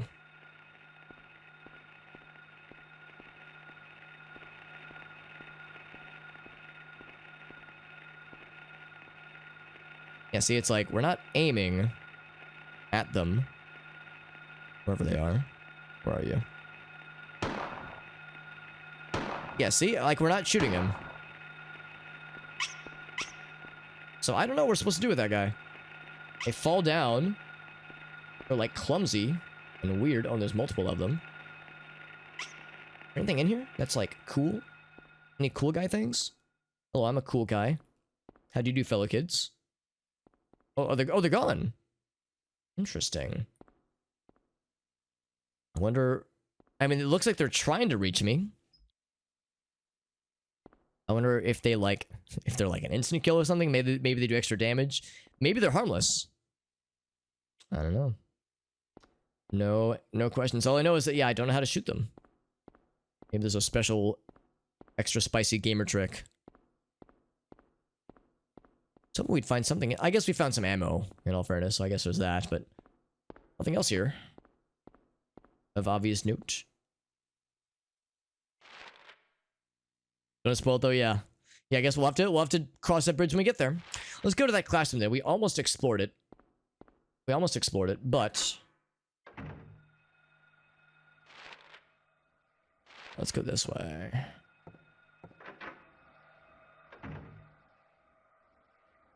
So, more noises, alright. Map of the United States. Can I add this to my map? Oh, I can't. They are. Oh, yeah. Oh, yeah. Yeah, I would say, yeah, probably to avoid spoilers like that, because, yeah, those are unnerving for sure. Just the noises they make. It's just weirdly uncanny, I don't know. They're the scariest things I've seen yet, and of course they're harmless now, but yeah, definitely, like, odd. Odd, and, like, I can't really explain what I see whenever I see them. Of course, there's a lot of this that is inexplicable. Anywhere except Silent... Yeah, I wonder where Silent Hill takes place on the continental United States. Like, if we could point it out geographically. Actually, this is a Japanese game, so maybe it's not in the States at all. No guarantees. Giraffe. That's JD right there. That's JD. Elephant. Are there now the real gamer strat for this game is if there were bullets inside any of these desks, like, you know, 9mm bullets, like pistol bullets just on one of these desks anywhere, or some alcohol in the teacher's desk, maybe. I don't know. Oh, now nothing useful. The larvals. Okay, that's what they're called.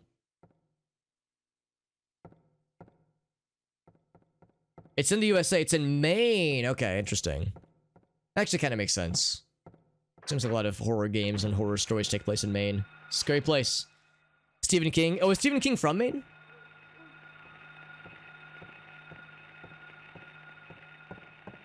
Because I know that a few of his stories take place in Maine. Oh, you're approaching me? He's like, I can't stab the shit out of you from far away. Giraffe. Oh, hello, small fart child. Squeaky mans. Yeah, I still don't really want them near me. What's he doing? It's like stumbling over. Oh, I thought he was gonna like absorb into that dude's corpse. Classroom. Ouch!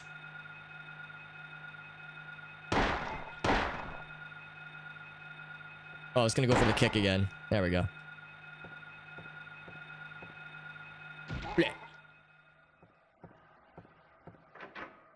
More noises. Right, there's, yeah, that's right there. It's like we're pointing our gun. Well, we were.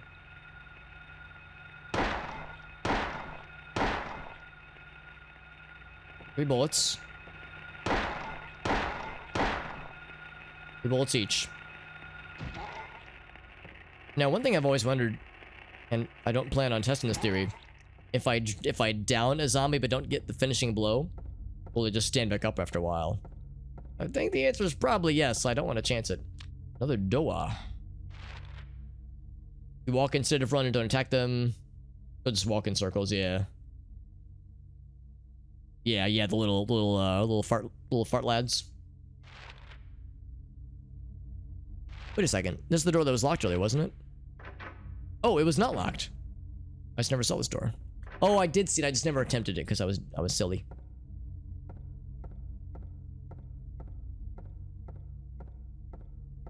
Oh, there's some bullets. Yeah, see, perfect. Bullets in a classroom. A very normal occurrence. Not weird in the slightest. Is that Chicago news? Chicago news, yeah, so...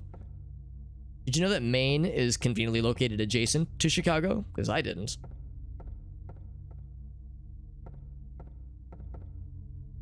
Nothing useful in the desk drawer. Wolf! Legit.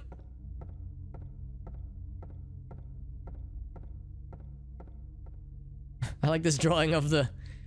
like a gorilla going like... doing this little squatting motion. Very good.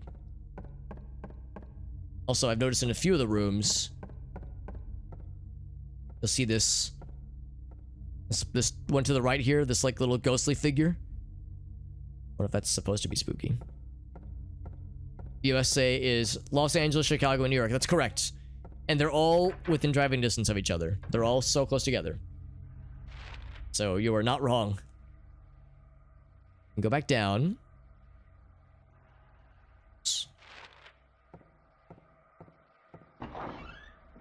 I can go through this way. We've been here before? Music room and locker room.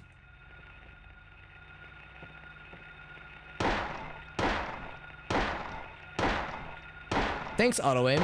Very cool.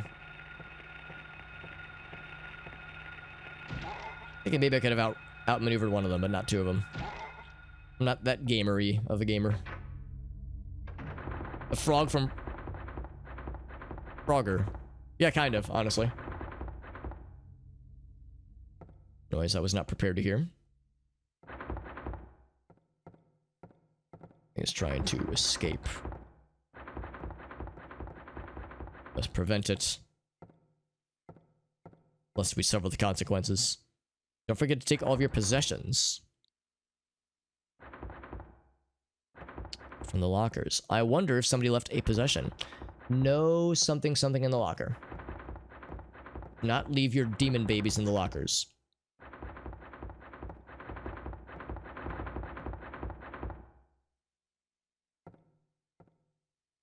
That camera angle is sus. Oh.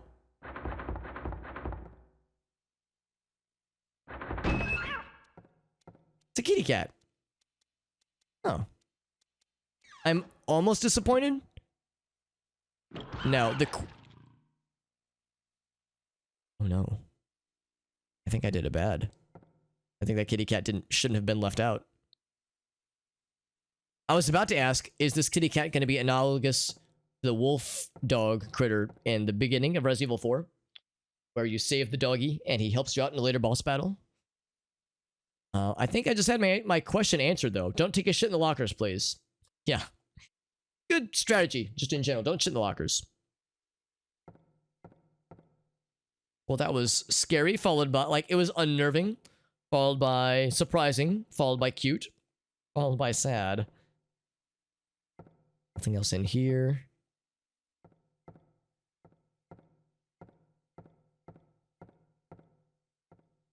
It's getting late. I'm getting tired. I gotta wrap this up pretty soon here. What I was thinking, I'd find another save point in the school, but maybe there's only the one.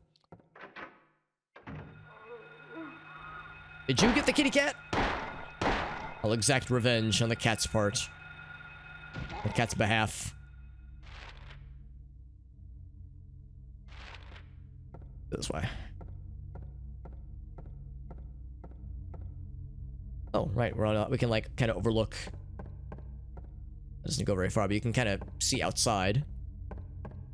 Because it's open air. Music room? There are more safe. Okay, cool. Because that's what I'm hoping I'll see. Nothing to aim at, obviously, right now. At least that's good.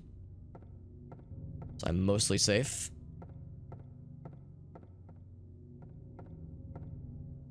It's a nice poster.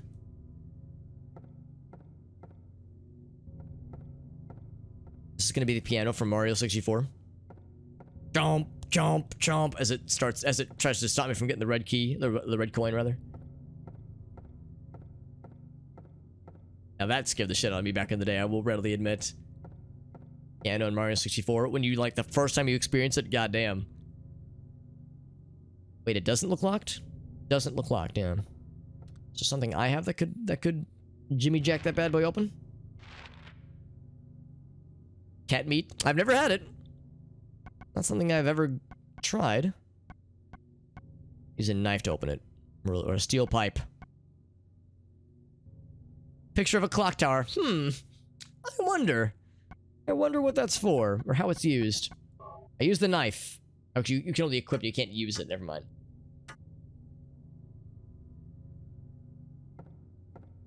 Oh, okay, it might still be a little bit then. Yeah, I imagine the school is probably a pretty significant part of the game. What this? It's written in blood! What's it say? Don't trust anyone over 30 by the Moonriders? A tale of birds without a voice. Don't trust anybody over 30. Alright guys, you can't trust me anymore. As of 2 years ago. Greedy pelican, eager for the reward, white wings flailing. Then came a silent dove. Beyond the pelican, as far as he could. Raven, higher than the dove, to show that he can. Swan glides in, find a peaceful spot next to another bird. Then a crow, coming quickly to a stop, yawning and then napping. Show the way, be the key, lead to the silver reward. I'm gonna go out on a limb here and suggest that I should write this down, because I bet we're gonna need this for later on. I bet we're gonna need this for later on. Horse meat but never cat. Yeah, I didn't know that cat meat was like served as like a standard place anywhere, like a standard thing anywhere. For today, I'm still in my 30s. I'm actually in my 60s, believe it or not. I'm gonna write this down, and by write it down, I mean type it out. So first flew the greedy pelican For the reward. White wings flailing. Now, when I think of pelicans, I don't think of flailing white wings, but sure. Silent dove. Flying. Oops. Beyond the pelican. Pelican, not epican. As far as he could. A raven flies in. Oh, that's our friend Pancake Renegade. Thank you, my friend. My apology, this probably doesn't look very exciting right now. All I'm doing is typing stuff out. You're watching me type with uproarious enthusiasm. But thank you, Pancake, for that very kind raid. Shut up for Pancake. Yes, somebody else beats me to it. Renegade. Bam. Oh, API error. I probably mispronounced or misspelled your name. I did a pancake. Not a pancake. I don't know what a pancake is. There we go, playing some Hitman. Oh, nice. Is it the new one?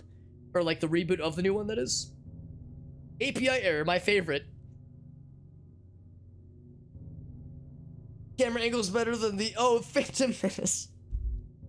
Well, I mean, a lot of things are do a better job. Oh wait, behind the scenes though, at least, yes. I might have taken it a little bit too far in a couple of places. Raven flies in. Flying higher. Higher than the dove.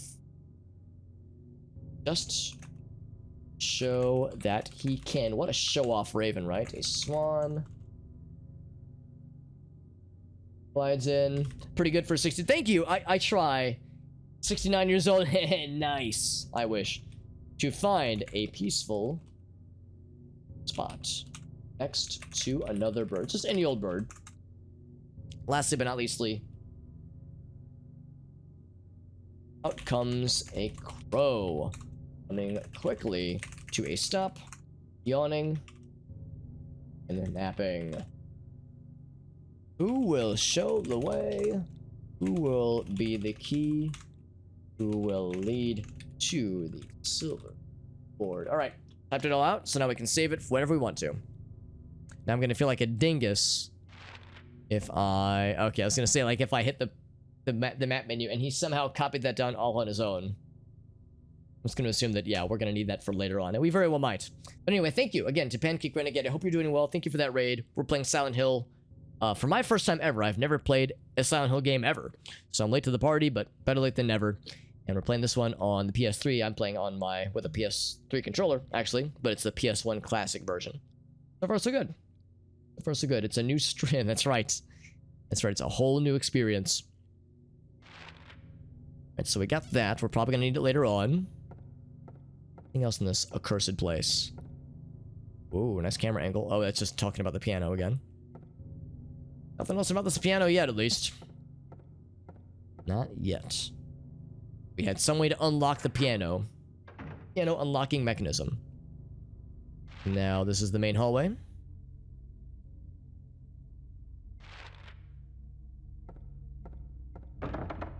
It's locked. Well, that's no good. In that case, I guess we'd have to unlock it from the other side then. So we'd have to go all the way around, which is fine. I'll do exactly that. I'm gonna use a sledgehammer. Knock that shit down ourselves.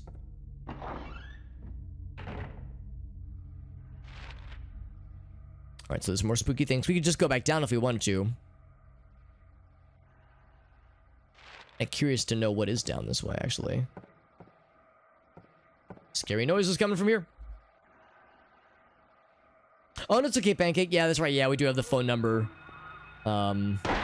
Verification. To help with, you know, any unsavory... I mean, your raid was a nice raid, but, you know, of course, a lot of us know that the Twitch, for a while, there had a problem, and probably still has a problem, honestly, with, you know, the unsavory stuffs. But yours was quite savory, and I appreciate that, my friend. Hope you're doing well, though, and I hope Hitman has been good for you. I've not played the new ones. I've played the original Hitman games. I played 1 and 2, Codename 47 and Silent Assassin. I played those two back in the day, but it's been a minute. First one, yeah. Never played the series? Yeah, it's like the one that... Would it have been the one that came out a couple years ago? Actually, I feel a little bad. Pancake, we're actually getting ready to wrap up ourselves. It is getting quite late. I'm getting a little bit sleepies. So we're going to go and wrap things up here. However, if you want to stick with me a little bit longer, we're going to find ourselves a raid target ourselves to throw some more fun energy, some of this raiding, streaming energy over to more peoples. We did pretty good, though. I think we done pretty good. We streamed, I've been live for about 4.5 hours, but we got about 3 hours or so into the game. And we've made good progress. There's a lot of things to explore and check with the next time we stream this, so we are cruising right along pretty well, I like to think. So we're not doing half bad. Not too shabby.